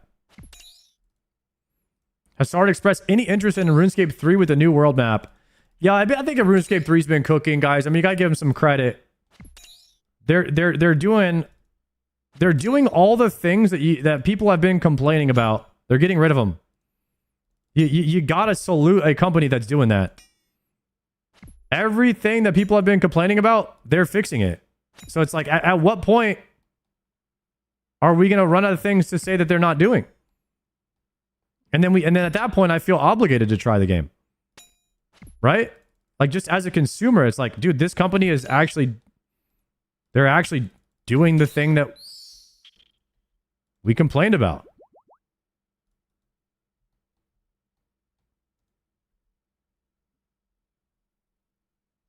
At some point, you gotta try. You gotta put some respect on it. RuneScape 3 got some great quests. I heard they got great quests, great music. They're getting rid of MTX. Combat is getting better. They just did a combat rework. The devolution of combat.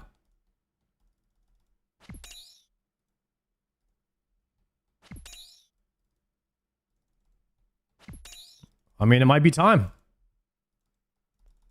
We might have to check it on the league.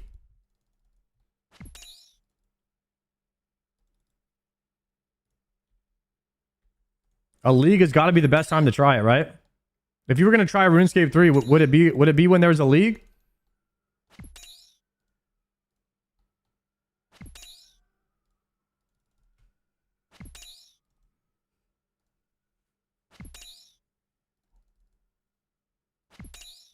I'm hoping for Treasure Hunter with Raids 4. What?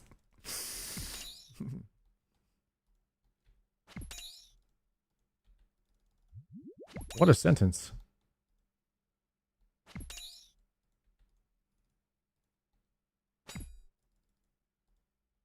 Yo, join Foe's group Iron Man RS3 group and become a RuneScape 3 farmer. Not a bad idea.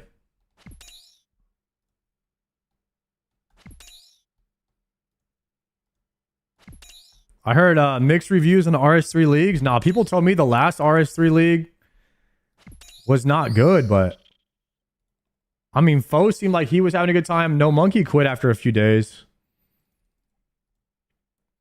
I don't know. It could be good. I think we got to run it and try it.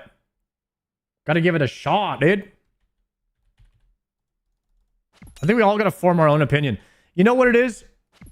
It's a bunch of people giving their opinion that haven't tried it, probably. And if you have tried it, the game has changed. So when's the last time you tried it? You know what I mean? So we're going to have to give it a little type shit pretty soon, I think. Maybe towards the end of the year. Maybe we try the league and we see what's going on with it. I think we just try all the leagues, you know? Oh.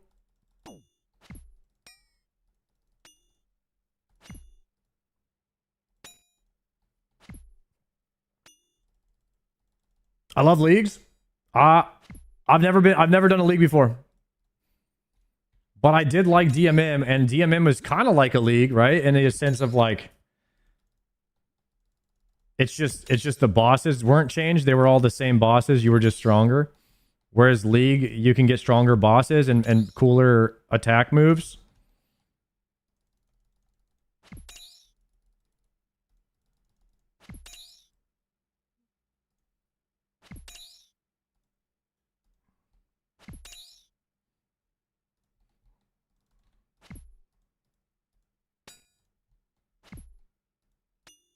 And you don't have to worry about getting PvP'd every time you leave.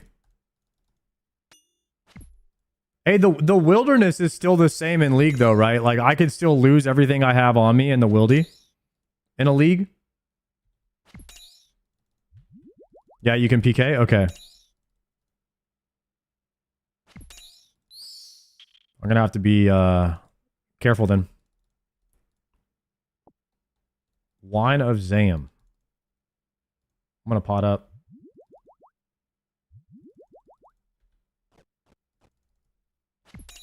It's purely for griefing.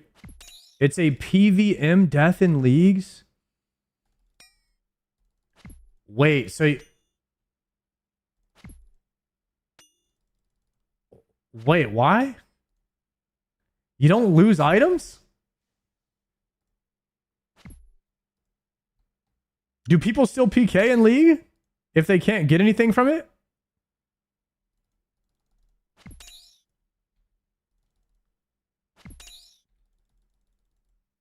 That was the slowest gank ever, bro.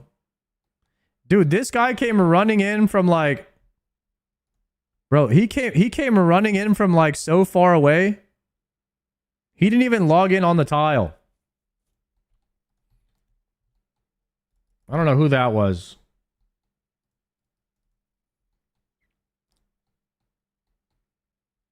Player indicators are off, right?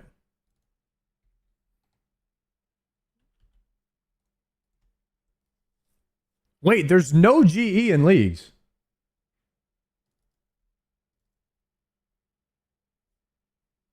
If someone's got the good Rev Cave spot in leagues, you can kick their head in and take it. It's great. And they don't lose anything, so you don't feel bad. So it's just turf wars.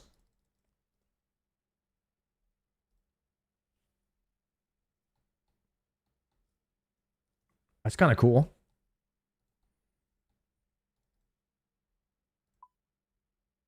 Everyone's an Iron Man in leagues. No wonder everybody likes leagues. It's because everyone's an Iron Man. I get it now.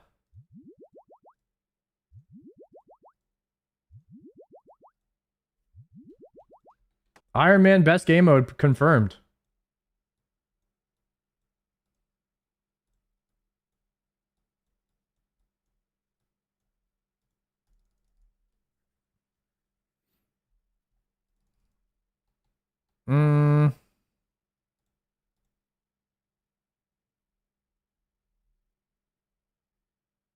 Where is...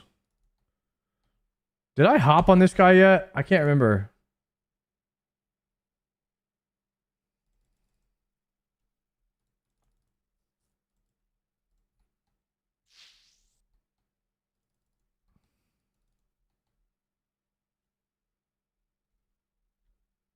Iron Man is what inspired OnlyFans. I don't know if that's true. But you're right. We did do like guild self found. Okay, my character is not on this server. Hold on, I need a hop. I don't know where my scout is. I could die right now.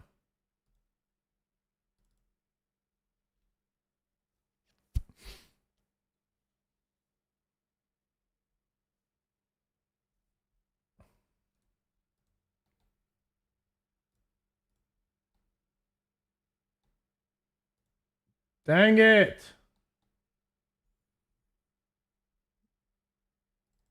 Somebody on this world.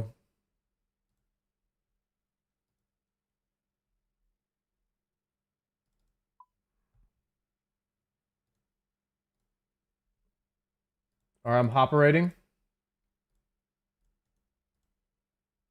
Trying to find a... Okay, we're good.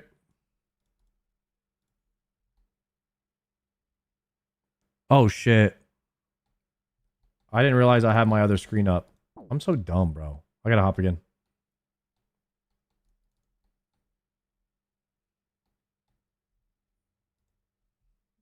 Okay.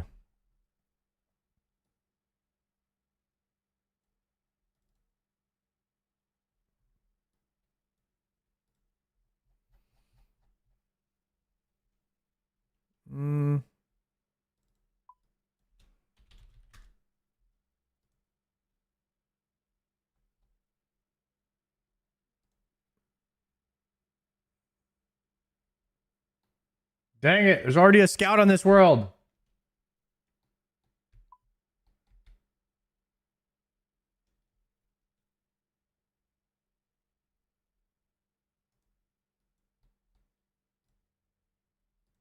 Checking. No, there's activity inside. Damn, there's a bunch of people on these worlds. All right, I gotta go somewhere nobody would ever go. Where would nobody ever play? Let's try this. A world where no one would ever dare go. Cave is empty. I knew it.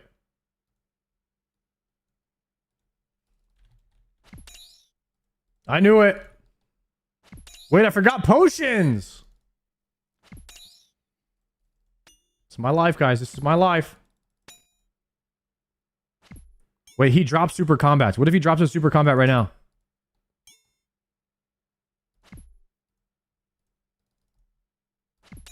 What if he drops a super combat?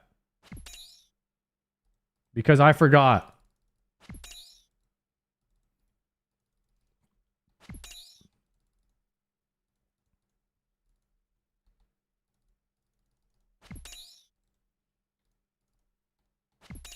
That'd be so bonkai. That's what I'm saying.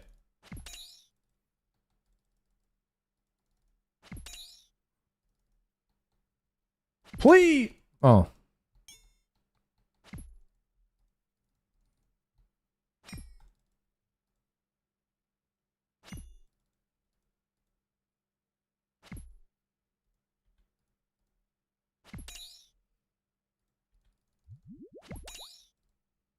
All right, super combat right here.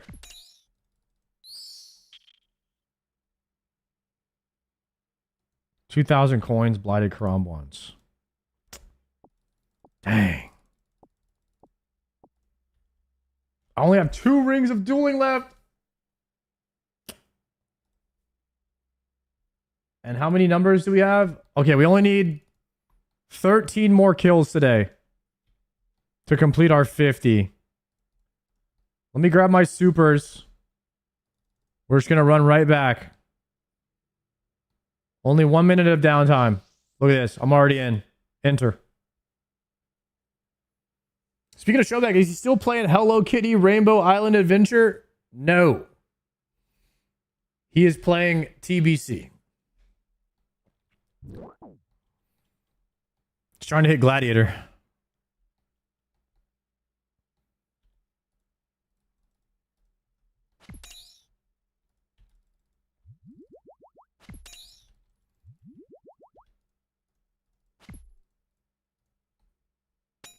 Dude, Showbeck was the GOAT of RuneScape, guys. He was the GOAT of Melee Slayer.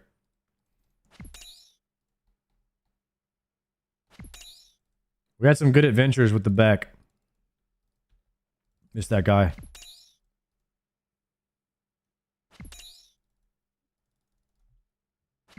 A lot of you guys said that you love Showbeck and you miss him. I'm sure that's all. I'm sure he would love to hear that. And the other half of you didn't have great things to say. And I'm sure he doesn't want to hear that.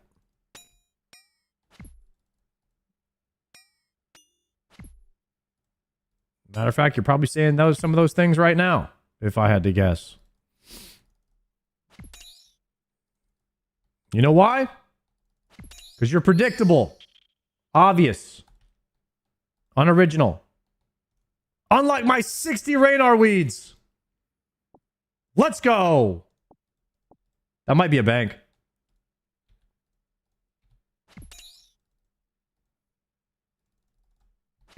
That might be a bank.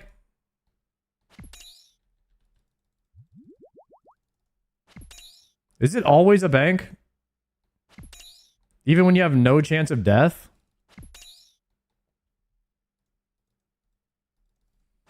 I think it always used to be a bank before we had the scout online.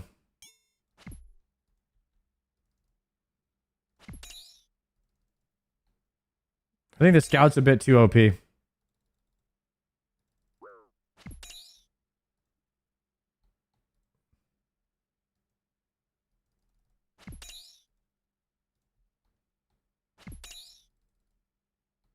D-pick this kill? I'll gift you a sub, Jones, if the D-pick drops on this kill.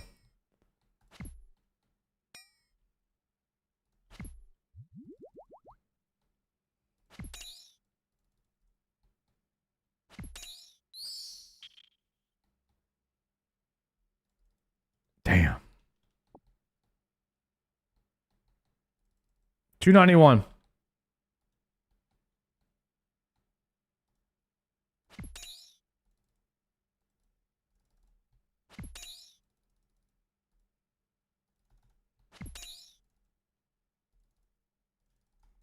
Jack, can I get like a couple of people to maybe like one person to follow the stream? If I get if I get the D pick on this drop?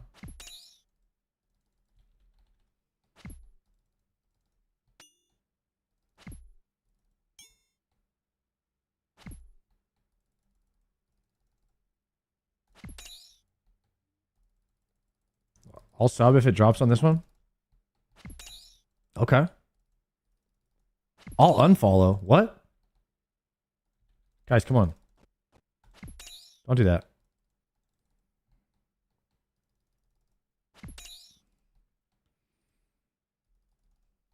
Come on, we need this sub. We need this Twitch Prime. Come on, Calvarian.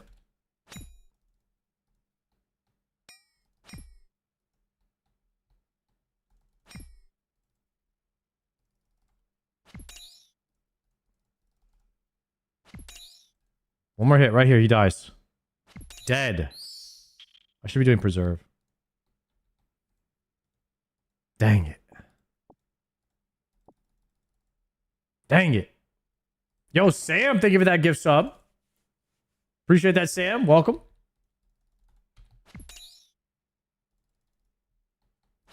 The member. Yo, thank you, bro.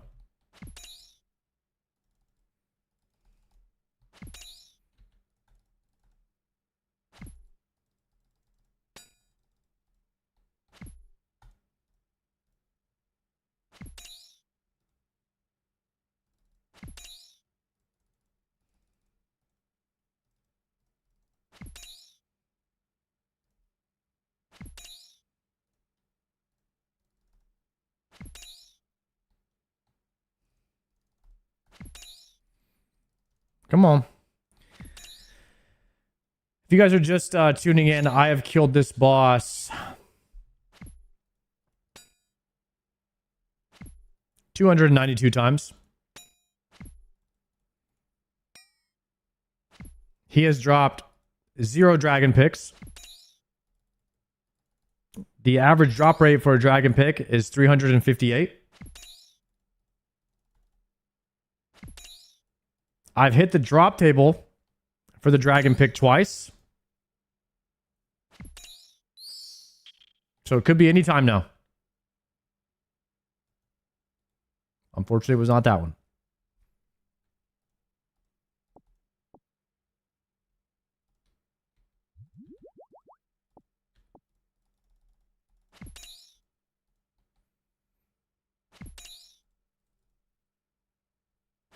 Yo, Vivi.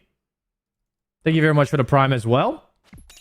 Guys, 99% of all Twitch primes on the planet are unused. A lot of people have them available and they just don't know because they forget to check. That happens to me all the time. And that's sad. Because if you don't use your Twitch Prime, nobody gets that money and it's free.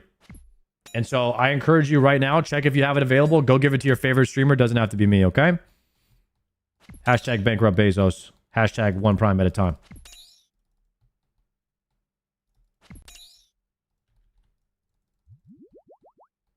Who do you use your prime on, Sard? I've been giving my prime to Zaryu for over a year now.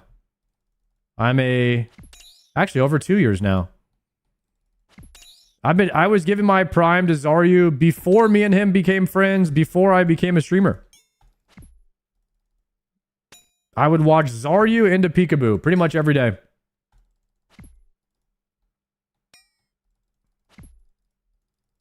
That was my routine.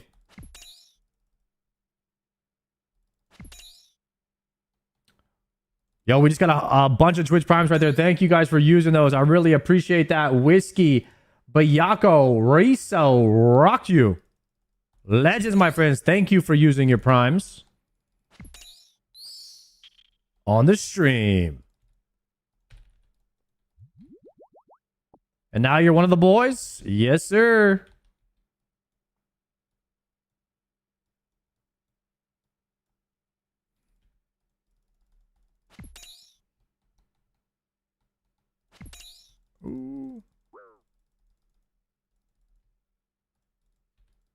Another one. Shane, thank you very much for the prime. We'll get another one. That's worthy. Another one. That was a back-to-back Twitch prime right there, guys. That was massive. No shot. We just got another one. Hashtag bankrupt Bezos. Let's go. Tahadin. And King with the prime. Guys, that was a back-to-back Twitch prime. We're going crazy right now. On the hype train.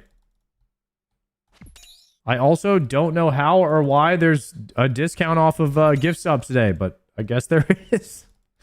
Is there? Did Valorant buy another promotion or something?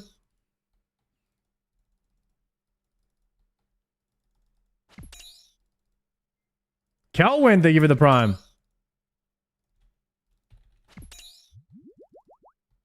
How do you prime sub? It's easy. You got to link your Twitch Prime. You got to link your Amazon Prime account to your Twitch account. Then you get a free one you can give to any streamer. Anyone you want. I wonder how many people in the chat actually have Amazon Prime. We should poll that. I bet you there's a crap load of people that do.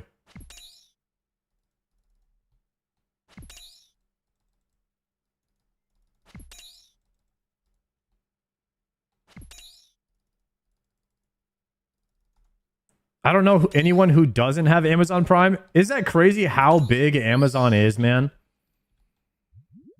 That company is just massive. And there's the super combats we needed.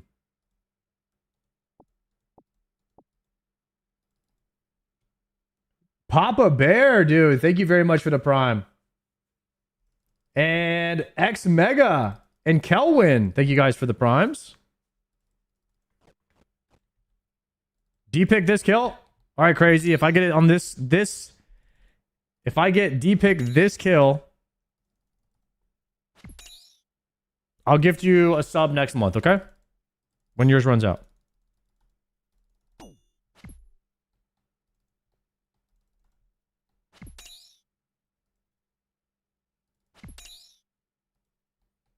Fast carry around with the boys. Here's how I feel about TBC.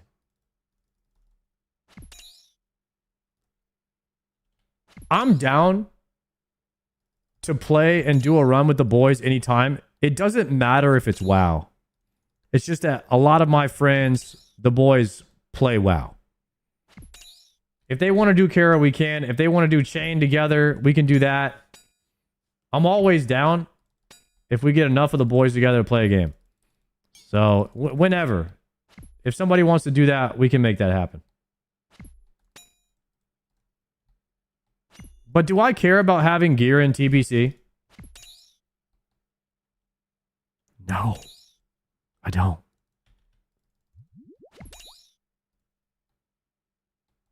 I'd rather play retail because at least retail is new. It's going to be a new raid.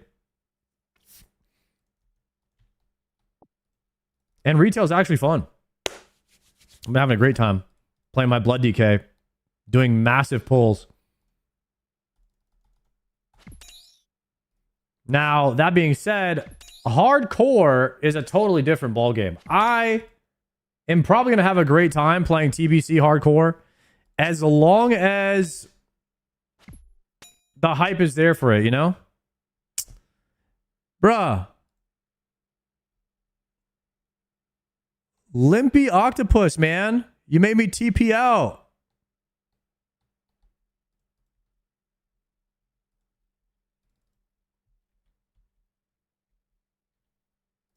I need to save this.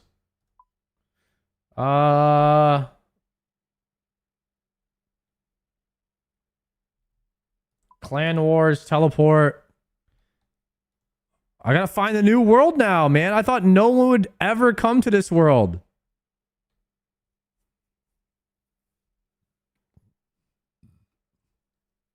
Didn't Soda cancel OnlyFans 3? Apparently Soda was talking about it in the last podcast. I guess that's what they talk about in their podcast now. We can see if there's a segment of it.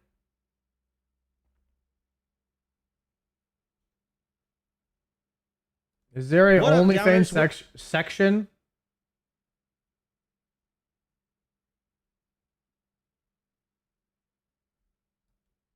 Soda's dressed up like... Is that a bald cap? OnlyFans 3. There's a big segment of OnlyFans 3 we could listen to here.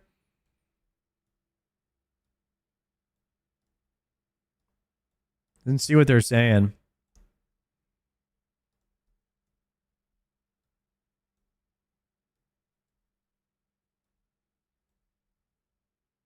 I'm down.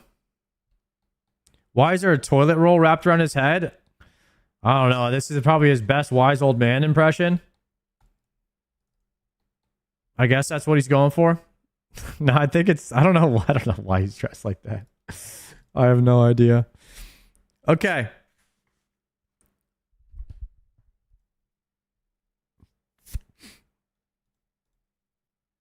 Let me hide my worlds.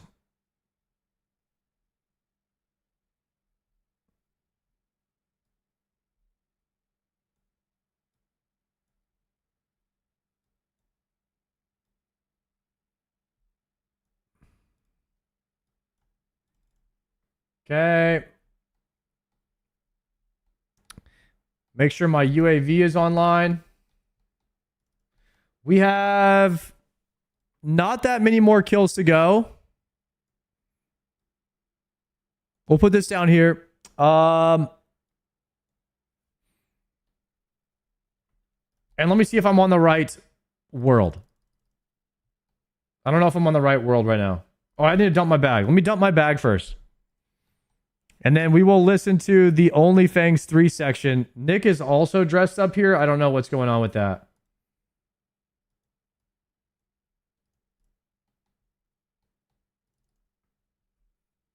Yo, Crothmore, thank you very much for the prime. Guys, we just got a bunch of primes right there. Thank you all for checking to see if those were available. I really appreciate that.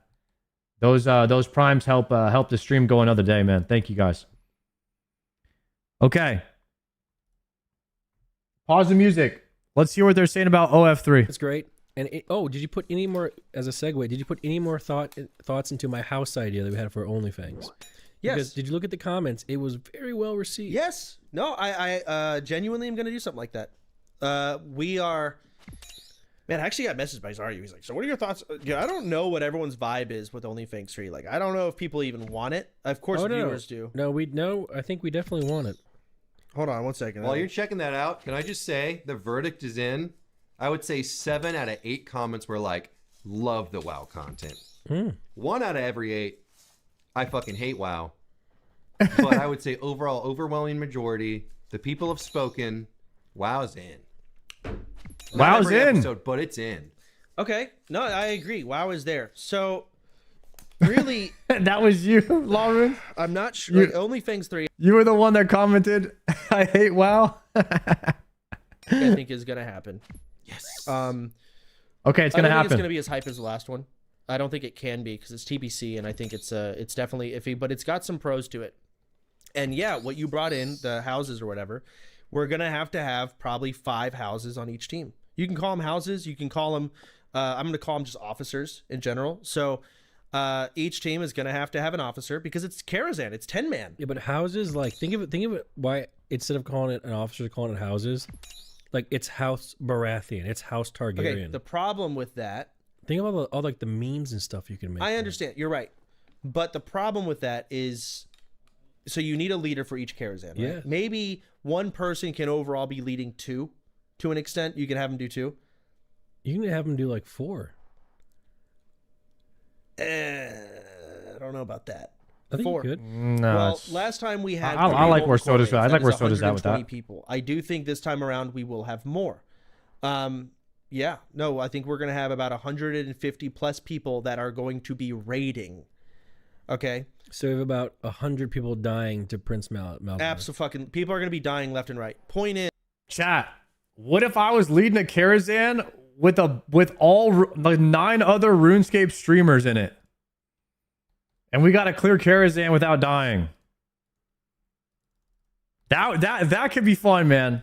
I don't know about you guys, but that actually fires me up a little bit to think about that. That would be sick. Is you can have these like houses, but it's getting people assigned to a house locks them in place too much.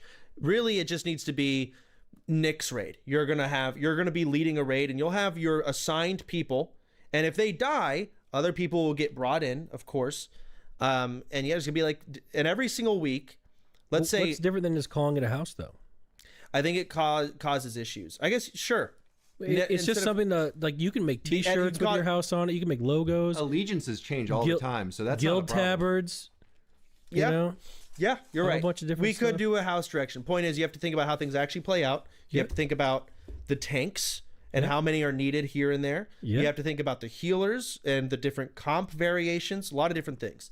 And yet what's cool is every week, because Kara is a 10-man, you're going to be matched up with a different house for mags and gruels.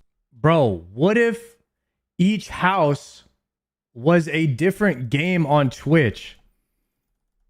And you had to have, so you have like, or you could have like a first person shooter house or like a Valorant house, and they have to bring over 10 Valorant streamers or like 20 Valorant streamers because 10 of them are going to die.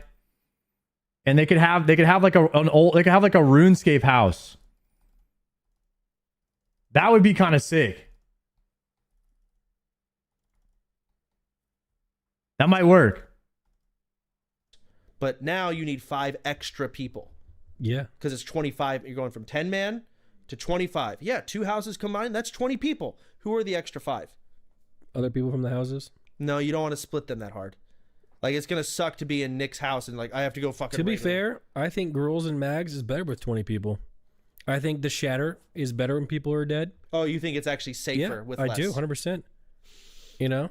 Yeah, I think less people spawning random fire is better. On Gruel for sure. There's an argument to be made that, yeah, 20, but then you don't meet DPS checks. The tanks What can DPS get random... check? Gruels has a DPS check. Does it? Yes. Oh, at the end, yeah. No, not at the end.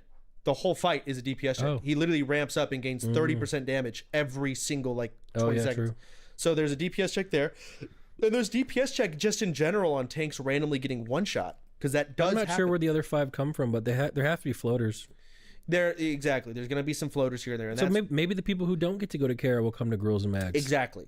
So in that sense, what's going to happen, let's say you and who's another streamer that I would give leader of a house to.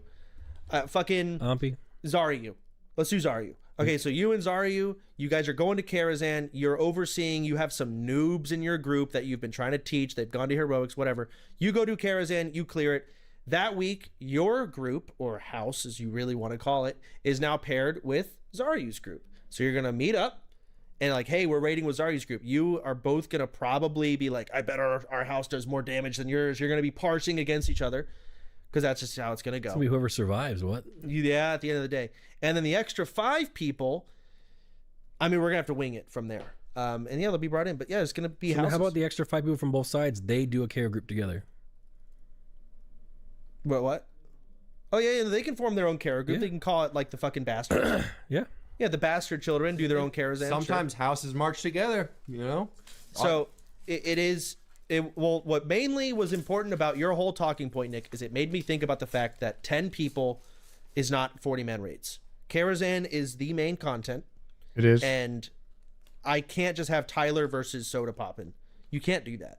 Not with Karazhan. It has to be, sure, we can be me and Tyler, but you need all these other branches going under it to make it actually work. With how many fucking 10-mans are going to be going out? So that's my thought process. Like guild, like segments of the guild within a guild. Why is it a versus? Yeah, why is Tyler versus Soda? I think it would be great if you put all of the gamers from each game into one house, because that combines the viewer base and it allows them to watch somebody different when their streamer's not on. At least they can watch, like, you know, somebody else. It's the same way that it's the same thing that happened when, you know, like we all came to OSRS, and it's like you could watch Guzu, you could into Jokered, into Savix, into me if you wanted. Shobek was on earlier in the day. And then later at night, there was probably somebody else that I would raid. You know, like Triumphant, or if was anybody streaming later at night? By the time I would get off, Guzu was about to get back on. So like it was like almost like you had like 24/7 coverage of RuneScape, of like the WoW players playing RuneScape when we all came over. LSJ would be playing late at night. Jay would be playing late at night. So there was always somebody to watch. They came along a bit later. I was trying to remember like really in the beginning if there was anybody playing in the late night section, but I would almost play until Guzu went live. Like I might in my stream maybe like 3 hours before Guzu went live. So we almost had like 24/7 coverage. So having a similar thing like that for OnlyFans 3 with smaller segments where if the RuneScape viewership was coming over to watch OnlyFans content, they could watch people that they know. I think it would be really good if you combine them all into one house. Or like all the viewers that come over from a certain section automatically go into the same house. And then you could fill it. You could fill the extra slots with different people or random people who don't identify. Like you fill it with variety streamers who don't necessarily identify with any game. You fill them in. Or you merge two games together. If you have two, I don't know, Among Us streamers and like 5 Resident Evil streamers, you can put them in the same house together. Right? You kind of like look at the breakdown. OG rank all of the heroics on difficulty. When you clear a heroic, let's say you clear Blood Furnace, that's worth 20 points. Sure. Every week, there's going to be a guild meeting. In that guild meeting, Tyler's group, or all of the Aldor versus all of the Scryer, we're going to have points versus points. And you'll be able to... House Gillinor. Pawn Stars, or not Pawn Stars, my... Guys, should we be House Gillinor? With the boxes you can open in the bank? Something like that. But there's going to be Spell Strike or Mooncloth. Is that a fire name? Strike. And with those points, you can earn your guild Blink Strike or your house. And then you're going to say, well, your group farmed the most heroics. Your house farmed the most heroics out of all the Aldor. And the Aldor won this Blink Strike. We're going to give your house this Blink Strike because your house farmed the most. Okay, so you're married to the Aldor versus Scryer thing. I mean, why not? It doesn't. Who gives a fuck? But you're right. But at the end of the day, who cares? Yeah. Okay. How else do you want to do this, Nick? Well, no. I mean, that's fine. Do you want like a 5 versus 5? Versus 5 houses or 5? What is it? Fucking 20 different teams? Well, no, it doesn't. Well, not 20 because it's not going to be that many. It could be maybe 6. 6 different. So you want 8. 6 teams free for all? Free for all. What are we fighting for? I mean, competing. Well, your point system. Yeah, your point system could still apply. I mean, think about Game of Thrones. It really is. Problem is, I don't trust other streamers to give them that power to lead a house. Really? Okay. Well, if that's the issue. I do not. They will quit because view count may not be where they want it. They might quit. But that's the key. So let's say you are Joffrey. That's true. You have to find the right hand of the kings. Yes. Now I know Ampi's not quitting. What else is he gonna go do? Yeah, Ampi's gonna quit. I know Zaryu's not gonna fucking quit. What else? So is he you gonna already do? have 2. Yeah, I have those 2. I could go with. Sorry. You can go with S-Fan. His ego. That's funny. S-Fan would probably do it. S-Fan doesn't like hardcore, and he doesn't really like OnlyFans. But the other problem with doing it this way is now those people don't get to play together. Who? Any of those people I just listed, and anyone else who ends up in officer. Yeah, that's better. Yeah, it could be, sure. Unless their houses meet up and do a mags and gruels together. Well, they will. So they will play together. Yeah, and majority of the content's going to be heroics. You're going to be in, or not even heroics, regular ass dungeons, role play outside. I mean, truth be told, I'm excited about it, but I'm worried about it because I don't know if TBC is going to have the same weight that Classic did. It doesn't have to. It has to be okay. I mean, dude, everyone's cooked on Twitch right now. There's a whole lot of nothing to do. So, and you want to know why? And no one's getting view count either in anything. Well, you know why? Why? It's because everyone speed runs everything. What do you mean? You know, like the example with the tier list that I brought up in the past. Instead of because everyone's because my whole strategy on Twitch, which worked by the way, was to do the most boring content I could for as long as. Is that true, guys? Oh shit. Of course I get ganked when I'm watching this video, man. You're kidding. I have 163k on me.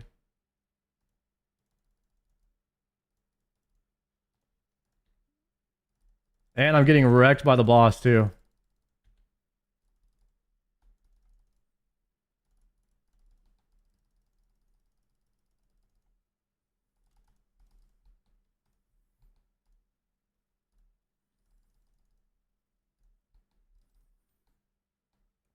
Did I gap this guy? This guy get gapped? Did this brother just really get gapped? There's no way. All right. Well, we got away.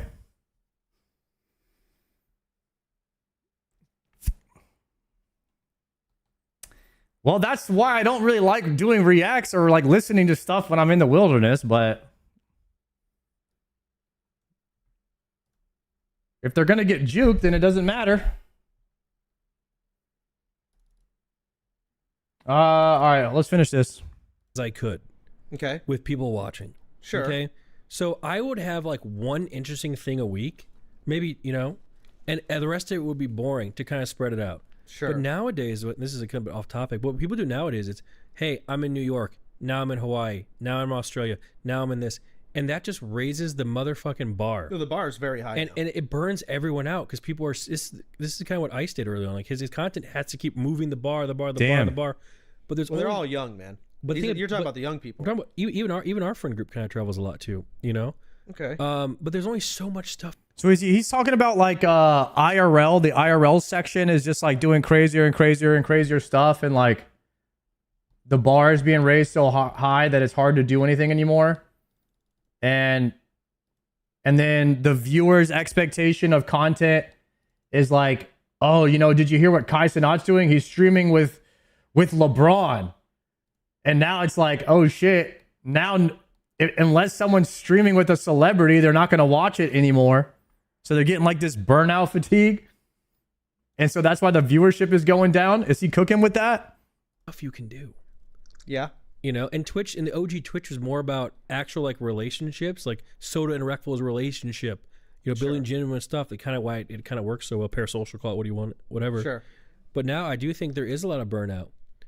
You know, like, you know, Jason's doing an island stream, agents in Antarctica. You know, it's great. That's crazy. It's great. But the thing is, they're doing, they're like, talk about numbers. They're doing all this crazy stuff. I used to get 20K viewers in the kitchen. You know, and they're doing all this crazy stuff.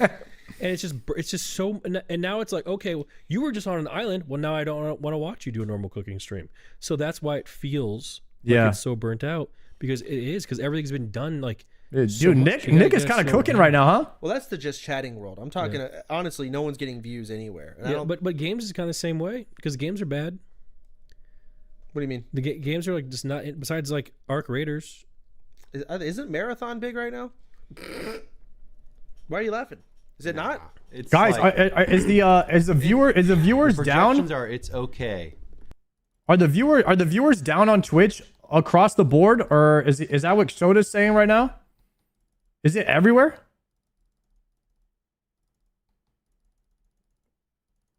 Everywhere the viewers are down? Nobody's watching Twitch anymore? Are we cooked? Do I need to switch professions? No, just your stream? Oh no. Guys, is it really just my stream?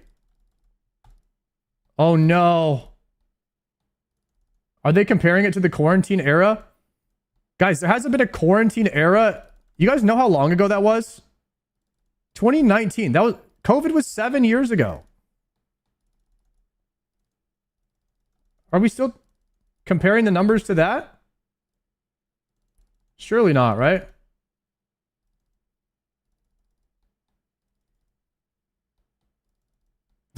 Okay, 6 years ago. All right, 6 years ago, guys. Come on. COVID was a while ago. And obviously, like, the COVID numbers were crazy. And that's when all the streamers were like... It was like the streaming glory days when nobody was doing anything. But I don't know if the numbers overall are down on Twitch, but there's just way more streamers now. I think that it's just way more competitive. So the number of viewers per channel is lower now than it used to be. That's my take. So that I think that's where I'm at with it. The games are doing too much, bro. They should have just kept it plain, kept 5 games. No more new games. Well, the other thing I was thinking about with OnlyFans is we really need to somehow branch out of WoW. Not do OnlyFans outside of WoW, but we should have some in-house OnlyFans tournaments that are not in WoW.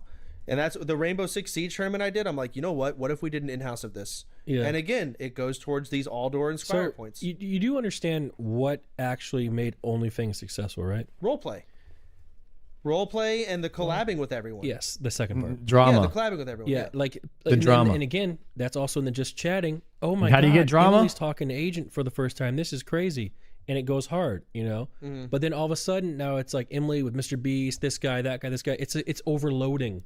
You know, invite a bunch of people. Invite a bunch of people. Effect as it did before, and the numbers kind of show that. Yeah. But that's the same thing with what you did with OnlyFans. Oh my God, it's pirate software and Tyler One and all these people playing together. The game itself was kind of, it was no cool. one gave a fuck. Yeah, but it's more about and that's the thing. Classic WoW was so fucking easy. Exactly. You didn't have to try that hard. TBC, you can die every dungeon. You will die. But I don't think you're right. No, I mean, what were the biggest things from OnlyFans that you guys remember? Number one, pirate software ratting out of the dungeon, right there at the top of the list. The biggest scandal of all time came from OnlyFans. Tyler One stealing the guild leader from Soda Poppin'. Tyler beating Soda and stealing the guild from him. What were the biggest moments that any of you guys remember from OnlyFans season 2? Sard versus Yamato. Okay, well, we're in my stream, so people are probably going to remember that. Rav's journey. I mean, to be fair, Rav was super popular in season 1. I don't know if Rav was super popular in season 2, so most people probably won't remember Rav from season 2. Sequisha learning the Petri recipe and getting kicked out of the guild. Like, these are the things people remember. It's the drama, it's the drama that people remember. Zoroji going into the arena and killing Sequisha. There was that drama. Tyler dying in Molten Core and then crashing out on everybody because they didn't listen to his call. That was massive. Us getting DDoSed at the very end in the last raid. That was massive. Those are the moments people remember. It's like the gameplay, Shobek attacking the Bankai wrong guy. When Shobek went to kill Yamato in the arena, he attacked the wrong rogue. He was going to go kill Yamato and he just completely attacked the wrong guy. Shobek having beef with Zico, and then of course Shobek lost the Makara. Yeah, like those were some of the craziest things from OnlyFans 2 that people remember. Not necessarily the gameplay. WoW is just like the foundation for it. But I don't know if anyone cares. We'll see, man. Like, we'll see. Maybe and that's about where I'm at. Maybe you get. Maybe I think Soda Poppin is so worried, and what he does is he kind of like this is Soda Poppin to a T. He will always downplay the idea of what he's thinking. So Soda will be like, I'm thinking we're going to do OnlyFans 3, but I just don't know if it's going to be any good. And then he waits. He waits for people to beg him to do it so that he can be reassured that it's a good idea. He's always done this, by the way.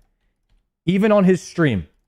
He's like, guys, I was thinking about playing that new Resident Evil game, but I don't know. I mean, everyone's playing it. Do you think it's like too overplayed, or should I try it?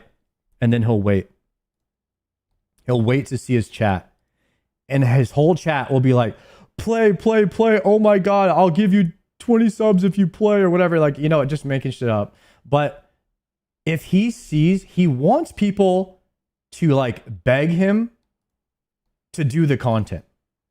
I see this a lot. And it's smart. I'm not flaming him for it. I'm kind of like, this is a great tactic for a streamer to figure out whether an idea is good or not. And he does it all the time. He does it. It's just like learning from a grandmaster at streaming.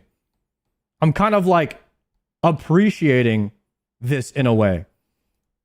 that he finds a way to make it chat's idea to do things, and he kind of downplays everything until people beg him to do it. So then he could feel like reassured that it's a good idea. It's like sticking your toes in the water to see if it's warm in the pool. And he does this a lot. You know what, Chance? With all your point system that you're thinking about, you might just get after 3 months, 6 months, one Karazhan done. Or attempted. Yeah. Like literally, You're right. one attempted. I think when you have a big event, there's going to be a lot of motivation going on. But the other things I got to work on, I need to rate players. And this is going to get toxic. But players have to get rated. So I have to have a more in-depth system other than sweats and non-sweats. Because what if your house, Nick, you're like, oh, I want to be the Nick house. Well, I'm going to bring Ompi, I'm going to bring Zeroji, I'm going to bring Saren, I'm going to bring Well, that's why you need. That's why you need a draft. Well, not just a draft. I have to rate players. I think the officers are going to draft, but you're going to have 30 points to work with, and players are going to be worth a certain amount of points. So, example, like an Ompi would be worth a 10. Ompi's cleared all of this. He's done it in tactics. Like they've done this. So if you had a bunch of separate houses that were I think you should draft the sweats. I think that the houses should be filled with different noobs, and they should all compete or draft the sweats of their choice to help them clear the content. So the WoW streamers should be the ones getting drafted. Whereas if 2 people come over from Valorant, they should just be in the same house together. And then those 2 should be like, yo, what sweat do we want to try to go for? You know what I mean? Like if Ziz brings over some PoE streamers, Zizaran, they all go, Zizaran and Steel Mage, they go on the same team together. And they're like, okay, let's try to get Zaryu as our sweat. You know what I mean? I think that's how it should go. This on hardcore, they've played it, they've seen it. They're WoW players, they know what they're doing. They're worth a 10, but you only have 30 points to work with. Or that'd be for a 5-man. For a 10-man, let's say you have 60 points to work with. You want to take 4 ones? But is this within their respective groupings, or like is this everyone can pick from everybody? You can pick from everybody. Interesting. I think. But how do I rate these players? See, that's why having like the houses wouldn't be an issue, because you have like a house and you get picked, right? Okay, but the problem is, so we have 10 officers. What do I do with the extra 500 people who are now not picked? I mean, you can fill them in. Just put the like you have to. Because okay, number one, you have to have a structure. You have to. You have to figure out how many raids are going to be run. I don't know. Okay, how many people are going to fucking play? Exactly. So the easiest way to do is you can have a system based on 2 raids, and you can just multiply it. But if there's more players, right? Okay. So you can do that. You know, let's have a base system, and let's say a house can only fill 2 raids, like because only 20 people make it. Mm-hmm. If 40 people make it, then you can just double it. You know, whatever the system may be. If that makes sense. Because like you can have these sweats, right? Mm-hmm. And you can rank them. And they get picked into whatever team.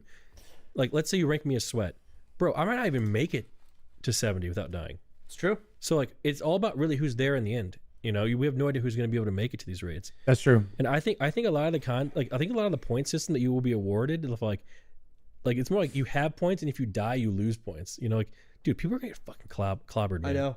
Well, I've also thought about other random stuff. For example, I'm going to award points for random shit. Yeah.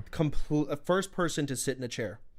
Okay. First person to go kill these Yetis in the north of Winter Spring that you would never kill otherwise, and loot this gray item, you will earn your first to level fishing to 375. First to level. But how would you even track this? So the add-on? Yeah, you can track all of these things. Got it. And so, really, I want there to be thousands. This is you got to be an autistic think tank. So he's making a league.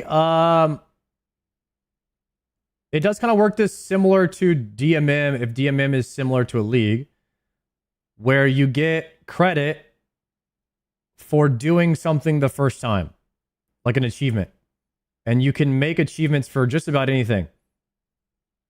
So we did this in OnlyFans too. This is not a new thing. He's just doing it again.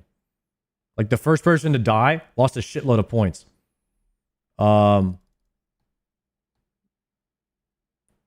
He lost like he lost like 300 points to be for being the first person to die, and he lost it for the entire race, the entire troll race. Lost that many points, like lost 300 points. Thousands of things where going out and doing random stuff might be just worth it. Quick question: without the house idea, and let's say there are 100 people that want to play per raid, how did you imagine like a raid getting formed? I haven't. Okay. I haven't. I mean, again, I'm looking back on the last OnlyFans. It was just me and Tyler, and we drafted it. And we're only allowed a certain amount of sweats and a certain amount of bad players. It was half and half. Okay. Then again, that was it. Sweats and non-sweats. That's how I rated everyone. Now I think I need a more detailed, at least a rating of 1 through 5. I would rate myself a 3. No, I'd give myself a 4. And the reason a 4 is I'm a big WoW player. I've played all of these raids. I've not done it in hardcore, and I'm not, that great at it. But you take like an Ompi, that's a 5. Then you go to a 3. That'd be like, who would be a 3? I can't think of a 3.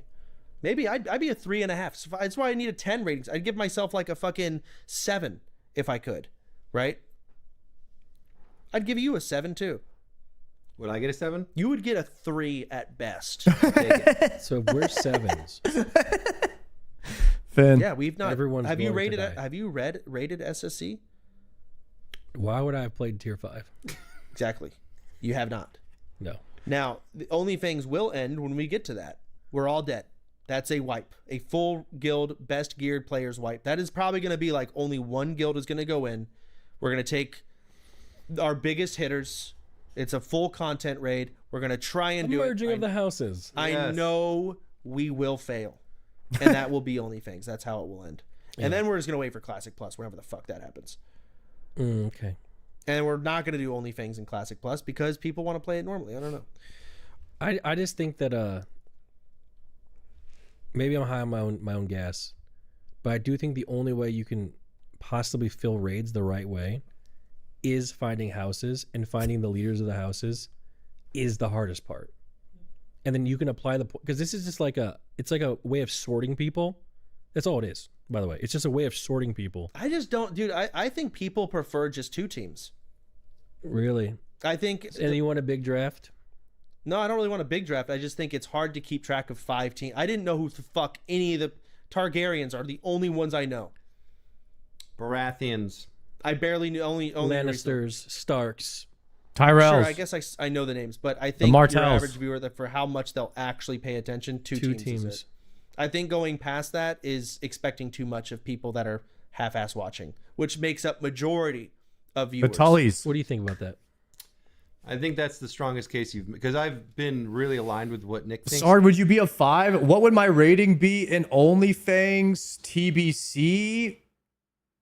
I mean, probably similar to Soda's, maybe even less. I don't think I'm a sweat in TBC. I mean, I've played TBC before. I had 2 characters in TBC 5 years ago. Do I remember anything from that? No. Have I played World of Warcraft very much in the past 6 months? No. How many times have I done Kara in the past 5 years? Once with Zaryu the other day. So I don't know where I'm at anymore on a sweat scale, to be honest. But I can see that's because we'll be participating. Because and like the comments too, they were all super excited at the prospect of doing. They're gonna be they're theme. commenting on a fucking Patreon video. No. Our main episode is what I'm talking about. But are you invited? What you're I think saying so. makes sense to me regarding. I mean, I don't know for sure, but I'm in the Discord. Like there will be multiple. It's 2 teams overall, but your house will be earning a bunch of points. You will be competing with the other houses on your team. You're on the same team at the end of the day, but you are competing. How many points does your house earn? I think Eldar and Scryer, like, no one cares. It's such like an insignificant part of WoW. Yeah, I mean, I thought about even having. We can go horde and we can do races again and say fuck it. Yeah, we also okay. Because we can do we can do races on Alliance too. Gnomes and dwarves versus humans and elves. Yeah, but even then, but like, why, at that point, why not just do like a fictional house, like a house that you like create? I don't know, whatever. But you have to RP it. Listen, you can RP horde so easily. It's so funny too. Orcs and Taurens and all of them. But we're RPing right now as. Yeah, well, the main thing I think that I fully agree with Nick is there is nothing about the house idea that can't be creatively incorporated. Yeah, Like, it- The there's event just is not invite much of only. anything. Yeah, it's like a template. Yeah, you can It's a repurpose it to whatever you need. Yeah, so But you- the you house can is have, all like- stay. Yeah, you can have like, because for example, Eldor and Scryer, the North. There's different houses in the North. The Starks, the Well, keep in mind, Boltons. you Alder know. and Scryer is great because Yeah. you're literally in chat and there is a zone. You're literally not allowed. Yeah. And you're going to be remember, there's going to be what is it? Proximity voice. Oh, okay. Ooh. Aldor is going to have an elevator where you fall off and die, Mm-hmm. and Scryer does not. Yeah. So there's going to be that. It's going to be corpses. They're going to laugh. So there is some Aldor or Scryer funny shenanigans. Yeah. Yeah, and like, is there a problem with doing what Nick's saying, where you just No, absolutely Yeah, no. exactly. That's gonna be in. It's just Alder and Scryer is at the top, the main teams. What else would you do? Yeah, And again, if do that, Nick yeah. wants to do 5 versus 5, or not 5 versus 5, like a 5-team free for all, now we're under Well, discussion. no, of, not. It's not really a free. Well, it is. It's 5 different houses versus each other. Yeah, I see what you're That saying. is what it will turn into. So now you got 5 different teams you're keeping track of, and you'll have a leaderboard. I I'm think. sure, I but- think like houses being able to clear raids. Because let's just say House S fans going. Listen, it's gonna turn into that. Yeah, because- if S fans yeah. raid clears it and they're the only one, every other house is gonna be Think upset. this way: every other house is going to be watching. Yes. The other people raid. And that Absolutely. is the cross pollination. That's true. Yes, I will watch all of that. That's gonna happen, and that's whether it has to. It's 10-man raids, man. Yeah. So when another raid It's, clears dude, it, to be fair, it's so much content. yeah, it's a 'Cause lot. think about you. Like you don't even have to You'll- play the game. You'll actually be rooting. You'll be hate watching a lot. Hate watching is good content, and it's continuous content. It's 24/7 content to hate watch. It might be the best content there is in OnlyFans is for one person to hate watch another person when they're doing a heroic or something, and they're like, please die on this pull, please die on this pull. And everyone's like watching you watch them, hope that they die. So when Quinn wasn't in the raid, Quinn was like a notorious hate watcher in OnlyFans too. When he wasn't in the raid, he was hate watching. He wanted everybody to die, and everyone watched Quinn watch hopefully everybody die, you know? And he was just sitting there. Alondo got pretty popular for yelling breathe in Anixia, and those were good moments. If you divide people and you get points if they die, that's good hate watching content. No, And you get to watch this shit for free. yeah. You know, it's gonna be so good. Now, what I worry about is Tyler. Tyler does not know TBC, and He I didn't told know him, Classic. yeah, but now it's punishing in TBC. I don't know if he understands that. Is he gonna play? He said he would do it. And he's fucking pumped. He said like anything, let me know when. I'm down. Oh wow. He's down. I'll teach Tyler how to play TBC. He loves me. We'll run it by him and see what he says. He said this like half a year ago, so I don't know. So I think, oh my god, as a warrior, dude, he's stepping over bombs. He's getting cleaved. He's gonna be in front of bosses that do, cleave. he's gonna die. He's Repeat. gonna die. He's gonna die. He is. Gibson, thank you for the prime. No, and the thing is, like, I would lie in Classic, be like, Tyler's so screwed, but Classic is that easy. He He wasn't. absolutely And we hates did you. molten core. That's all we did was molten core. I think you're gonna have a whole bunch of really really good, because it's gonna be hard for people like him to get to max level. Maybe I'm wrong, Dude, but he's so he's fucked. finally gonna get it. He's gonna get attuned. Because Is he? Yes, because he's gonna die 5 times. Let's say he keeps playing, right? Okay. And he's finally gonna make it into Kara. He's gonna go in there, and the mobs before a huntsman are gonna fear him in another pack. He's gonna die. It's gonna be over. Yeah, that's it. Because the shaman's not gonna trim her down. He's not gonna Zerker rage it. He's dead. Yeah, but am I crazy? I don't even see this as a problem as long as whoever it is continues to play as long as they're able to.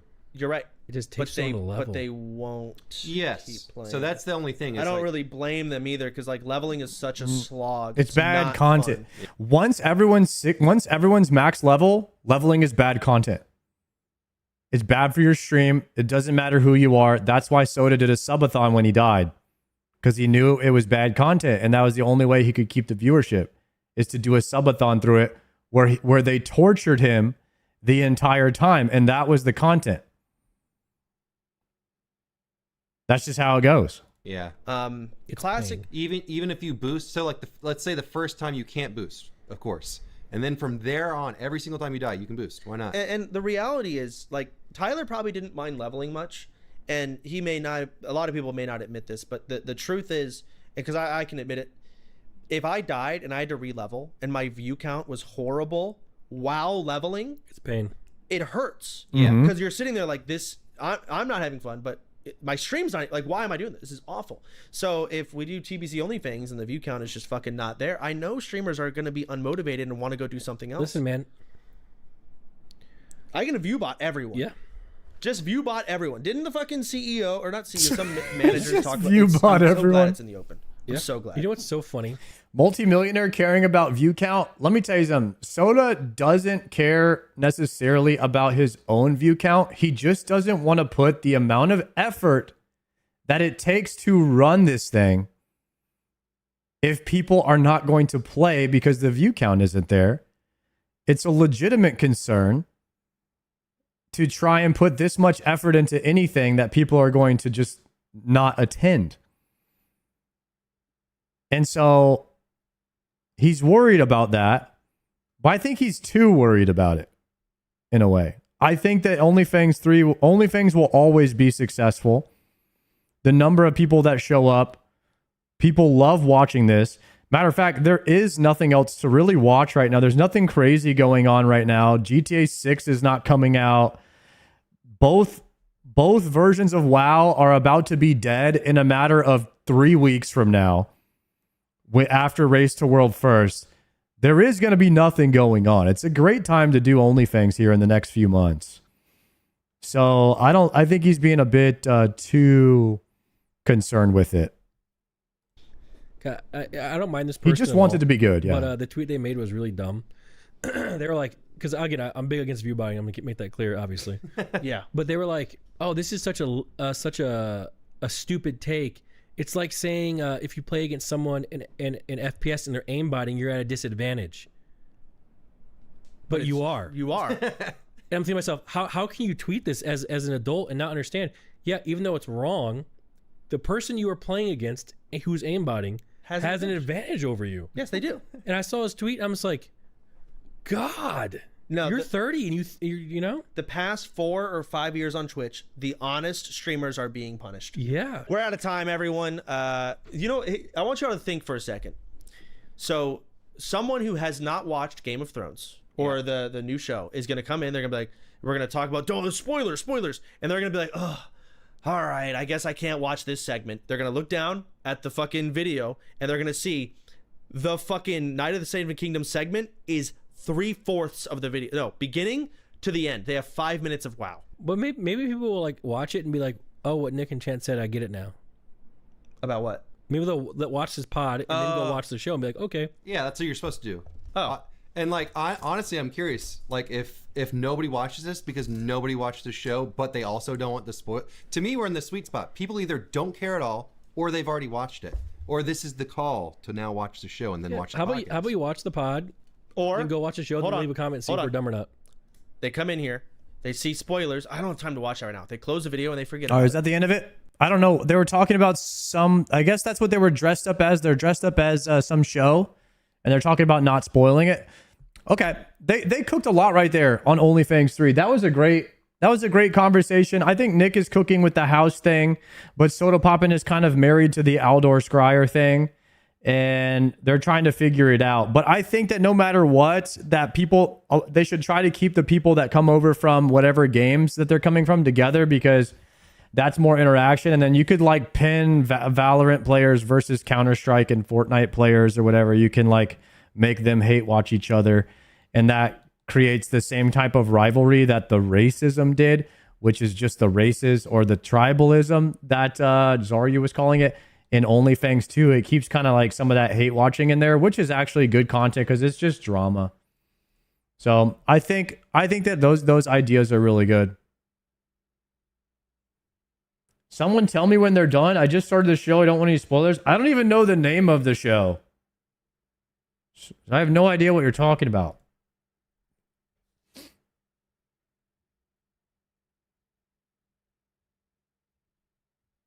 I don't know what Knights of the Seven Kingdoms. Yeah, apparently there's some show called Knights of the Seven Kingdoms. Could be amusing too, seeing different game callouts as tech being used in context. Oh yeah, like how Oda uses OSRS terms IRL.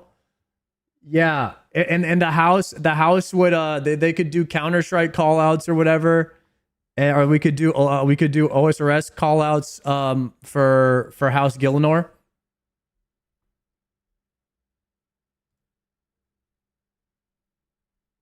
You should watch Heated Rivalry. It's your target demographic. Yo, thanks. Thanks for the recommendation.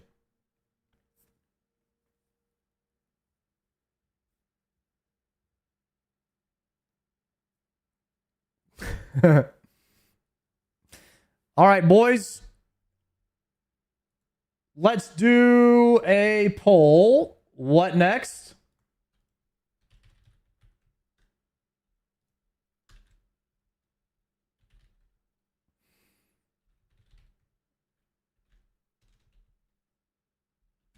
Doom, Bandos, Yama, anything else on the list, guys?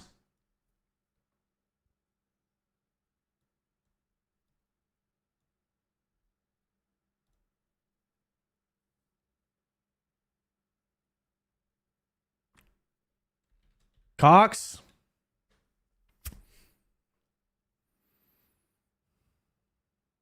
I'm not doing a Cox mass. I'll never do that again.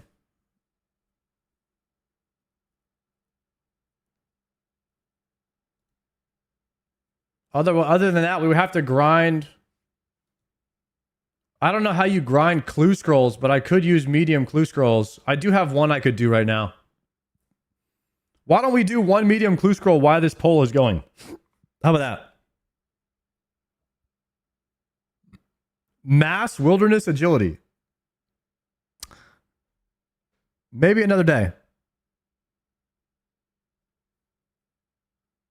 Meta is hunting imps for mediums. Chat, do I even have the gear to kill Vardorvis yet? Or am I still just like ass right now? Don't you need like a good slash weapon for him? I think I need Oath Plate. I think I need Oath Plate first before Vard. And I need a Nox Halley. Yeah, dude, so much of the game is locked behind Nox Halley and Oath Plate. It's like, dude, I need to do more Slayer. I'll put Slayer on there again.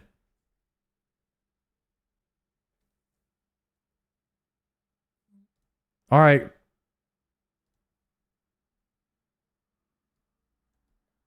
Polls up.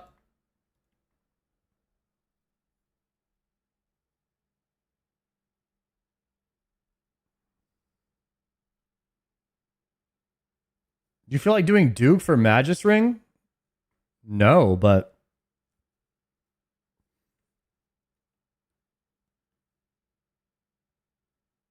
Nox is good, but Tent is fine. I don't have Tent.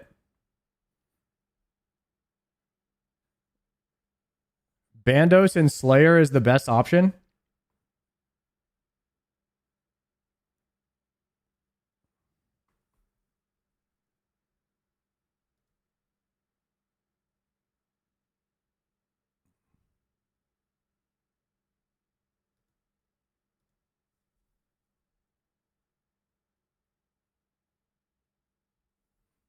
I voted Cox because Rygor's the best upgrade for you right now.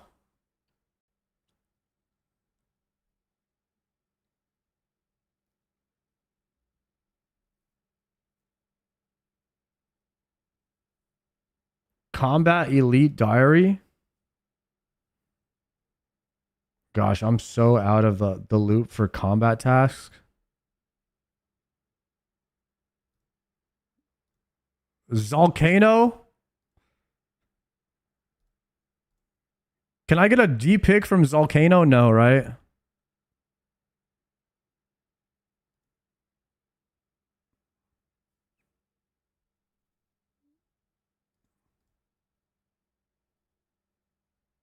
right, let's do a medium clue real fast.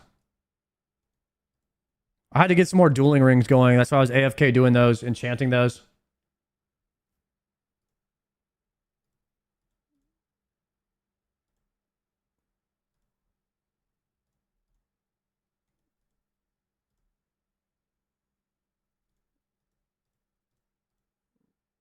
Okay, Sears Village. Flaxkeeper. Right now it's a tie for Bandos and Slayer. I don't understand why people want... I mean, I guess, like... Bandos is a bit more popular than I thought it would be, I guess. That's all.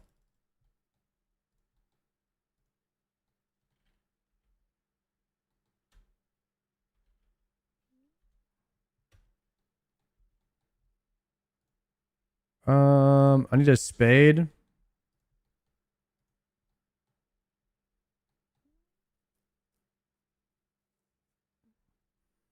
Learn 7-0 with Bofa. That sounds like a worse tactic than the 50 kill trips I know I can do with Door Altar.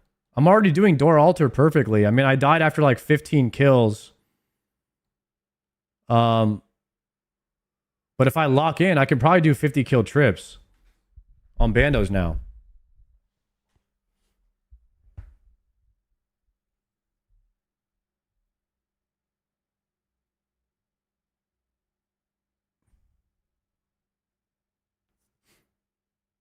Bandos is boring.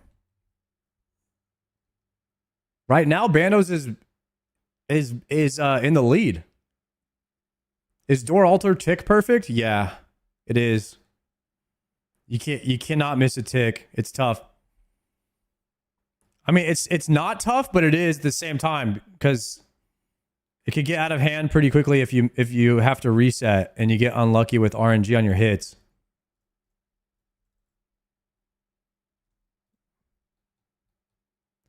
Oh yeah, I did watch no, you want gauntlets if you're gonna IAC. That's the problem.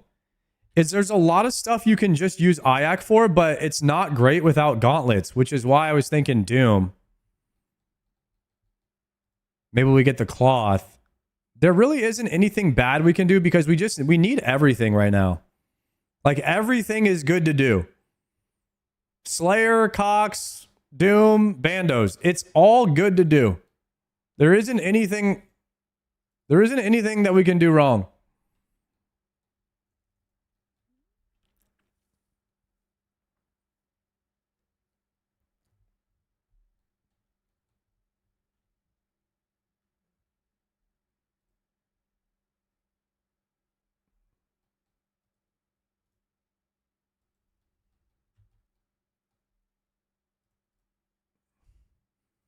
BKP.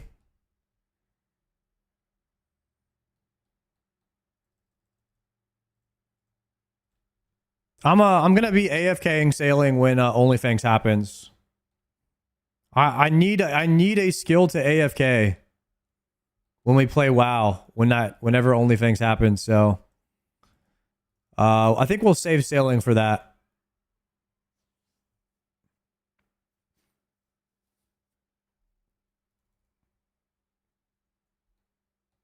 I was gonna do mining, but I already finished it.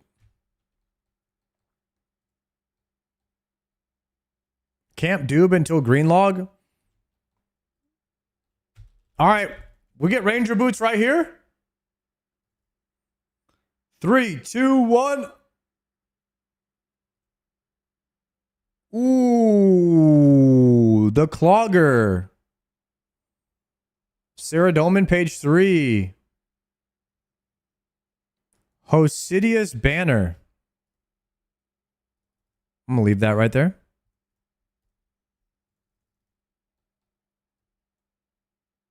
Dang.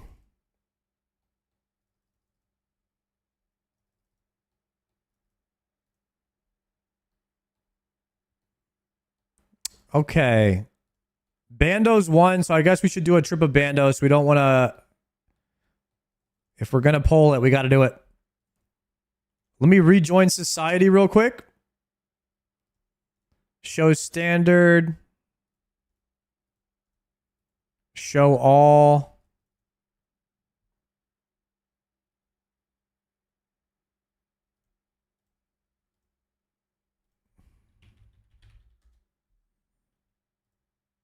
Man, I can't believe we didn't get a dragon pick another day, guys.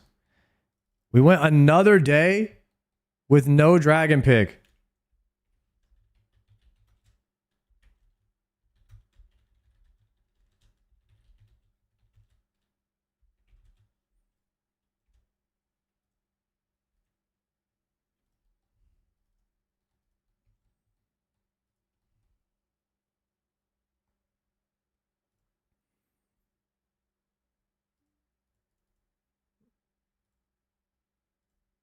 All right, let's pull up the Bandos.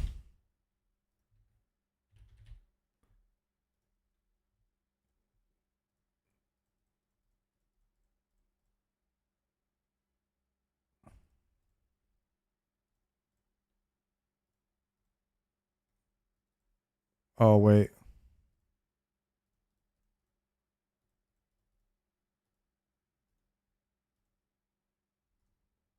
Deposit. Put this here.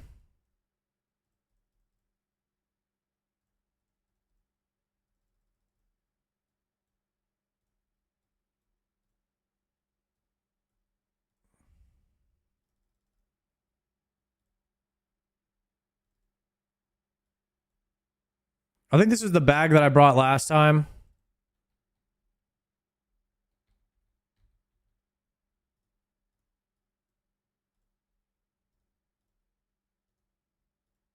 Enable prayer reordering. There we go. Okay. All right, boys. What do you say we send 50 Bando? Prediction? Start prediction. Will I get a unique drop in 50 KC? Start prediction. Current Bando. Current garage door KC. 62. 62 KC right now.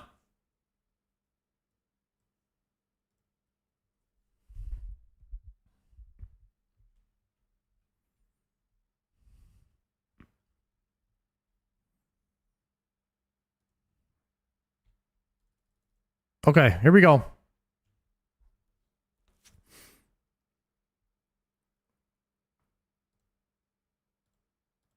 Let me save this inventory. Godsword shards count? Yeah, Godsword shards, Bandos, armor, and hilt.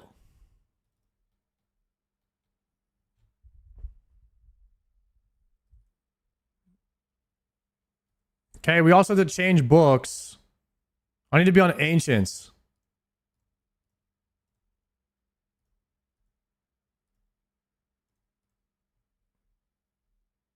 For bursting, I could use some more water runes. Should I go buy those real quick, you think?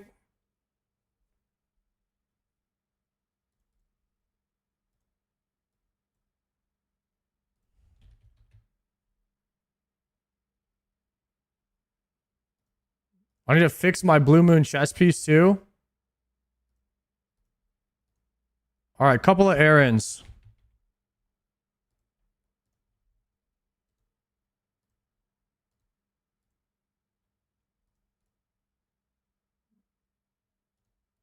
I need a hammer.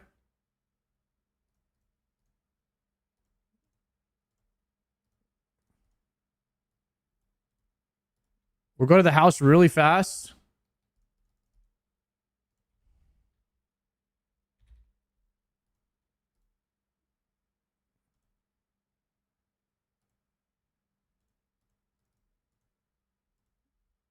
Use this on the repair stand. Wait, it's already repaired. It's fine.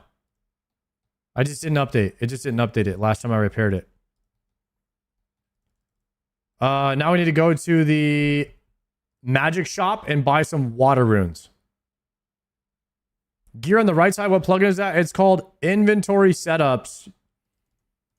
You could save certain inventories based on each boss that you kill. You'll need different inventories. So I have them all saved. Every time I go do a boss, I save the inventory to get back to it faster the next time I go.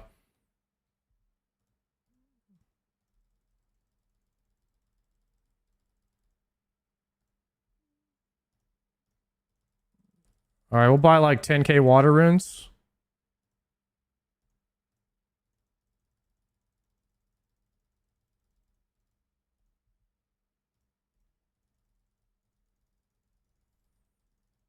You guys think we do a 50k trip, a 50 kill trip in one trip?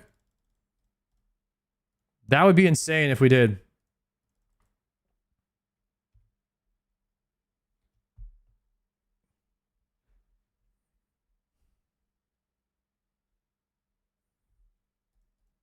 I did 100 on my iron. Holy, built diff. If you get caffed up, bro, I'm so caffed right now. I'm zooted. We're locked.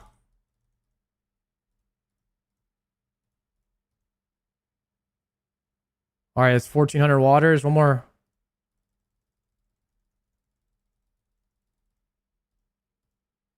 All right, we're in there. Hit the bank. Let's deposit, and then we go. Gamba's up right now. Will we get anything for Bandos and 50 KC? We're about to double our Bandos KC.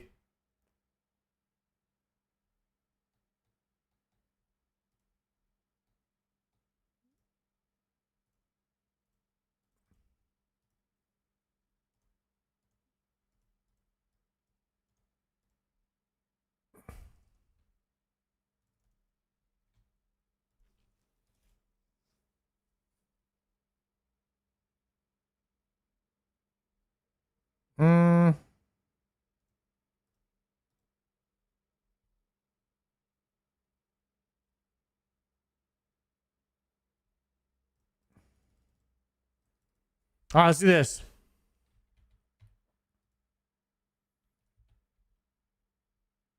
Autocast needs to be on defense, actually. Oh, we have the wrong runes. Wait, good catch, good catch. Open, withdraw all of these. Deposit, and then I need the soul runes, right?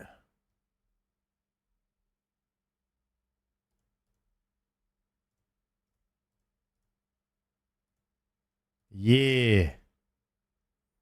There we go. And then I need to save this. Can I save that as a loadout?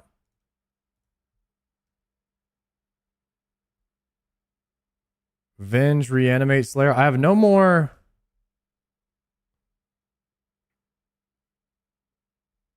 I have no more presets I can use.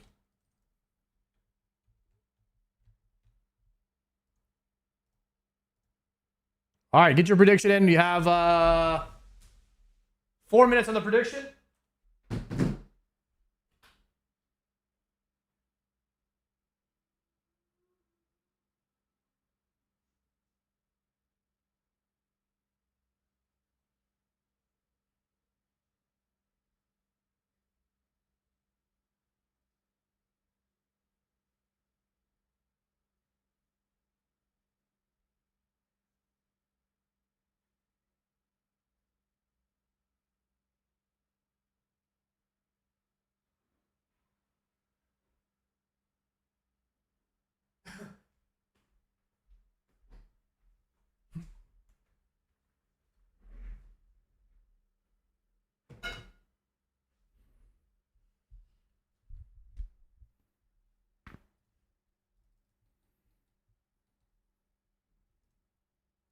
Let's go.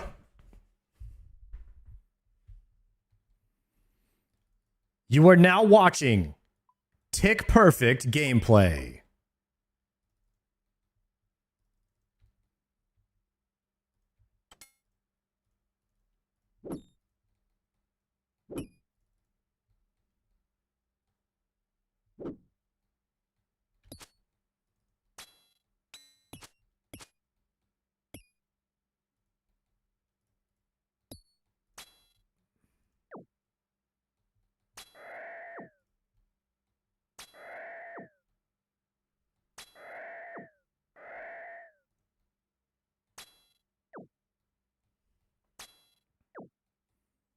Guys, I really like this thing that we put on yesterday for Entity Hider where they disappear when they're dead. This has been the most clutch thing for me. Hopefully we will not die to Bandos. The reason we died to Bandos last time on our last trip is I thought he was dead and he wasn't. He was at 1 HP. And I let him melee me. Now I won't stop until he disappears. This is so much better.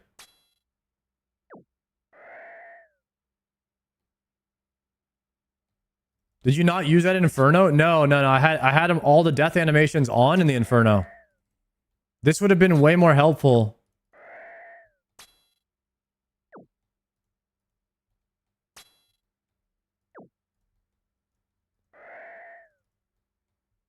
I like when they just disappear when they're dead.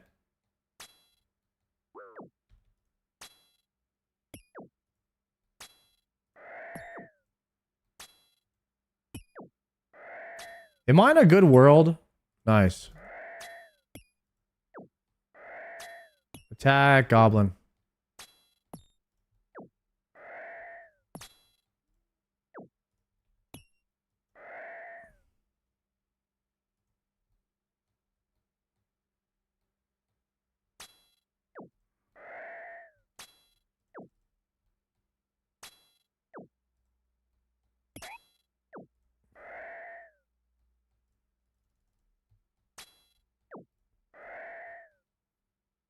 Fathor, thank you very much for the prime.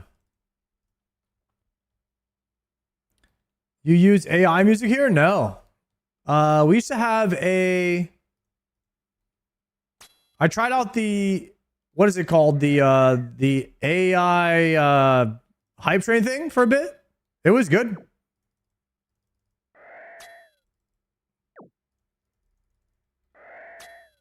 I think it was probably getting to a point where it wasn't going to be very good anymore if we kept it going, so I just stopped it.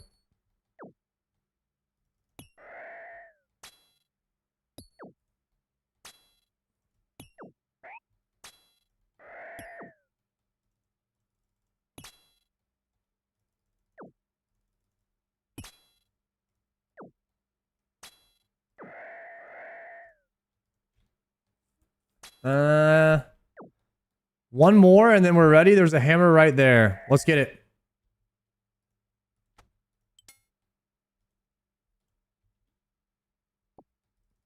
What's the name of the plugin for the animation hider? It's called Entity Hider. It's the option at the bottom on the Entity Hider.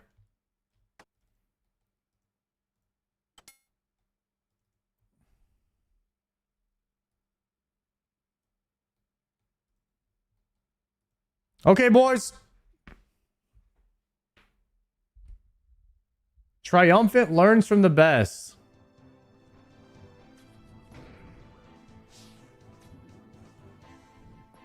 Is he watching me? Oh, you just click on the altar?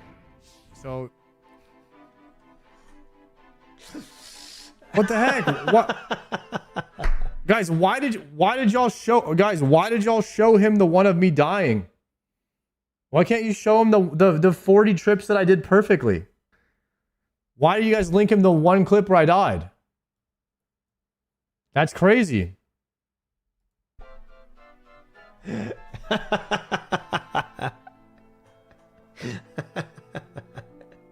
That was good. You got me. You got me. An example of what not to do. Has he even tried Door Altar yet? I mean, has he even tried? Ugh. I'd like to see this guy try Door Altar. And anyways, look at me cooking, bro. What? Oh, you just click on the altar? Doesn't work. Don't matter. Doesn't, guys, that's not about to happen right now anyways. I'm locked in, okay? Are you guys locked in? Probably not. He said he would teach you how to do it perfectly. I don't know if I'd let Triumphant teach me how to do anything in RuneScape. I'm gonna be honest. I haven't seen anything from Triumphant's gameplay where I'm like, damn, yo, can you teach me how to do that? But like, you know, maybe it'll happen. Maybe. One day. We'll see. I'm not saying that it won't. I'm just saying that it hasn't. Pre-pot?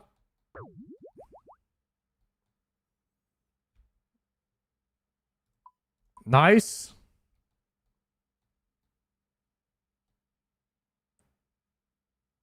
Go. Yes, pay the fee.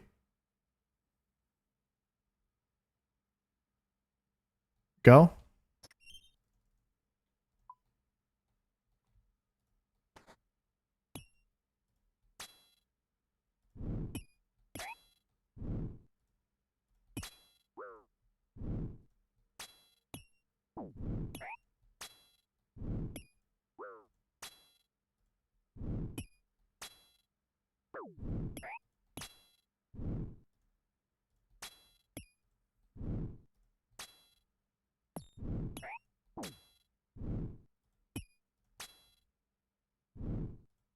Dead.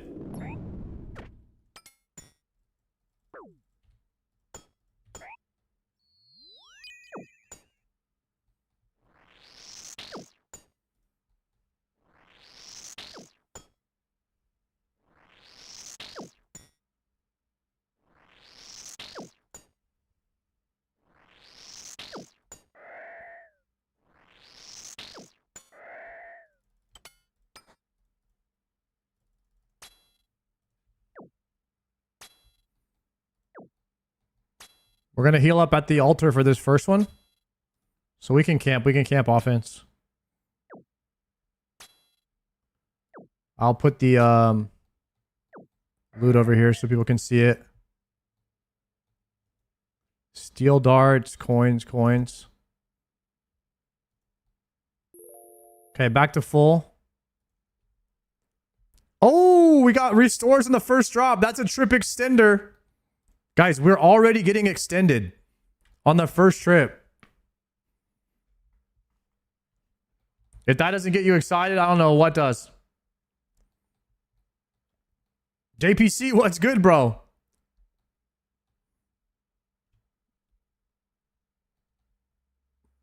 Run speed on.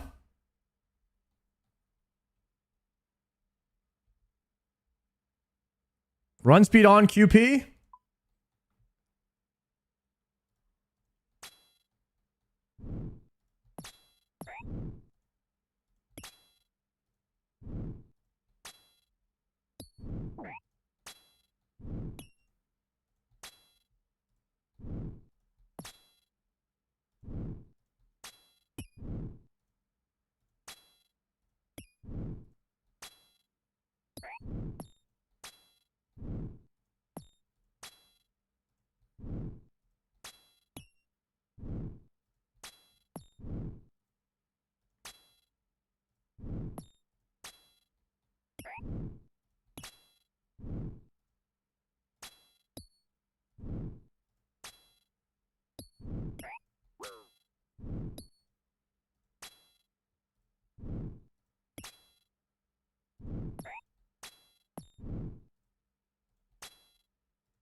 Auto retail is on. That could have killed me, actually.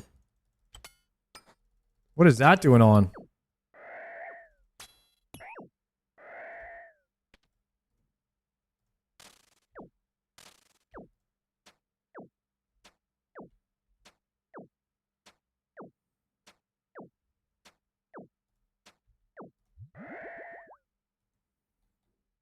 Okay, we have potatoes. We have lots of coins.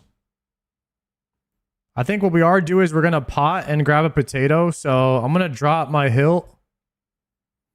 We're going to grab one potato. I like to pot and then grab a potato and then eat a potato afterwards for my divines.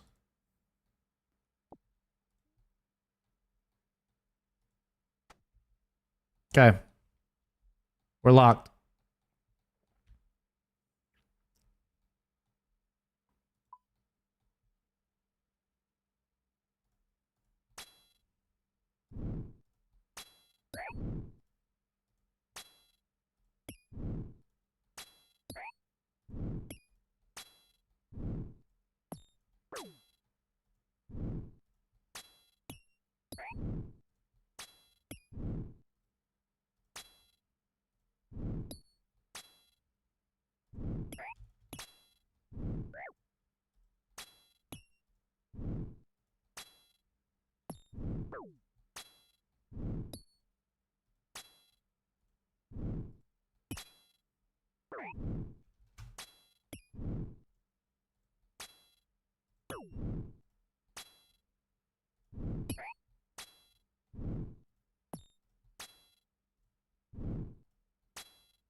You should be able to learn Yama Fly now.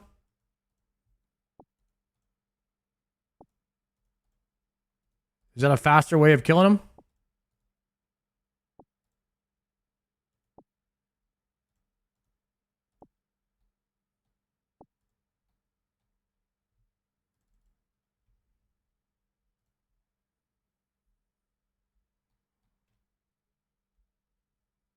You can do Dono Fly for sure if you can do this now. Okay.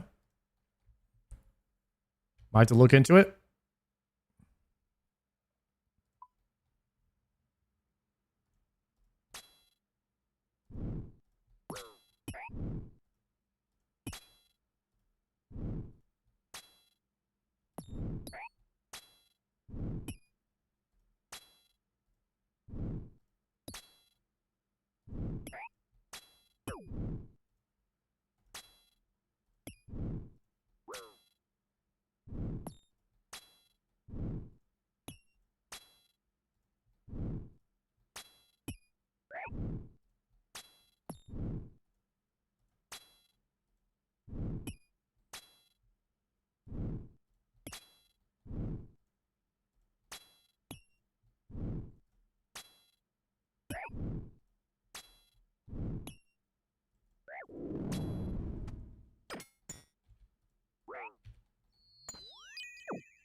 Another Snapdragon?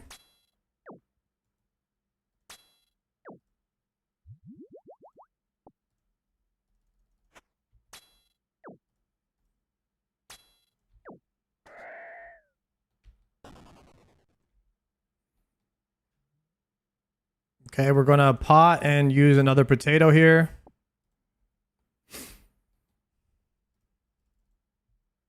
And we have 3 restores over there.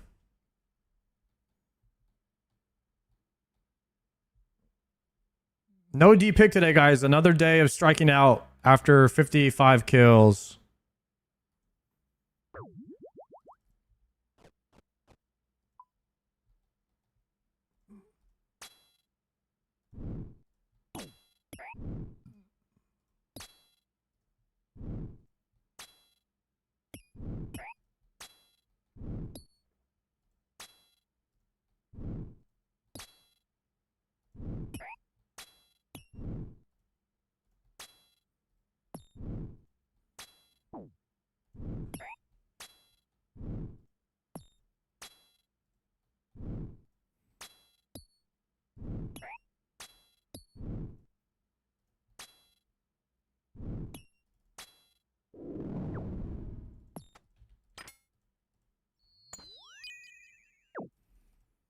Guys, when Sync was trying to explain this to me back in the day, the first time I did this, I had no idea that it was a tick perfect method. I don't think that there's any way I would have tried this at the point in the game that I was at if I had known that back in the day, guys.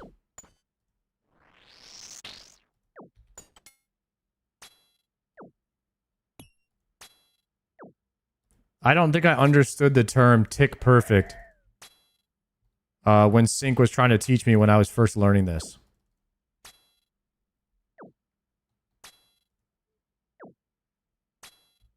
I think that this method is like way too punishing to learn for a new player. I was not ready for it. I'll at least say that. I'm even praying the wrong prayer right now. What am I doing? He just died.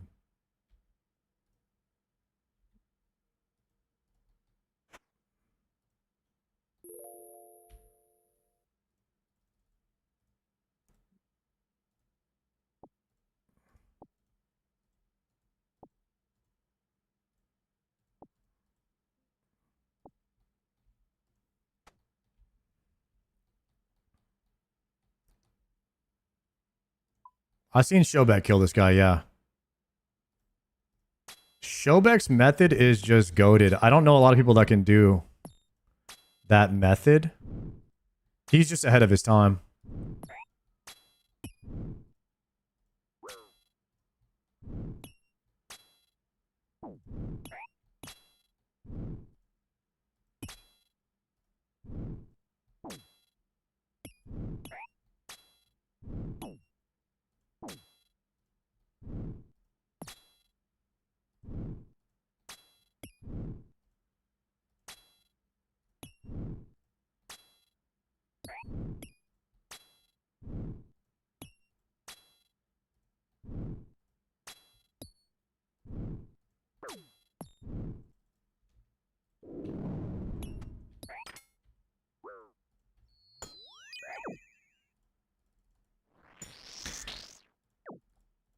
Does anybody know what number of kills I was at when we started?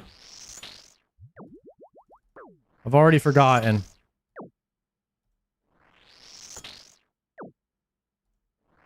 62. Thank you.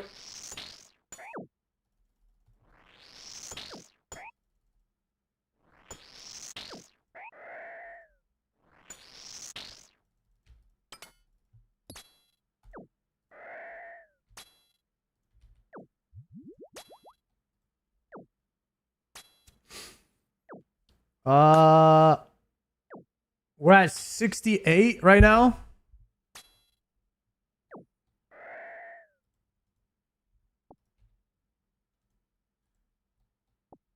I'm going to pick up another potato because we are going to repot. If we don't repot, we only get like 15 seconds of potion here. So it's kind of on the line. If it's like 30 seconds of a range pot, I'll usually just do the kill without the, like with just the first 30 seconds. But, well, this one's going to be about 20 seconds. It might be worth repotting for 20 seconds.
This is a little sketch because I'm not getting back to full here.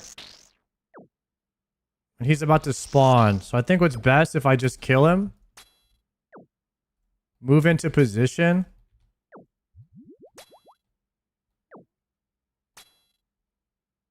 And then just get ready here.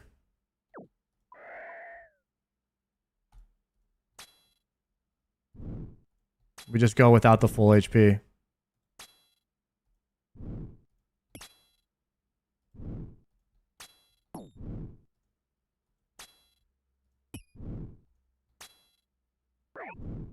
Probably the first time I didn't get back to like full HP. We're going to risk it. This this one and see how it goes.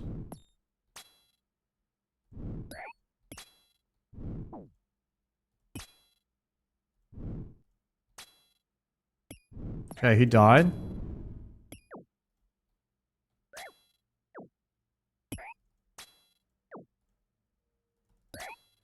I'm going to eat a shark here. I just want to kill the major. And then we're going to siphon off the other two.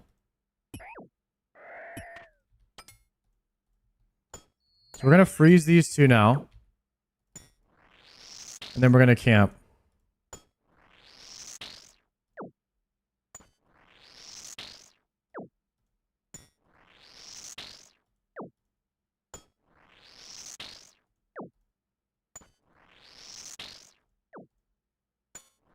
You don't have to kill the minions. I think it's good to kill them, though. Because they have a chance of dropping the loot, right?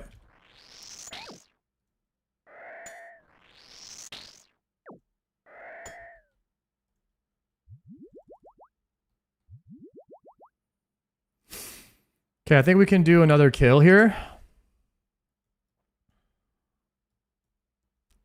29 seconds. I have one shark on me. We do have some chili potatoes on the ground. All right, we're chilling, actually.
Okay, we got one more chili potato here. Right eye patch. We can grab a restore.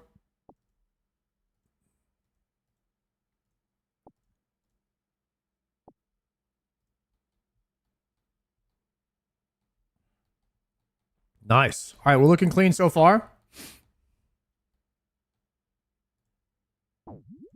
Potting.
The planker. That was like 15 zeros in a row.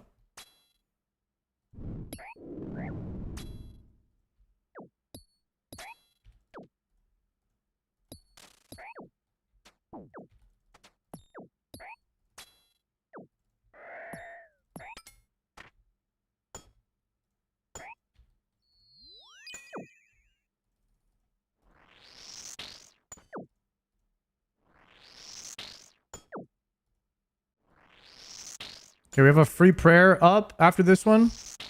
I'm gonna have to use one dose, which I don't really want to do, but because we're gonna get free full bar after this. Any drops yet? I'll keep the drops open, but none right now.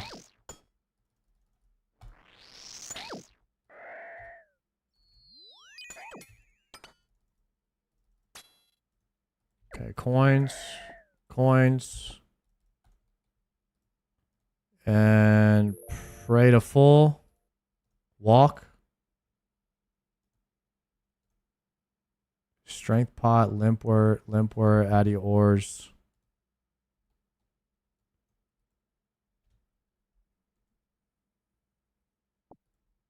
There's 3 super restores.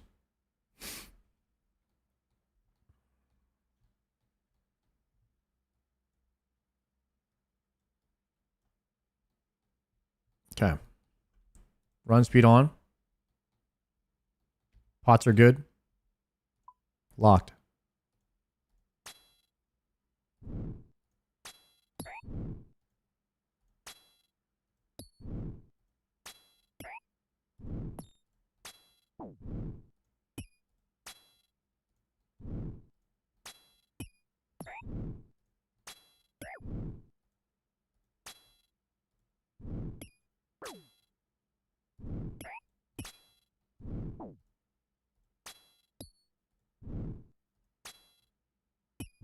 Dead.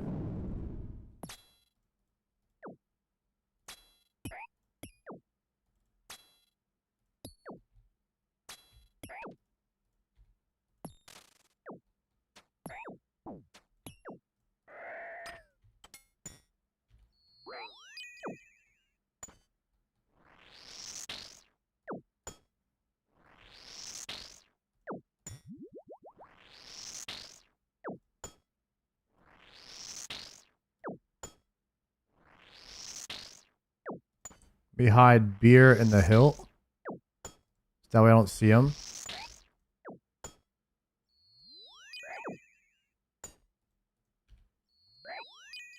Try to freeze those again.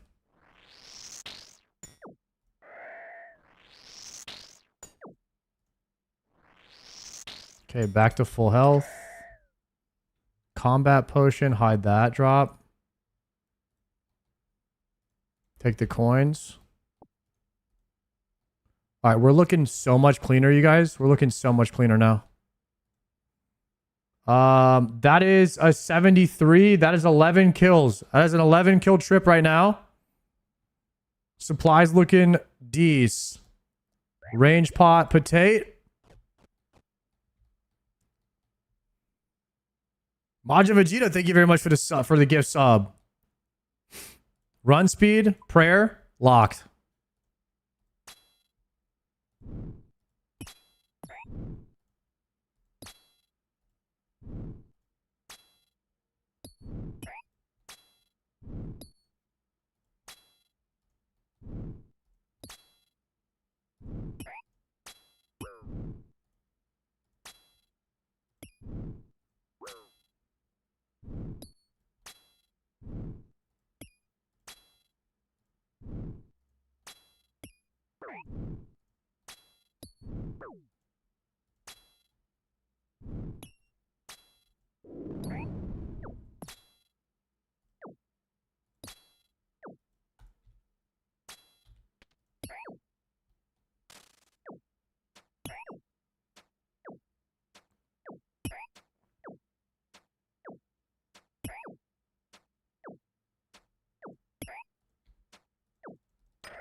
I'm like giga locked in here. No blinking when I do this tick perfect stuff.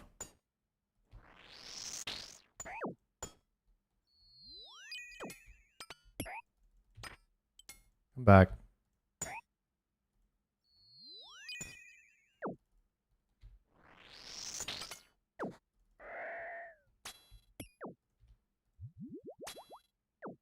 There we go.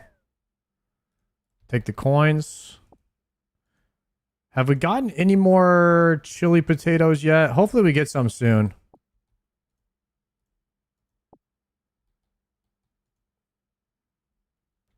We have a double drop of adamant ores. We can pick these up later though.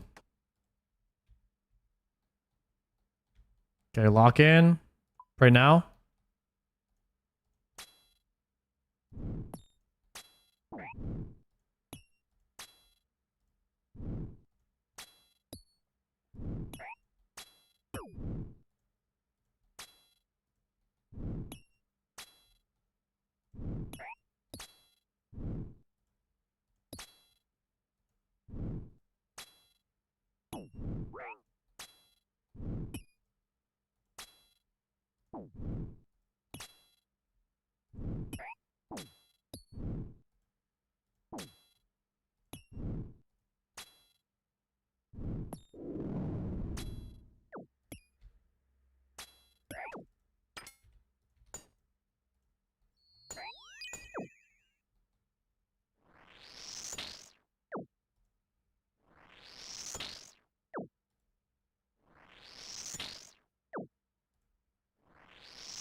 Big heal from the Piper. This is gonna be a prayer pot round. Swap that up. Blue. Let me just change this to blue for now. Rune long.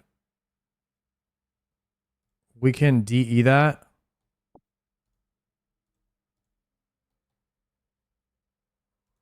Okay.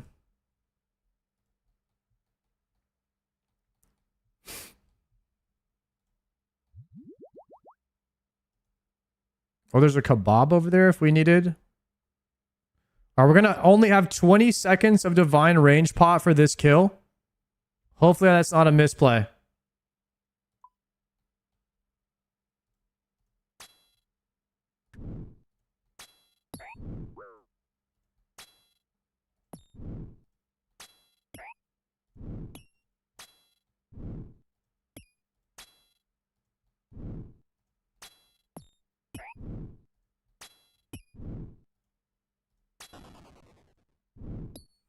Hey, range bot just fell.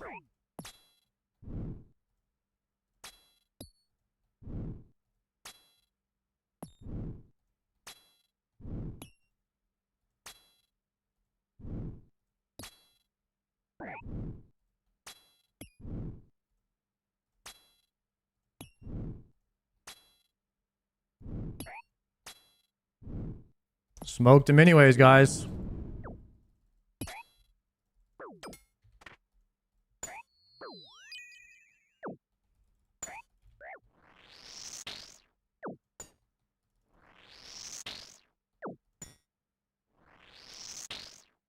Man, these guys are lined up.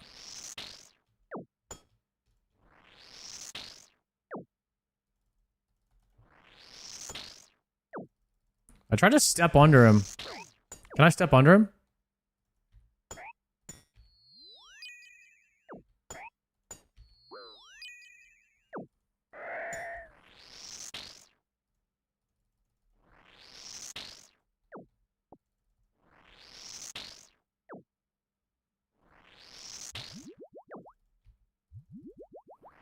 I was trying to off-tick the mage range by stepping under him there.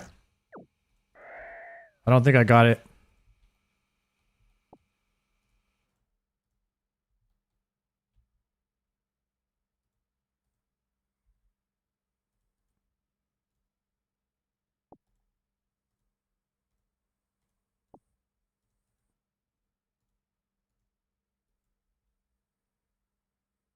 Okay, so we haven't gotten as many food drops as last time, I would say.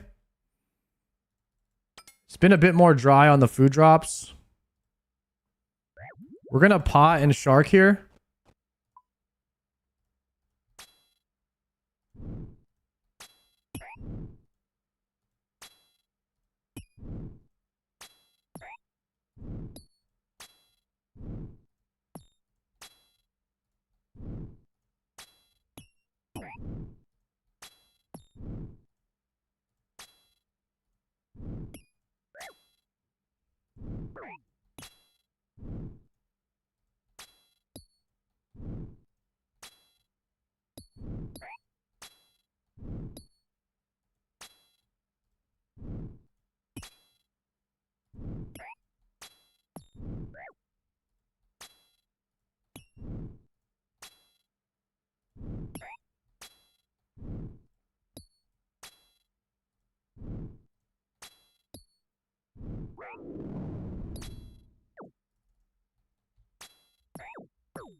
Ogre Killer.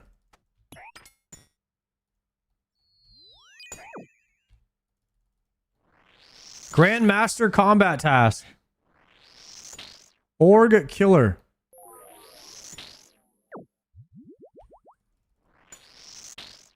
What is that? Is it Skyrim music? I don't know.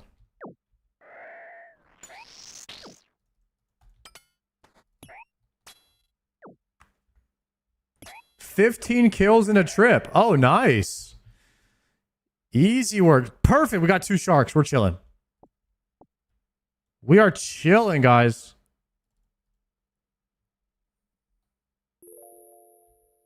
And we got the prayer restore. That's all we needed, honestly. All we needed was 1 little food drop. As long as you get 1 food drop every like 10 kills or so, I think you're chilling.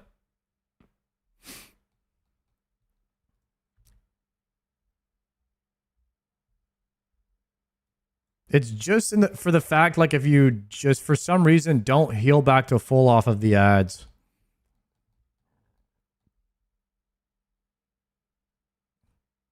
All right, we're at 15 KC.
Okay.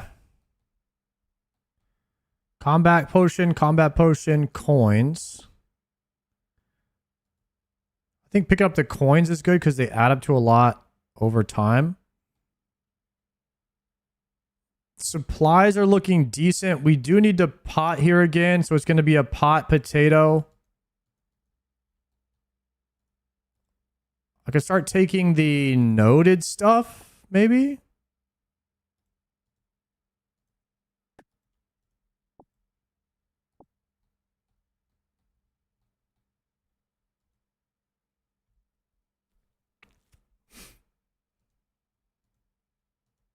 Okay. We're going to potion.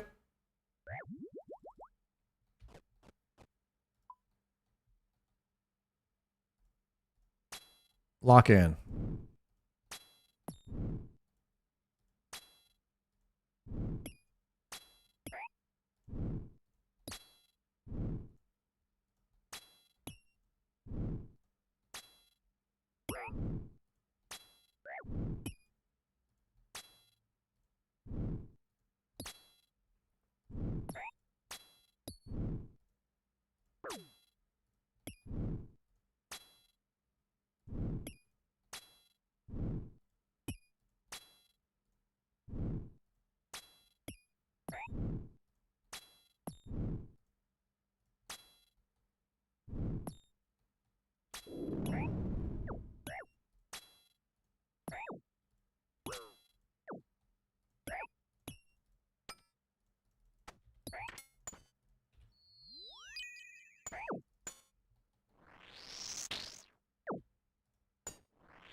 Okay.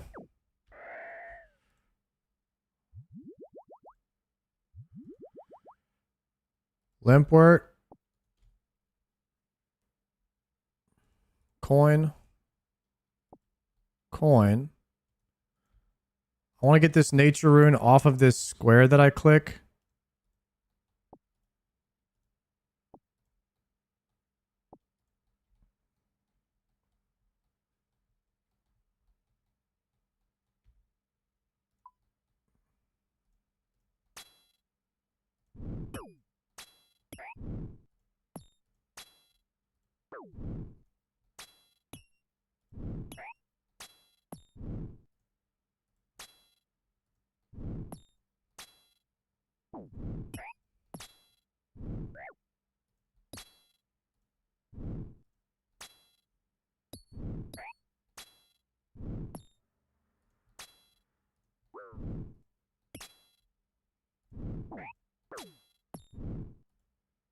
Taking a lot of damage here. Not good.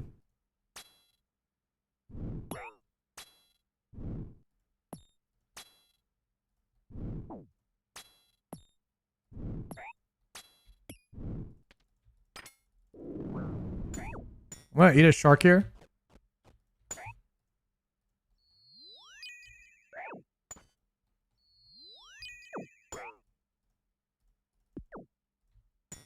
Just forgot to put the thing on.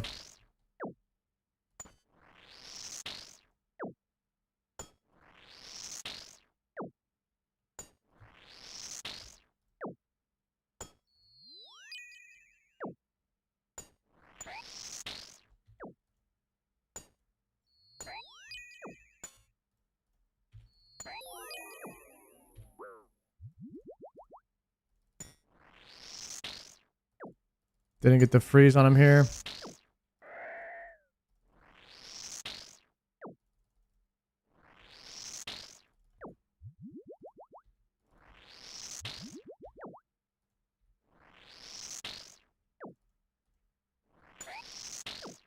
Okay.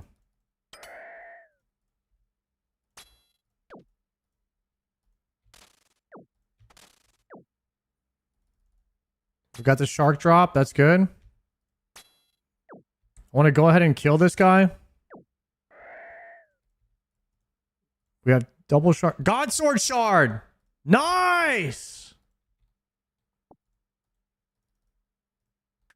All right. Don't panic. Don't panic. Pot. Heal. Prayer on.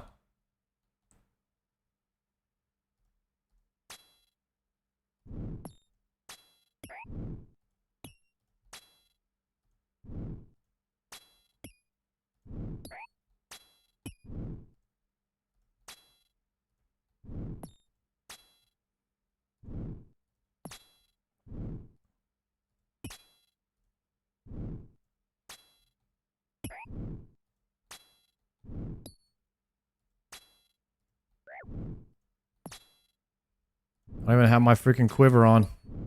I don't care.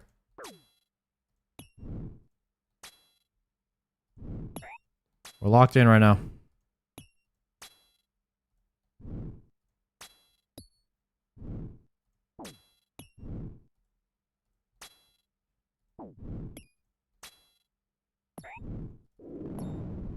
Putting it on now.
Oh, we can get full prayer back after this.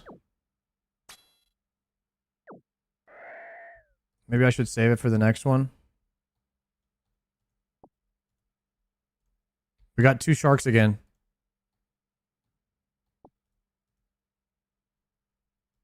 Take the nature runes for now. Prayer on.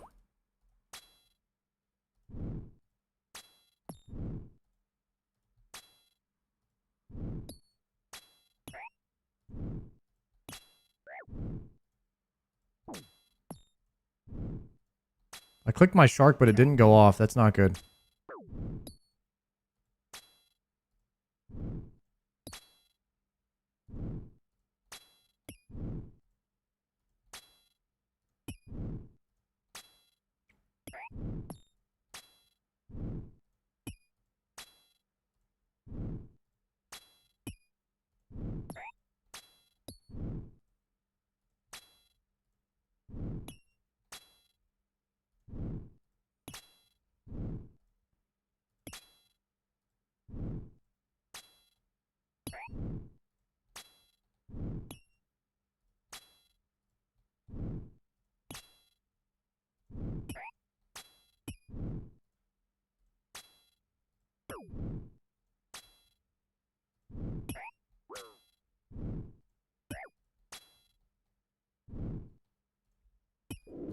Okay, sharking.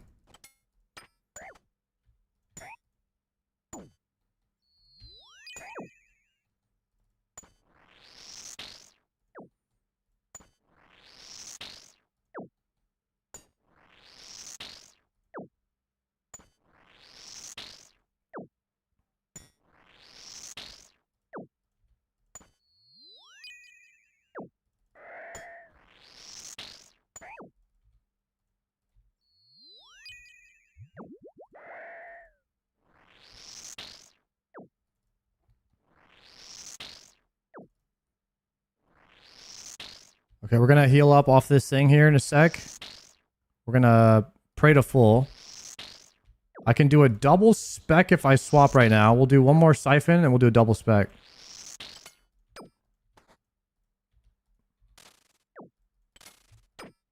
Okay, good.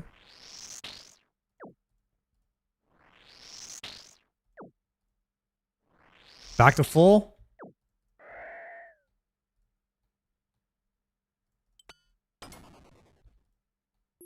Pray full. 19 seconds. Coins. Shark. Coins, coins.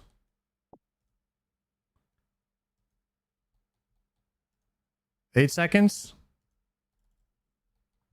Chilling. Potting.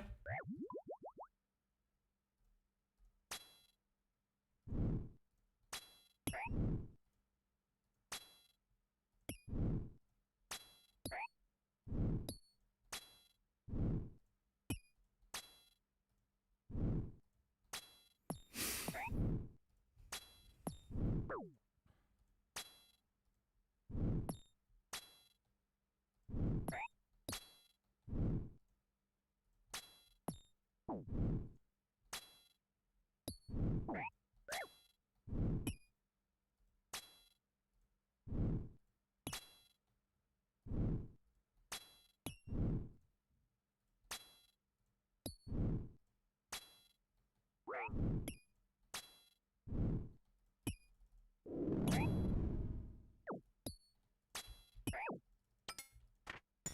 let me go here.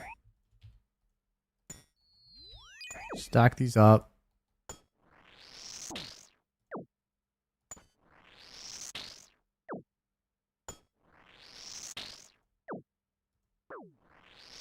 Can't tell if these are same tick or not.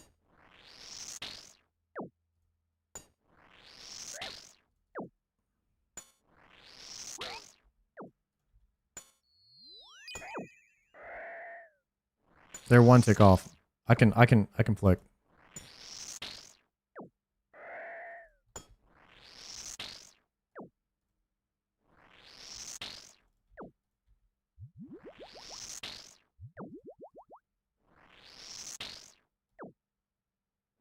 L for longsword. Unfortunate. What's your time played at? 114 days.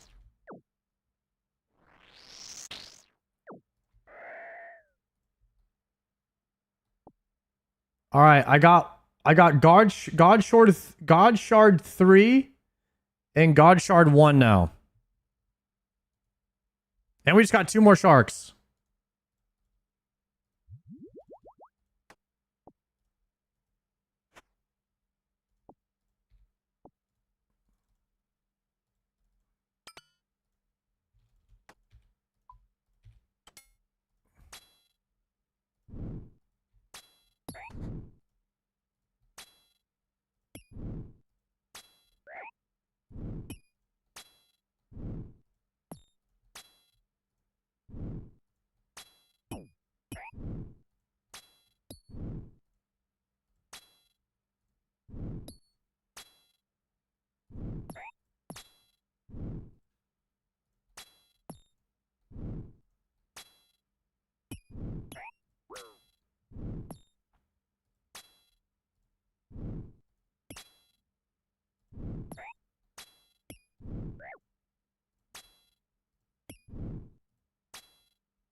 No!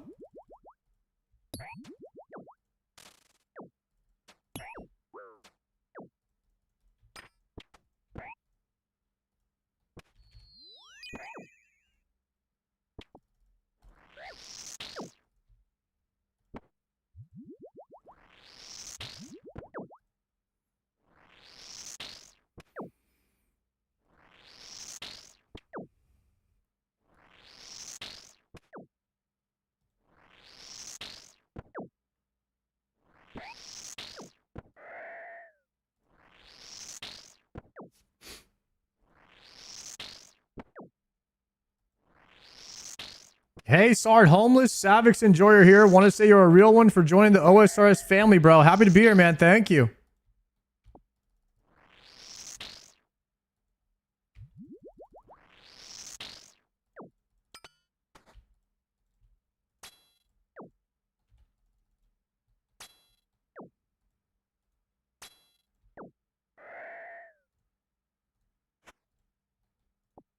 Coins, coins. We have chili potatoes. We have chili potatoes.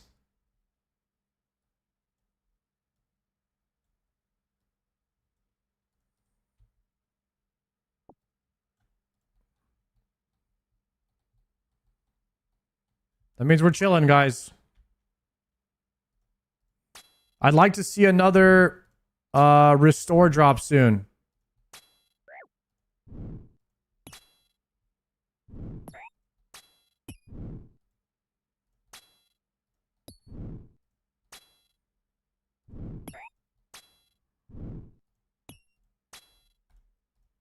I'm dead here. I gotta reset it.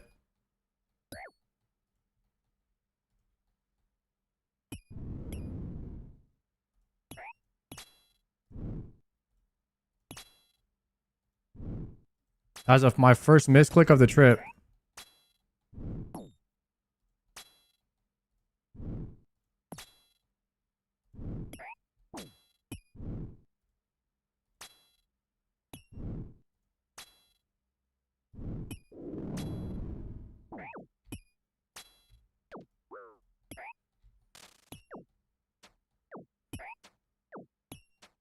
We're piping this guy down. Live on stream.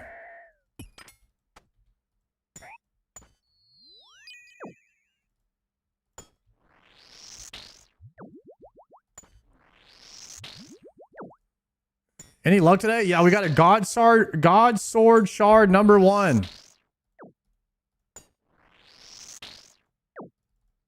If I have any mods, we could do a, could link me the clip or anything. We could do exclamation point today, and then we could link that. And I will update that in the title if we're able to do that. I have 0 inputs available when I'm doing Bandos, though, so I would need someone else to pretty much do the whole thing. If we want to add that.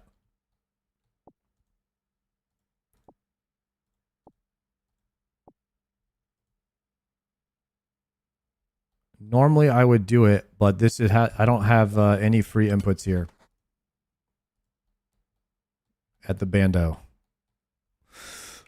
Mom, my back hurts from just not moving, bro. Oh my god. I'm so freaking lean forward, man. My back actually hurting.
Did anyone clip the shard by any chance?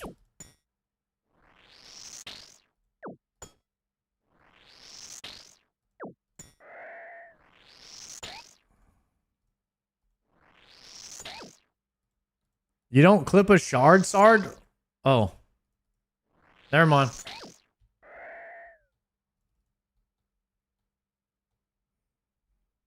We get a full bar right here, though.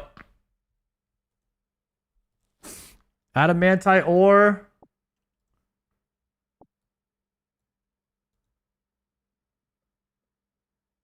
We got 6 chili potato.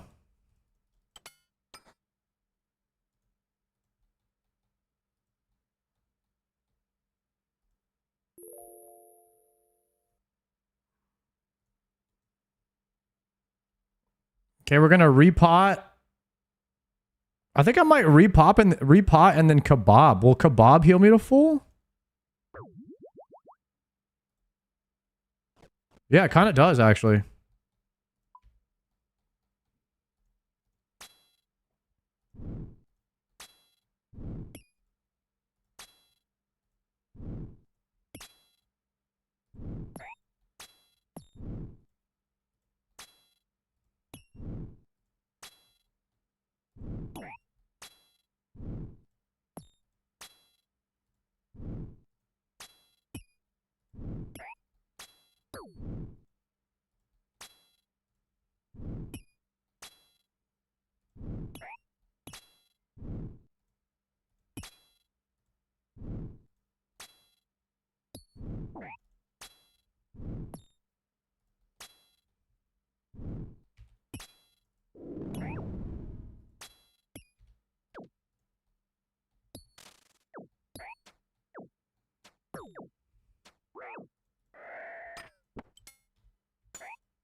Another Snapdragon seed.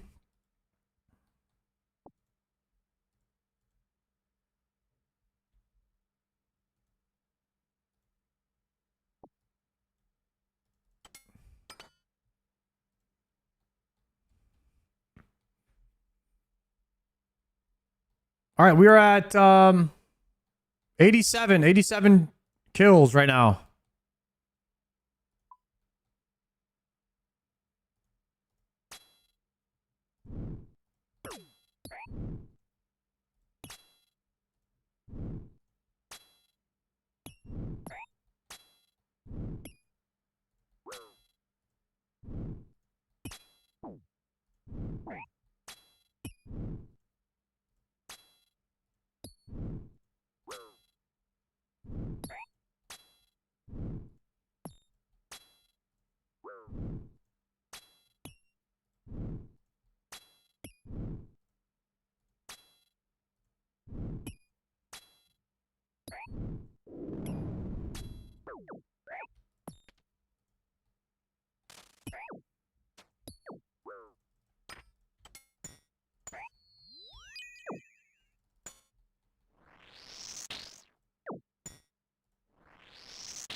Try to heal back to full.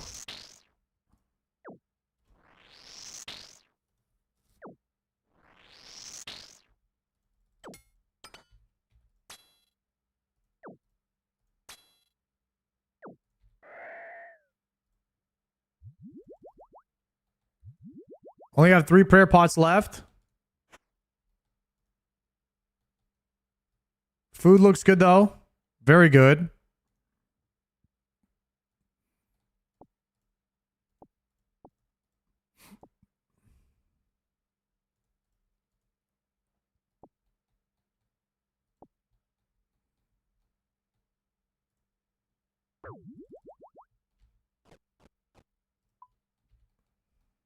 Lock in.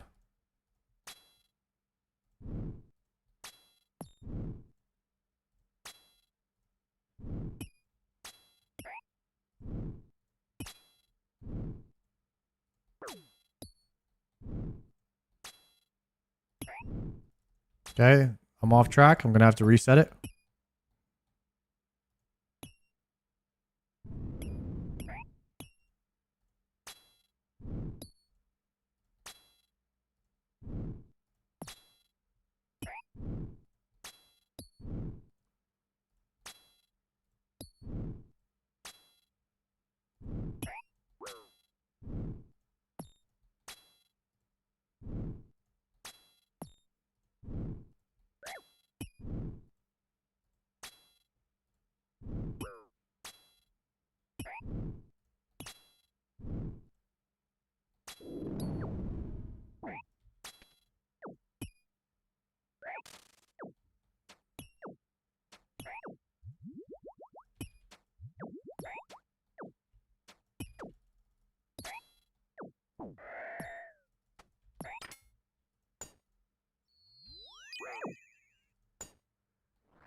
Okay.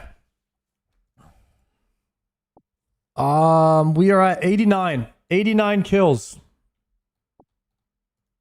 On Bandos now. Can drop that. I have a lot of food. But not a lot of prayer. Has he dropped? They haven't dropped any more prayer, huh?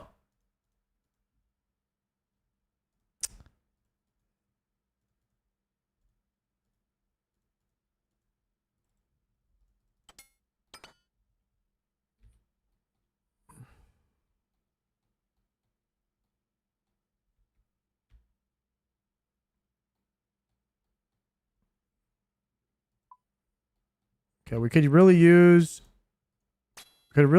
a prayer drop here.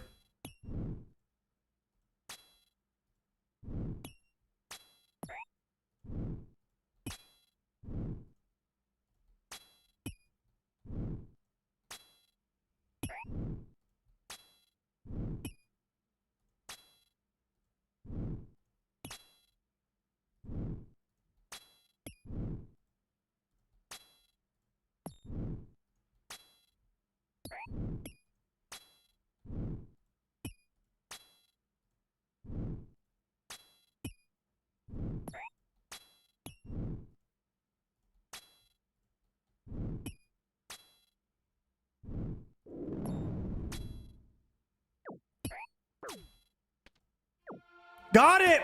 Bandos Tassets, baby! Woo! Let's go, boys! That's hype!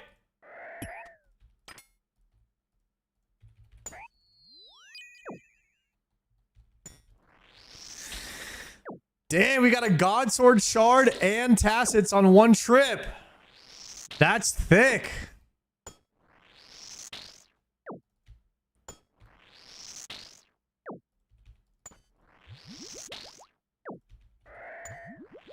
Clip it, boys. Clip it.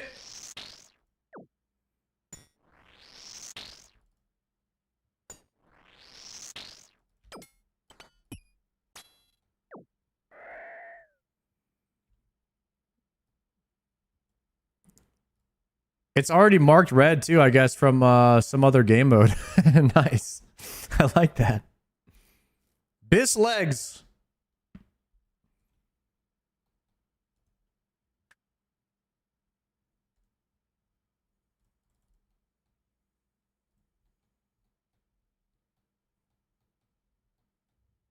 Okay, if anyone can update the today command, that'd be sick. And I need to pot.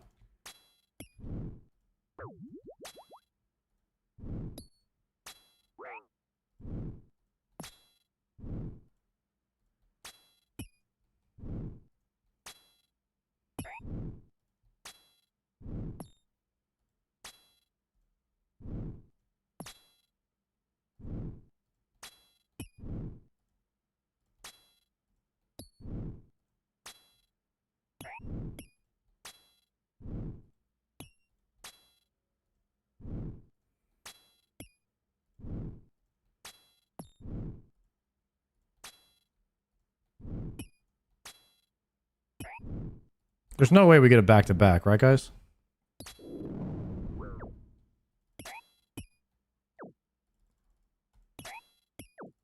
That'd be too insane.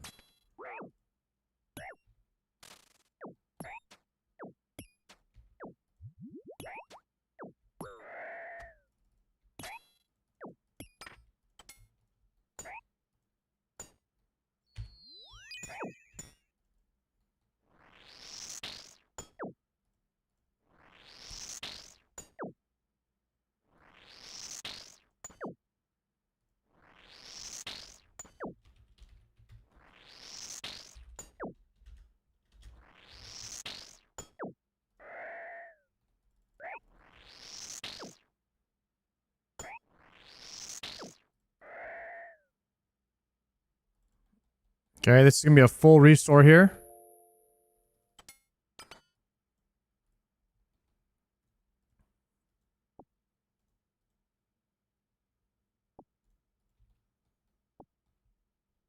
You got a hilt? We got Tassets. Bandos Tassets.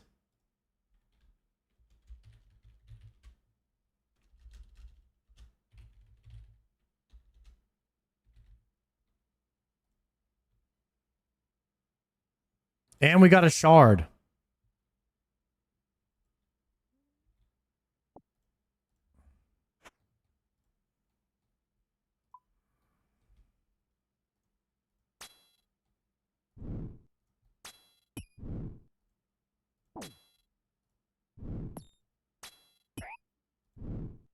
Two out of three on the shard pieces.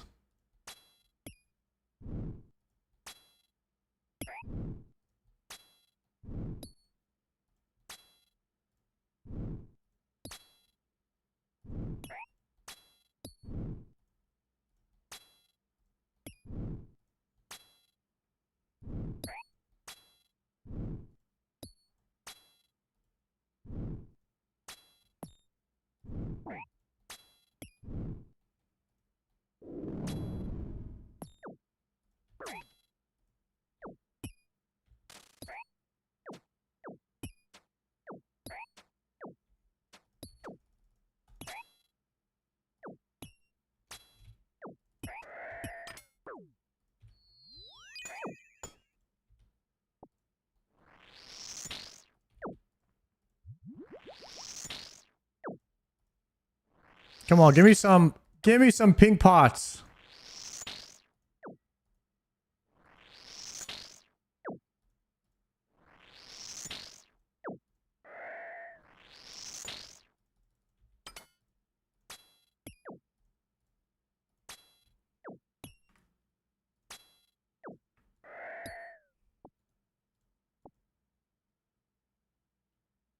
We got a lot of potatoes that we don't need. You end up with like way too much food. I think prayer regen could be a move, but I don't know if it's worth at Bandos to use them. They don't take like that long to farm, but they're kind of annoying. Over 20k coins is a unique roll. Dang it.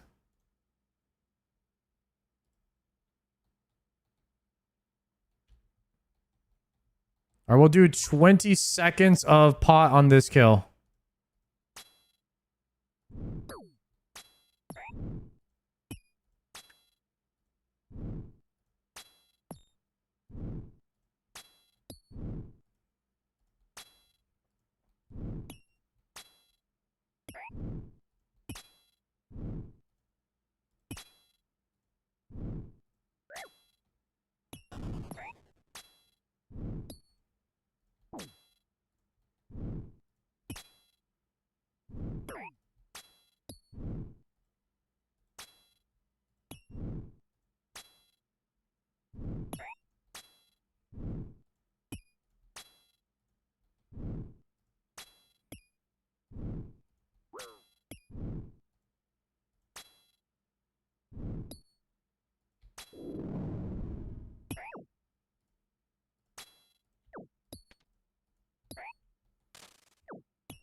Yeah, we actually got 6 snapdragons on this trip.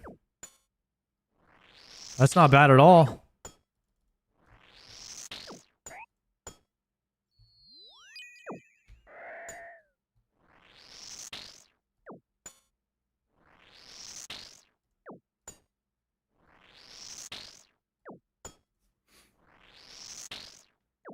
I'd say that's definitely more prayer than what we used on this trip. I'd say we definitely covered the spread there.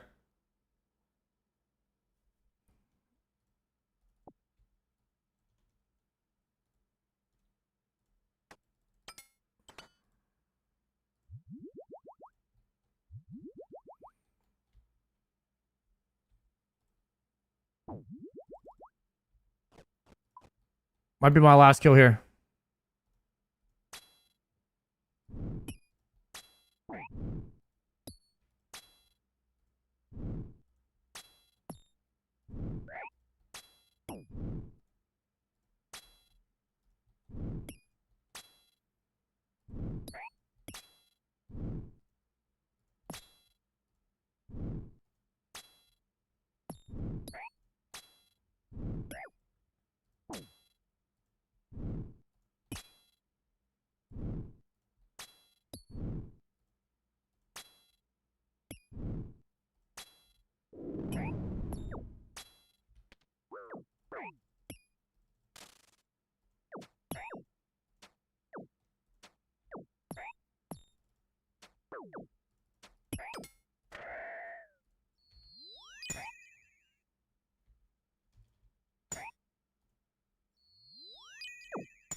Do we have to kill these and then see if they drop prayer pot. If they drop prayer pots, we can stay for a bit, like a couple more kills.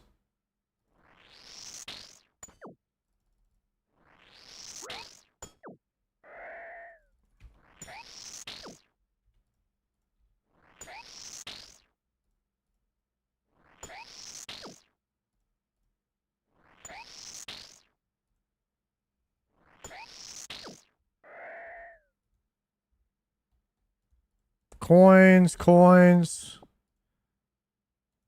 Shark. I think that might be it, guys.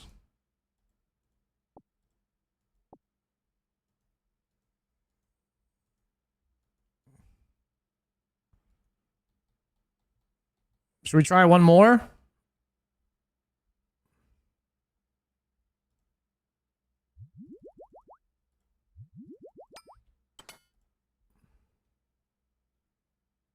One more.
Maybe we get some restores right here.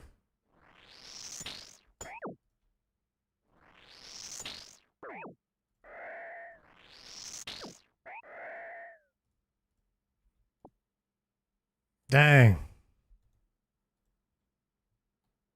Alter in 30?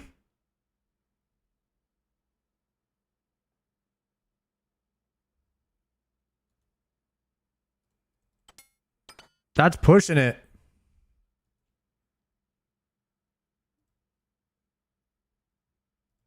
That's really pushing it.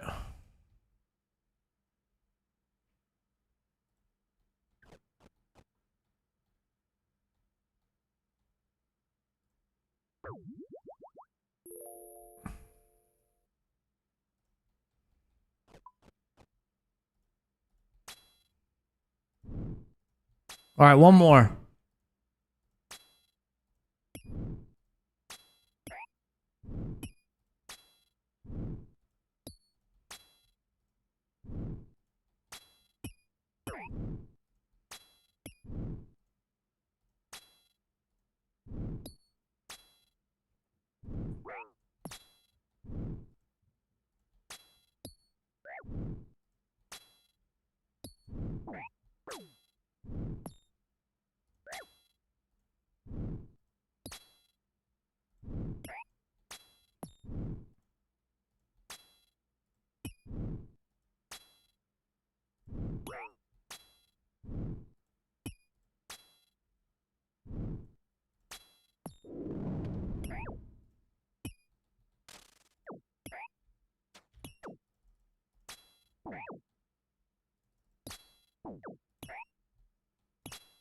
Ooh, 20k coins.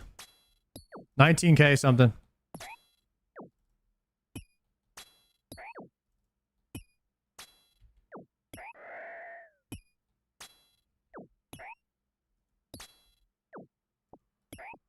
Double shark.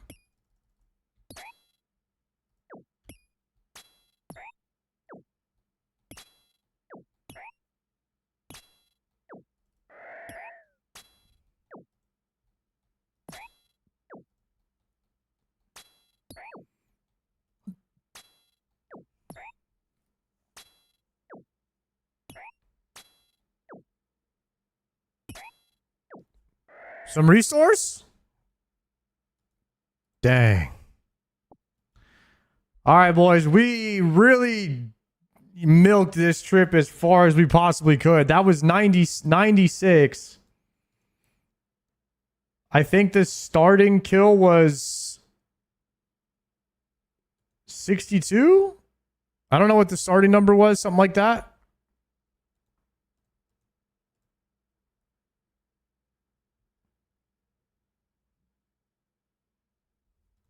Take my Gommel's Hill and then teleport out.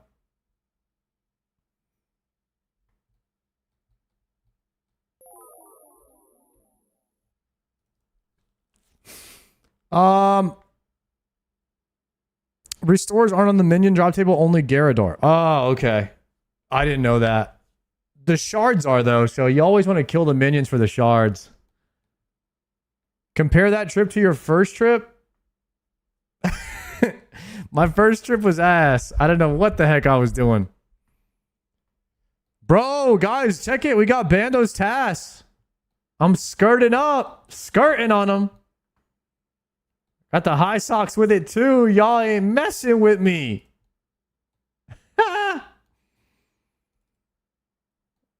Looking good. Sheesh. Looking good in a skirt.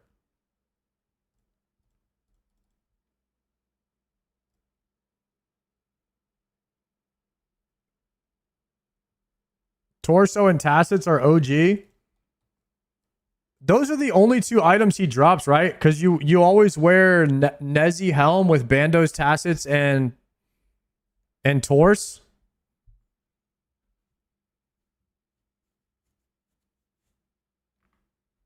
Bandos drops boots. Do you... Wait.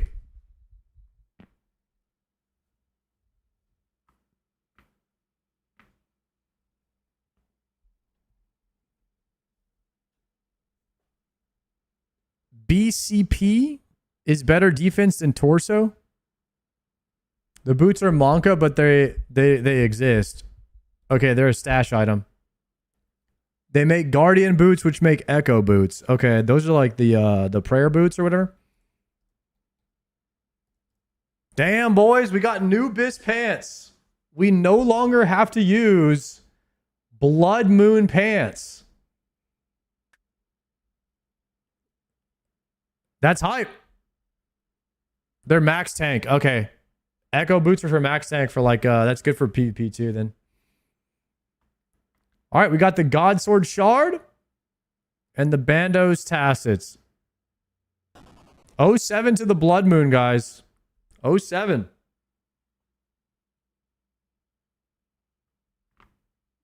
So the prediction was for 50 KC. So we need to go back for 16 more KC. We need to do one more trip.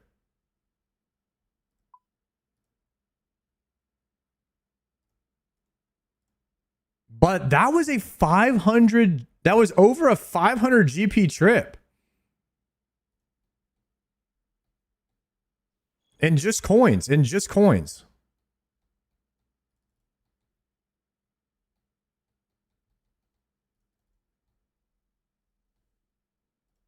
So that's my best trip by far. That was a 34 kill trip. 34 kill trip, boys.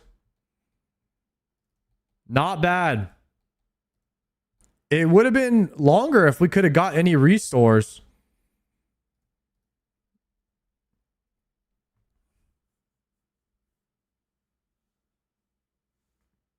Now you can bring way more prayer. How? Look at my bag. That four was the perfect amount of pots.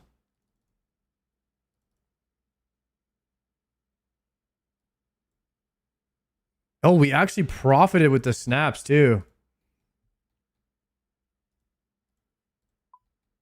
I literally brought 2 sharks just in case something went sideways on the very first kill. Yeah, the range pots were good.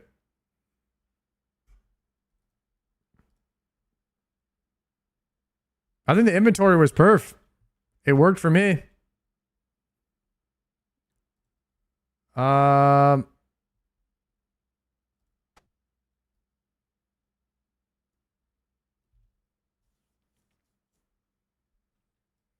Gamals.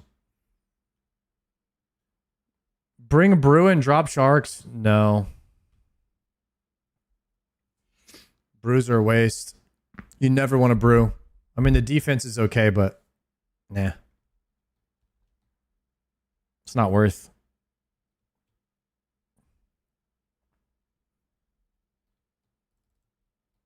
All right.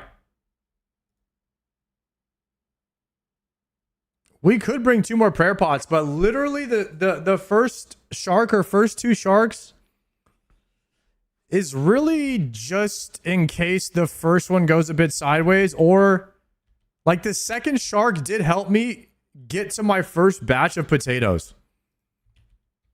So I would say like you either do 1 or 2 sharks. I think it's nice.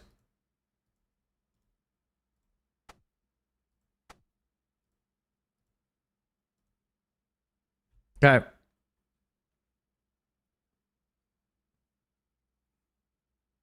You have enough runes? Yeah, 3,000.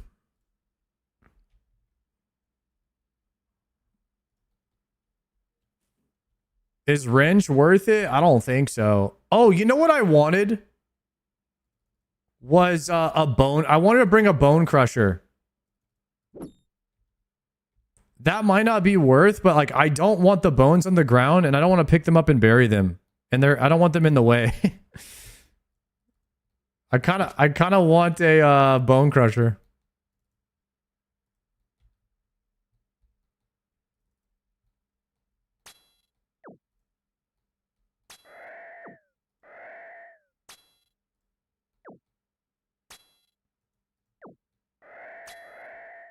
The bones despawn?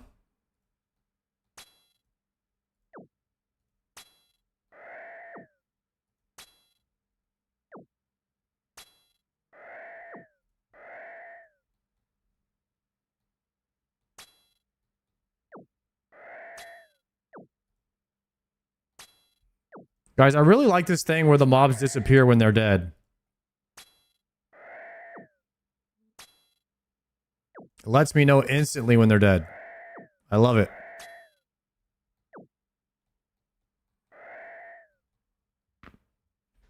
What does that? It's something called Entity Hider at it's the bottom option of Entity Hider.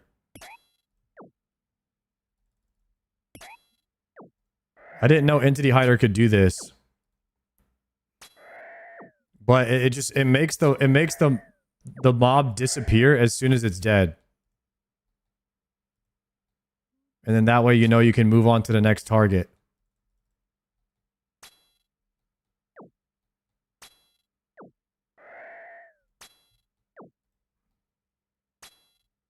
Hide dead NPC.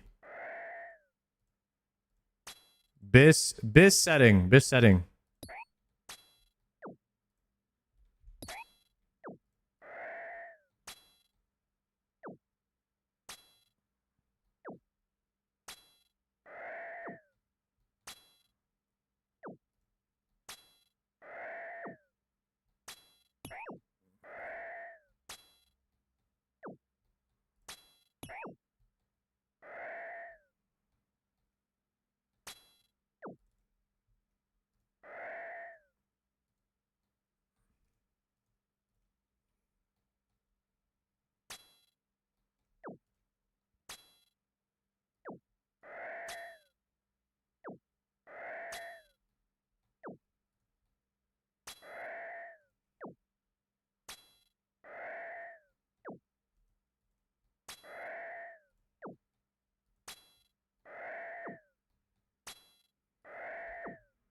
Okay, that should be enough. Grab the hammer.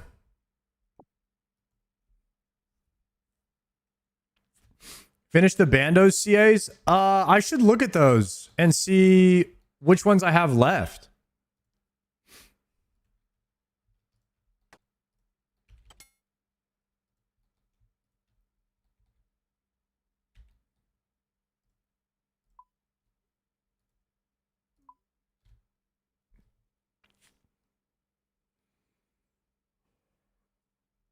His name is General Gerardor.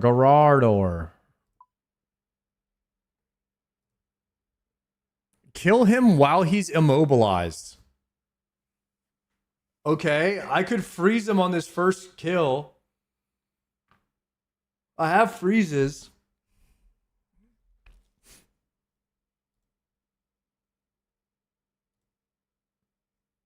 Kill him 2 times consecutively in a private rented instance without taking any damage from his bodyguards.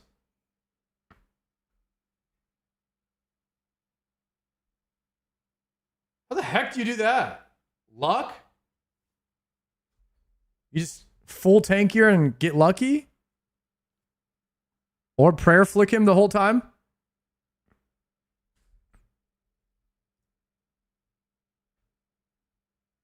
Kill him 100 times. That's about to happen. Finish him off while his bodyguards are dead. Wait, we could get... Wait, we could do these two in the same one. We kill the bodyguards first.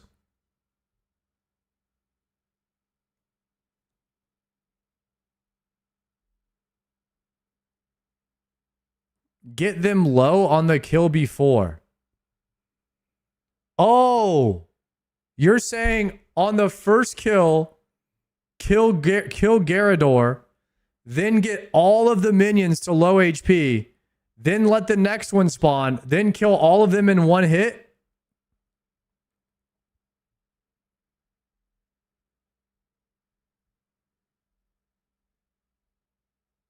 Okay.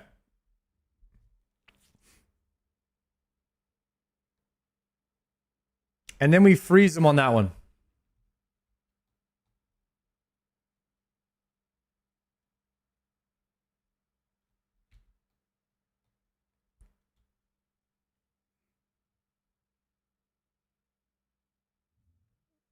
Wait, you're saying get all of the mobs low first, then get Bandos to like 1 hit range, then kill all the 3 mobs, and then kill Bandos so that they all die within like 30 seconds of each other?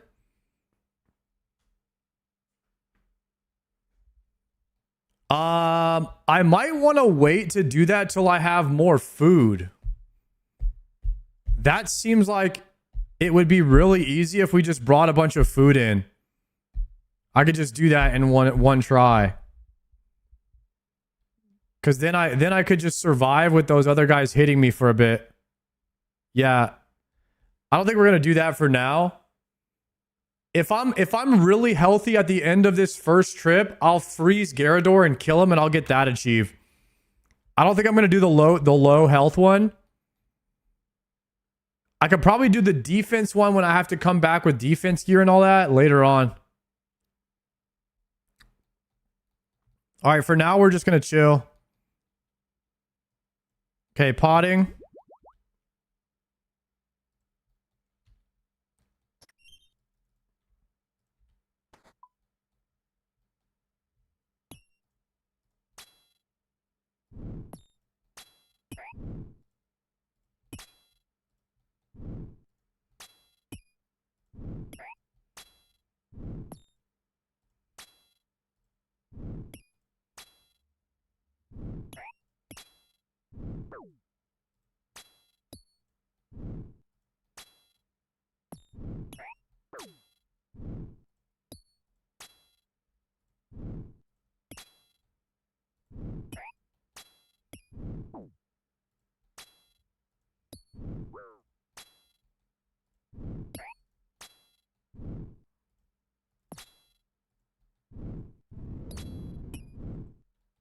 Oops.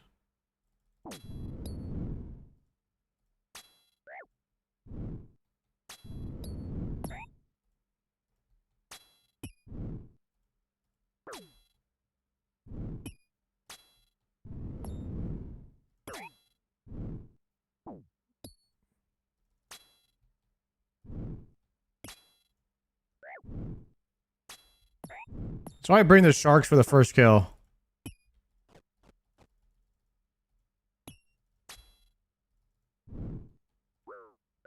Oh, I died. So I like having the sharks on the first kill for, and just in case I mess up any clicks. It wasn't enough to save me though. Mr. Gun Guy's griefing try now? What the heck? Can I ask you how long it took you to get your crystal gear in Bofa? Like 3 weeks, maybe? Maybe like a month? Ish? First time tuning in? Yo, welcome, Kaizen.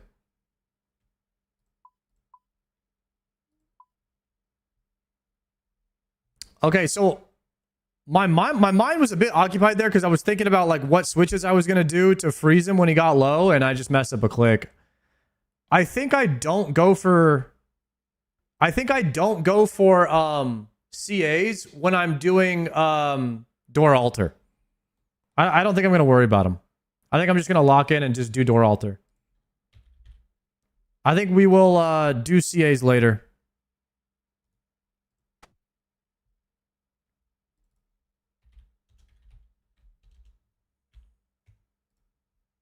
There's too much that can go wrong. Zam.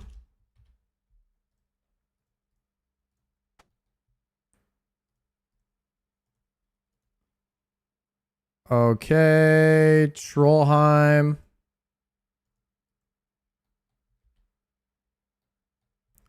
BCP. What's BCP?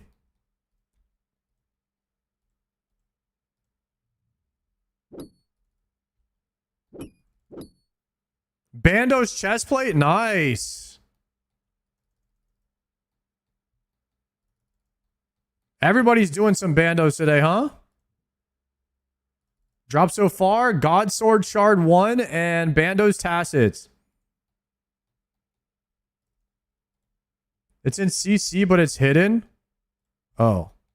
I forgot to bring a hammer.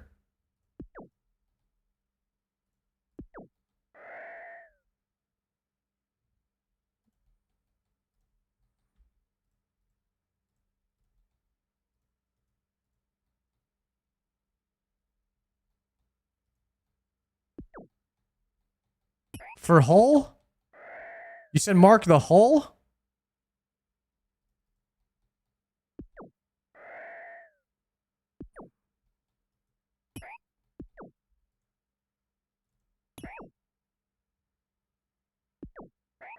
Mark the click box of the door. Yeah, I could do that.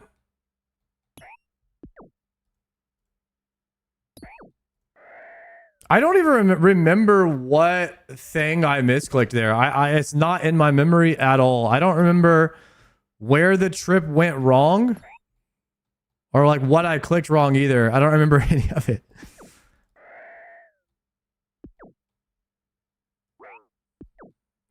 Holy brother, give me a freaking hammer.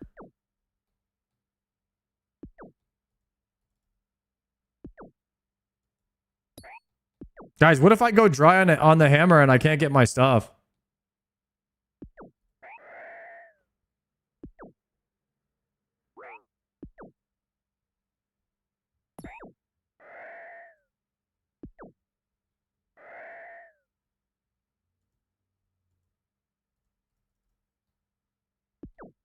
I could use my Bofa, but then I won't have a piece of Bandos gear on.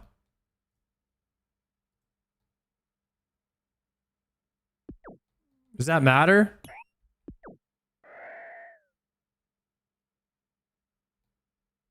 I got one.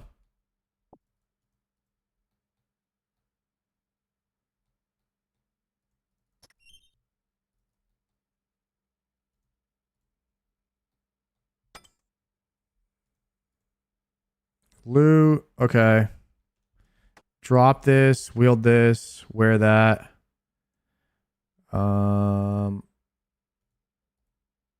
It actually sucks when you die with full inventory because then you have to come back and then you have to leave stuff. Check. Oh, is that everything? Okay. Got it all.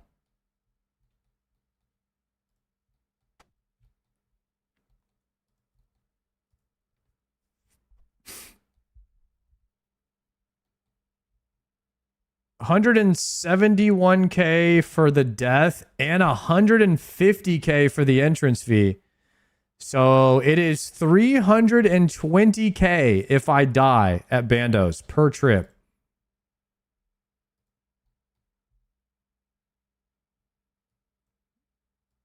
We got to lock in, boys. Can't be dying. Can't be listening to chat every time they say something. Forget the combat achievements, man.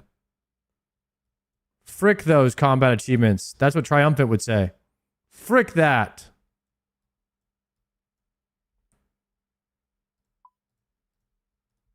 All right, teleport out. Who got something? Oh, Bassy Jaw? Nice.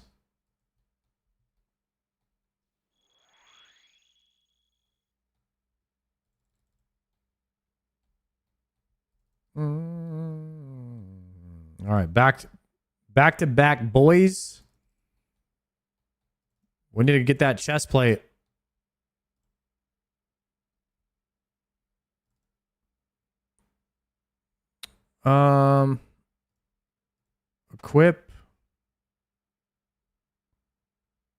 Equip.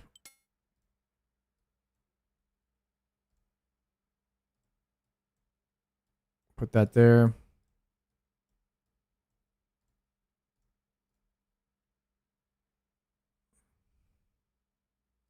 Okay, I think this is the inventory. TP. You still missing one shard? I need one shard in the hilt.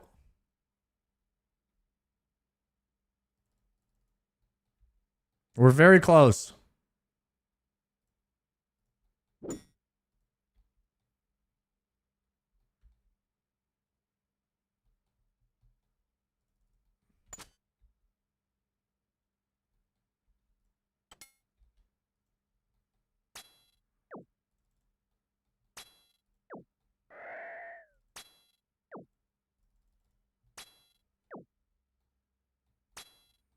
Guys, I might have to make some tacos tonight after this stream. What are you guys having for dinner? Honestly, though, burger sounds good too. Ever since that Eevescape challenge.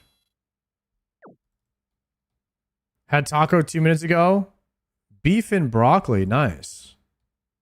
Ground beef tacos? Yeah. Ground beef tacos with onion, hot sauce, and like a little bit of mango slices is my favorite.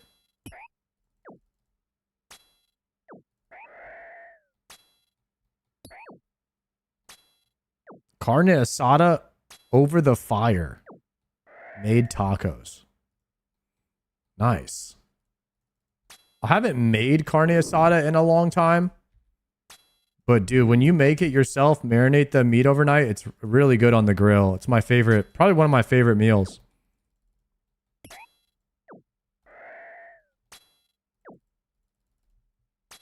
A little carne asada with some chorizo bean. Whew. It's a smoker. Let me tell you.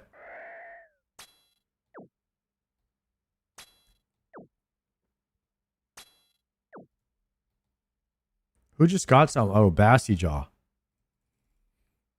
So Basilisk Jaw plus Nezzy Helm with Bandos is like the iconic OG strength set look that I see a lot. That's like the old in-game Biss look.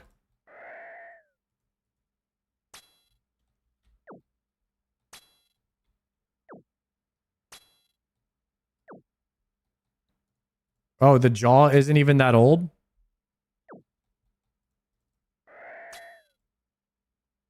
It's just pre-oath plate.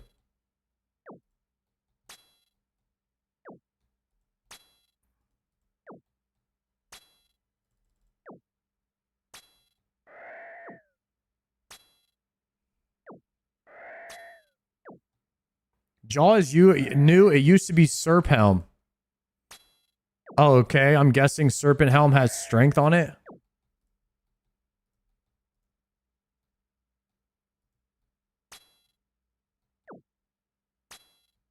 It does?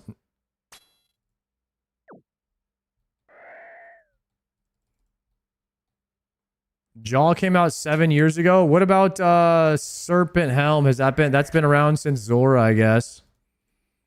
What about Nay It's Not Helm? What about the Nates Is Not? How long's that been around? Nezzy is 20 years old? That's some OJ?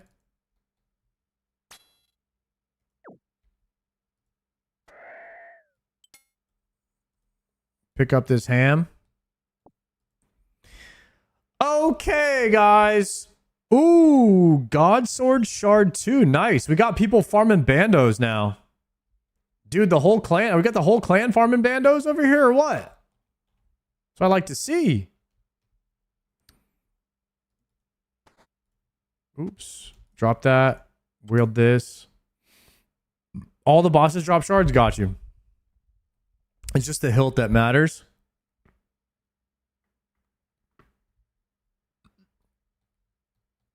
Okay.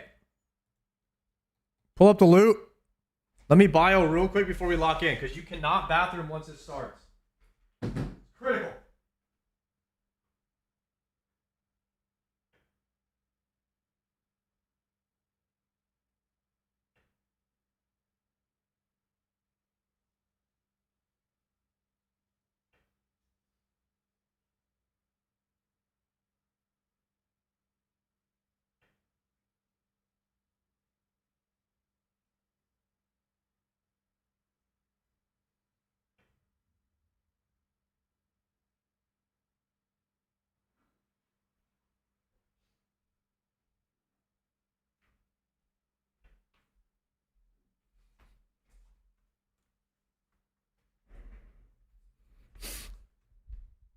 Okay, guys, this is my second trip of the day. Yeah. First trip we did. If you're just tuning in, guys, welcome to the stream. We just did one trip to Bandos, and we got 34 kills, 36 kills, 34 kills. So this will be our second trip of the day. There were no other attempts. Here we go. Potting. Am I locked in?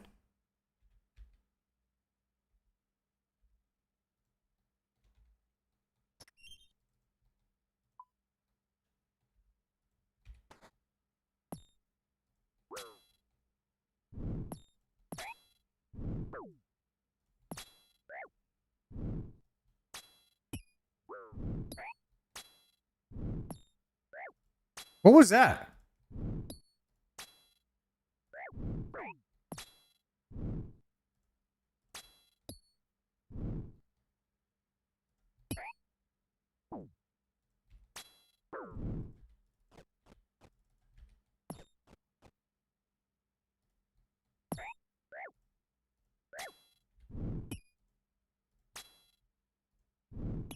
Oh, that's probably what happened to me last time too. I think I'm dead again.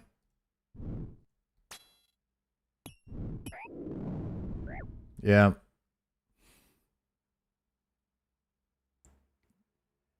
So I think that's exactly how I died last time. I was wondering what took me off the track. And I'm like, dude, I do this. This is the way I do it every single time. And when it's the first trip, you can't click the altar. You can only click the altar once. Because it'll take you off the track. And once you get taken off the track, it's over with.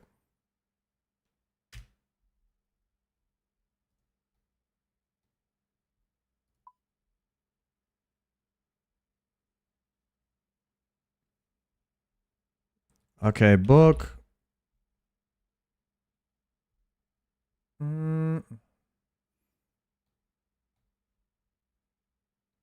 You can click the floor once you're past them. Yeah, I know how to do it correctly. which is why I'm acknowledging what I did wrong. So I don't do that again. But when it's different than on the second and infinite kill trips after that, when you can click the altar because you're already in that line. So you have to click the ground. The difference is on the first kill trip, you have to click the ground. You can't click the altar to move your character past a certain point. Otherwise, you're dead. It's tragic. It's tragic, honestly. This time I'm gonna bring a hammer so it doesn't take as long to get into the room.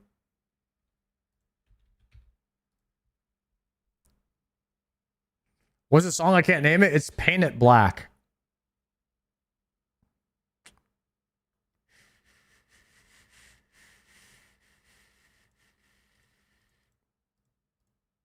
I need a hilt.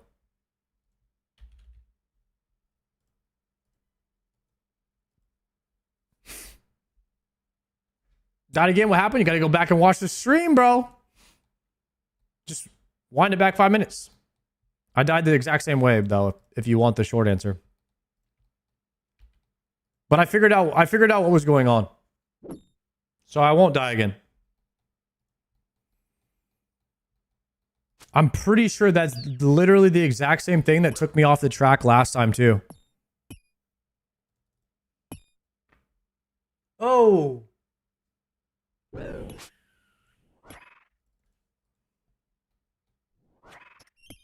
This Bardcore, you could do exclamation point song in the stream. This guy's name is Joseph Seafaze. Drop here. Wear this.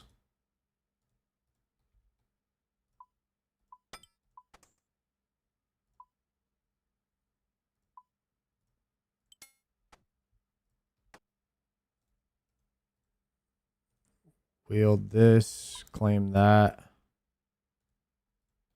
Take the hill. TP out.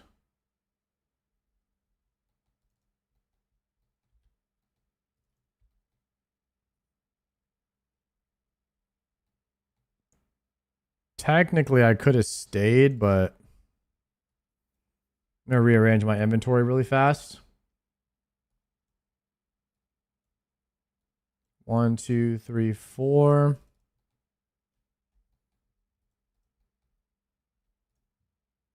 Wait, I need the Zami cape. I need to wear that. Swap this, deposit those two. Move the hilt down here, move this up here. Move those, deposit that. Wear this. Wear that, and then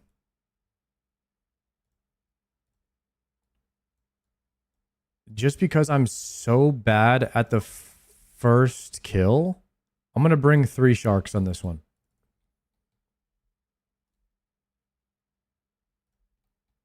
I don't think I'm going to mess up the first kill again, but just in case. If I had 3 sharks, I would have lived.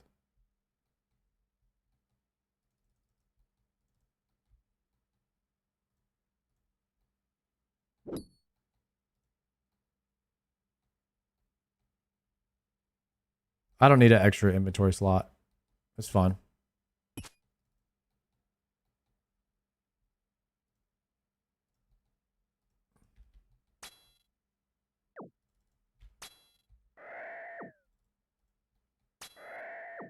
How do I join your clan? The next time that I go to the bank or any of the other streamers go to the bank, you ask them what world they're on, go to their world, and if it's me, then you just show up wearing all of your stuff, and I can invite you. Unless you're a GIM, then you're going to need the plugin called Rune Profile, so that I can see that you've looted 6 armor seeds and a bow for yourself. So make sure you have Rune Profile installed and updated if you're a GIM.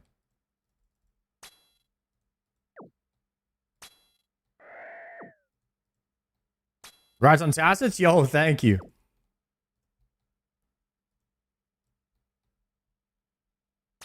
Is that gear score basically? Yes. It kind of... It's more like It's more like a gear score that tells you if somebody has full tier 1 yet or not. It's like saying, hey, you can only join the guild if you have full tier 1. And then there's an add-on that verifies that you have it all.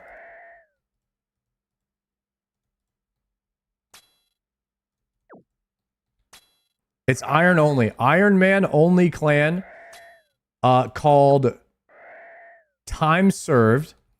And the main point of it is number one, that you've finished the CG grind. Half of the WoW players did not make it past the CG grind. They ended up quitting when they got there. So we made a guild that allows anybody who's made it past the CG grind, you can join. That was kind of the theme of it.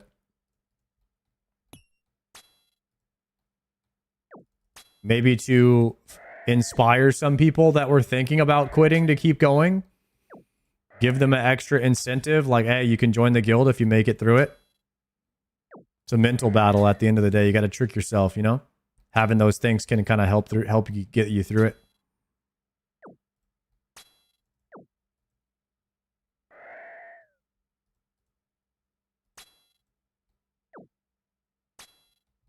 That should be 35.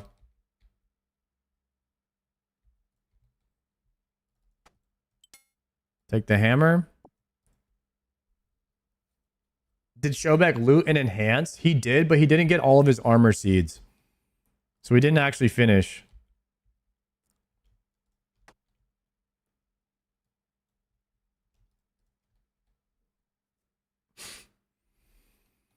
Okay. This time, after we shoot the boss, we're only going to click the altar once, and then we're going to click the ground for the rest of these.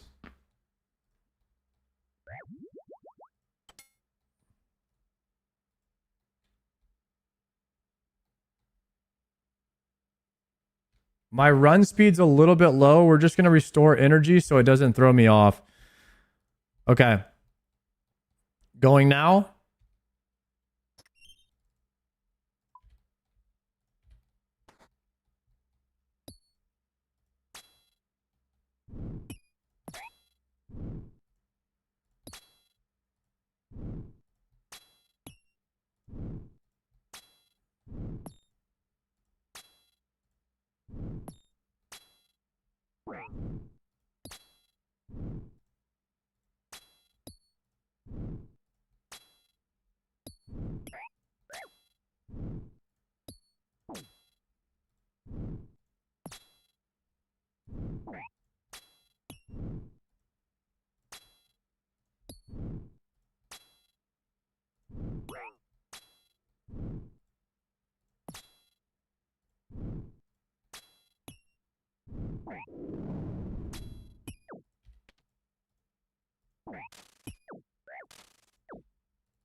Congrats on Tassets? Yo, thank you, Gonsoft. I don't know if I said thank you already.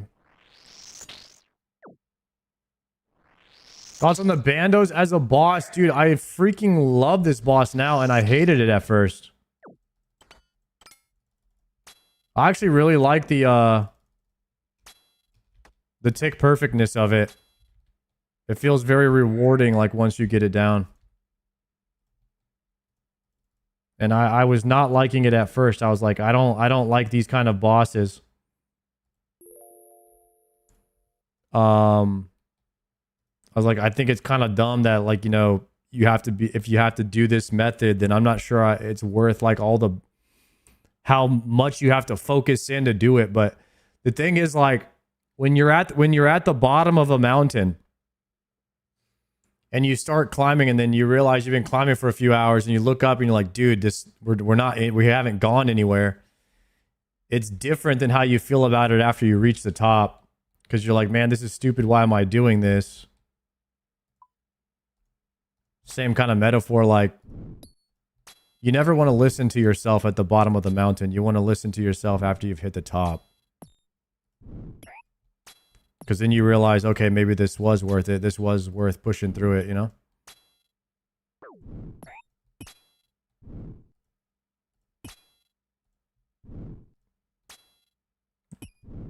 Basically, how that relates to this boss is at first I didn't like it because it was hard and I couldn't do it.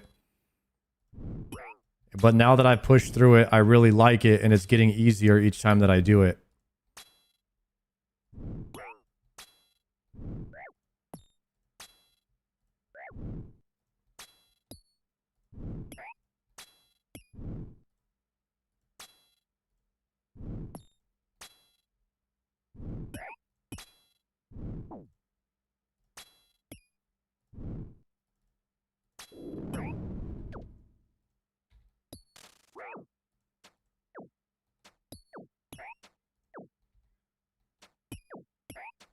And that's the type shit of the day.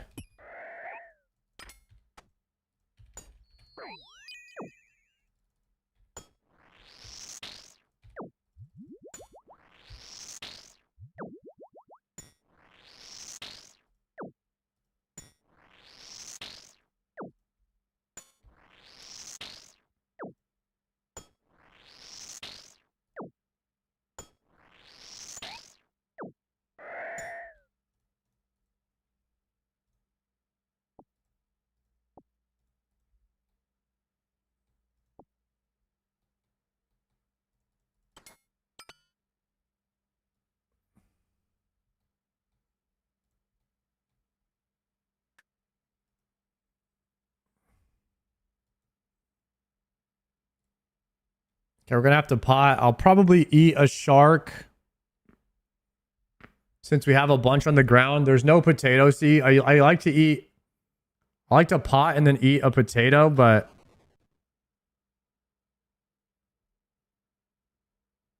I don't have one. So, but we have 5 sharks, so we could just eat one of those. I don't have light bearer for krill yet, unfortunately. I'm waiting to get that.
There we go. 100 garage door kills.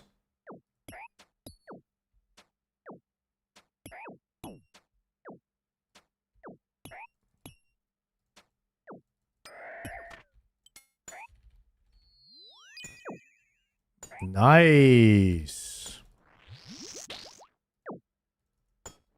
Congrats on the task. Yo, thank you, Tug.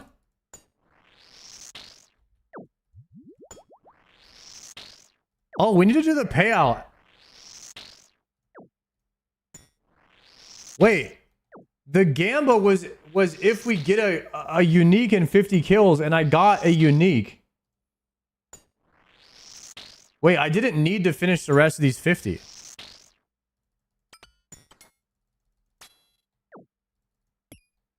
What am I doing? Oh, well, we're here now.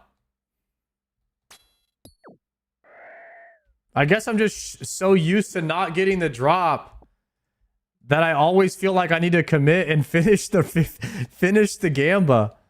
But I actually didn't need to do that in this case because we did get the drop. That's kind of funny, man.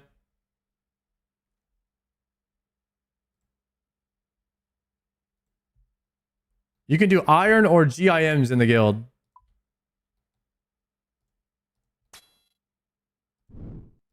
Oh, well, we just finished a combat achievement. That's good. I got some combat achievements in here accidentally. I don't even remember what I did.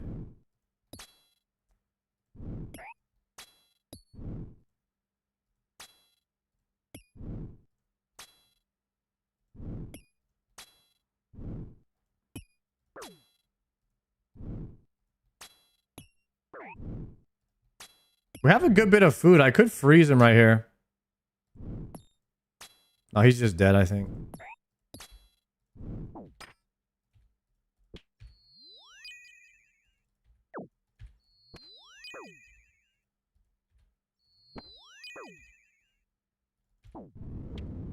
I'm trying, chat.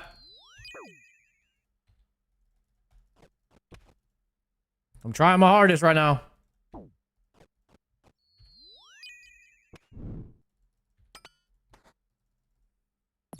Okay, is he dead now? Got him. Eat the shark. Pick up the shark. Eat the shark. Swap here.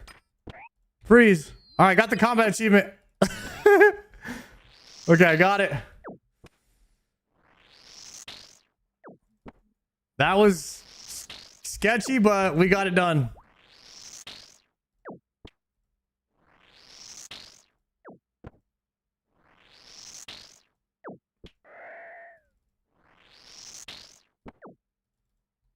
I missed, what, like 3 freezes in a row on him? Dude's got some serious magic defense, huh?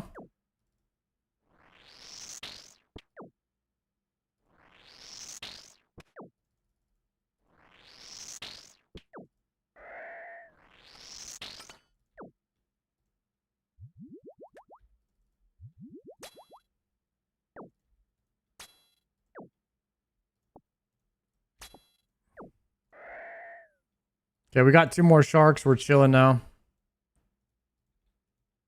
20,000 coins. Somebody said if you get 20k coins, it's a unique drop. I've gotten a bunch of unique drops in coins already then.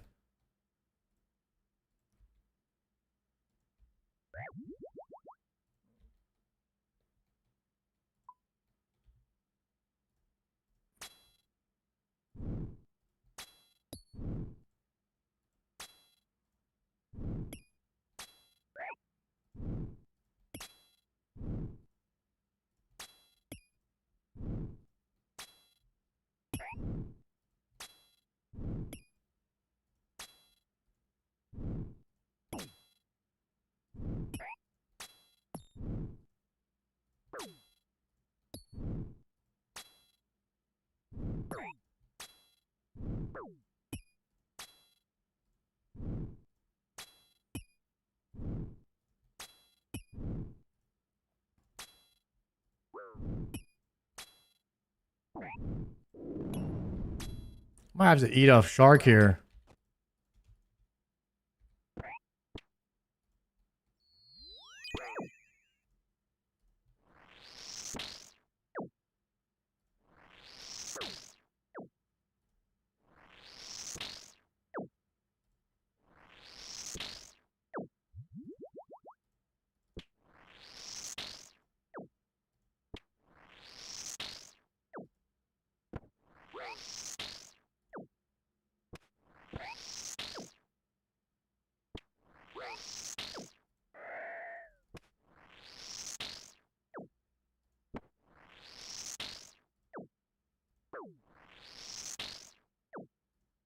Are they same tick?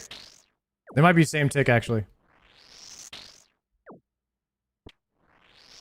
Can you please try the boss voicer plugin?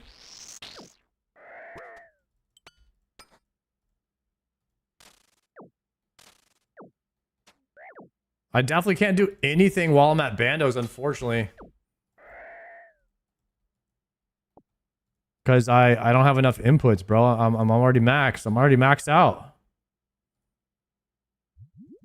I can't even read chat when I do Bandos.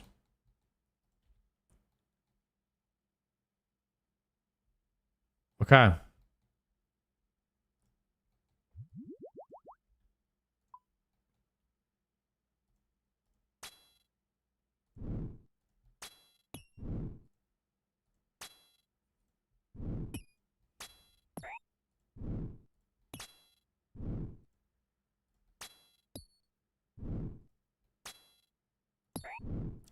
I attacked too soon. I'm dead.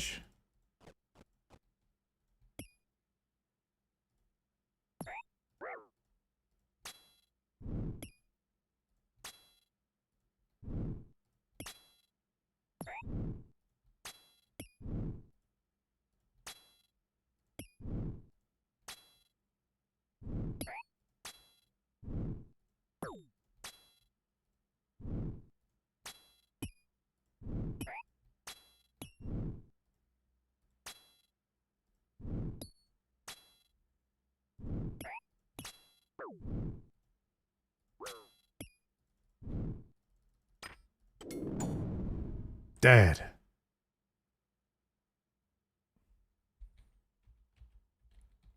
Did I have any more food?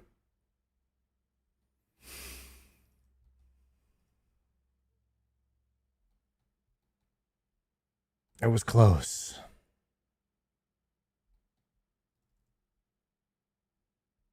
I don't think I had anything left.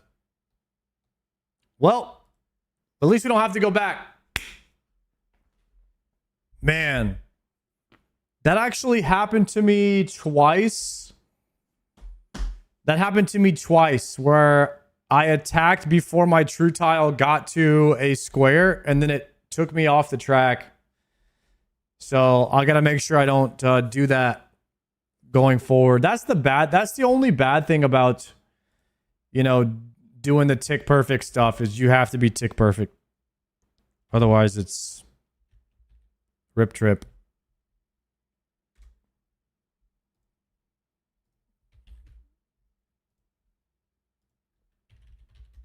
But hey, listen, guys, we did actually, you know, get something, which is pretty pog. Is Palomar doing Bandos as well?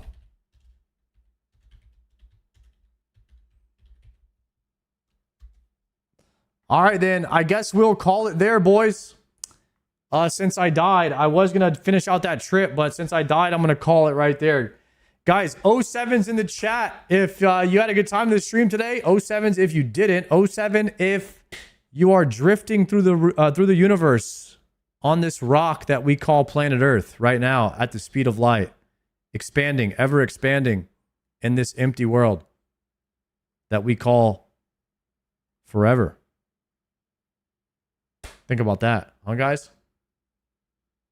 I'm going to go get my stuff. We're going to raid Palomar, and I'm going to make some tacos. My day off is tomorrow, but I'll be back Wednesday, 3 p.m. Central Time after I hit the gym. If you guys are down to hang out with me again, I'll see you on Wednesday, boys. Make sure you follow Palomar. Bald Raids in the chat. Okay, guys? Bald Raids in the chat. No WoW stream. I got to edit for the next 2 weeks. I got to put out another video soon. No WoW stream. Good night, guys, and I will see you on Wednesday, 3 p.m. Peace.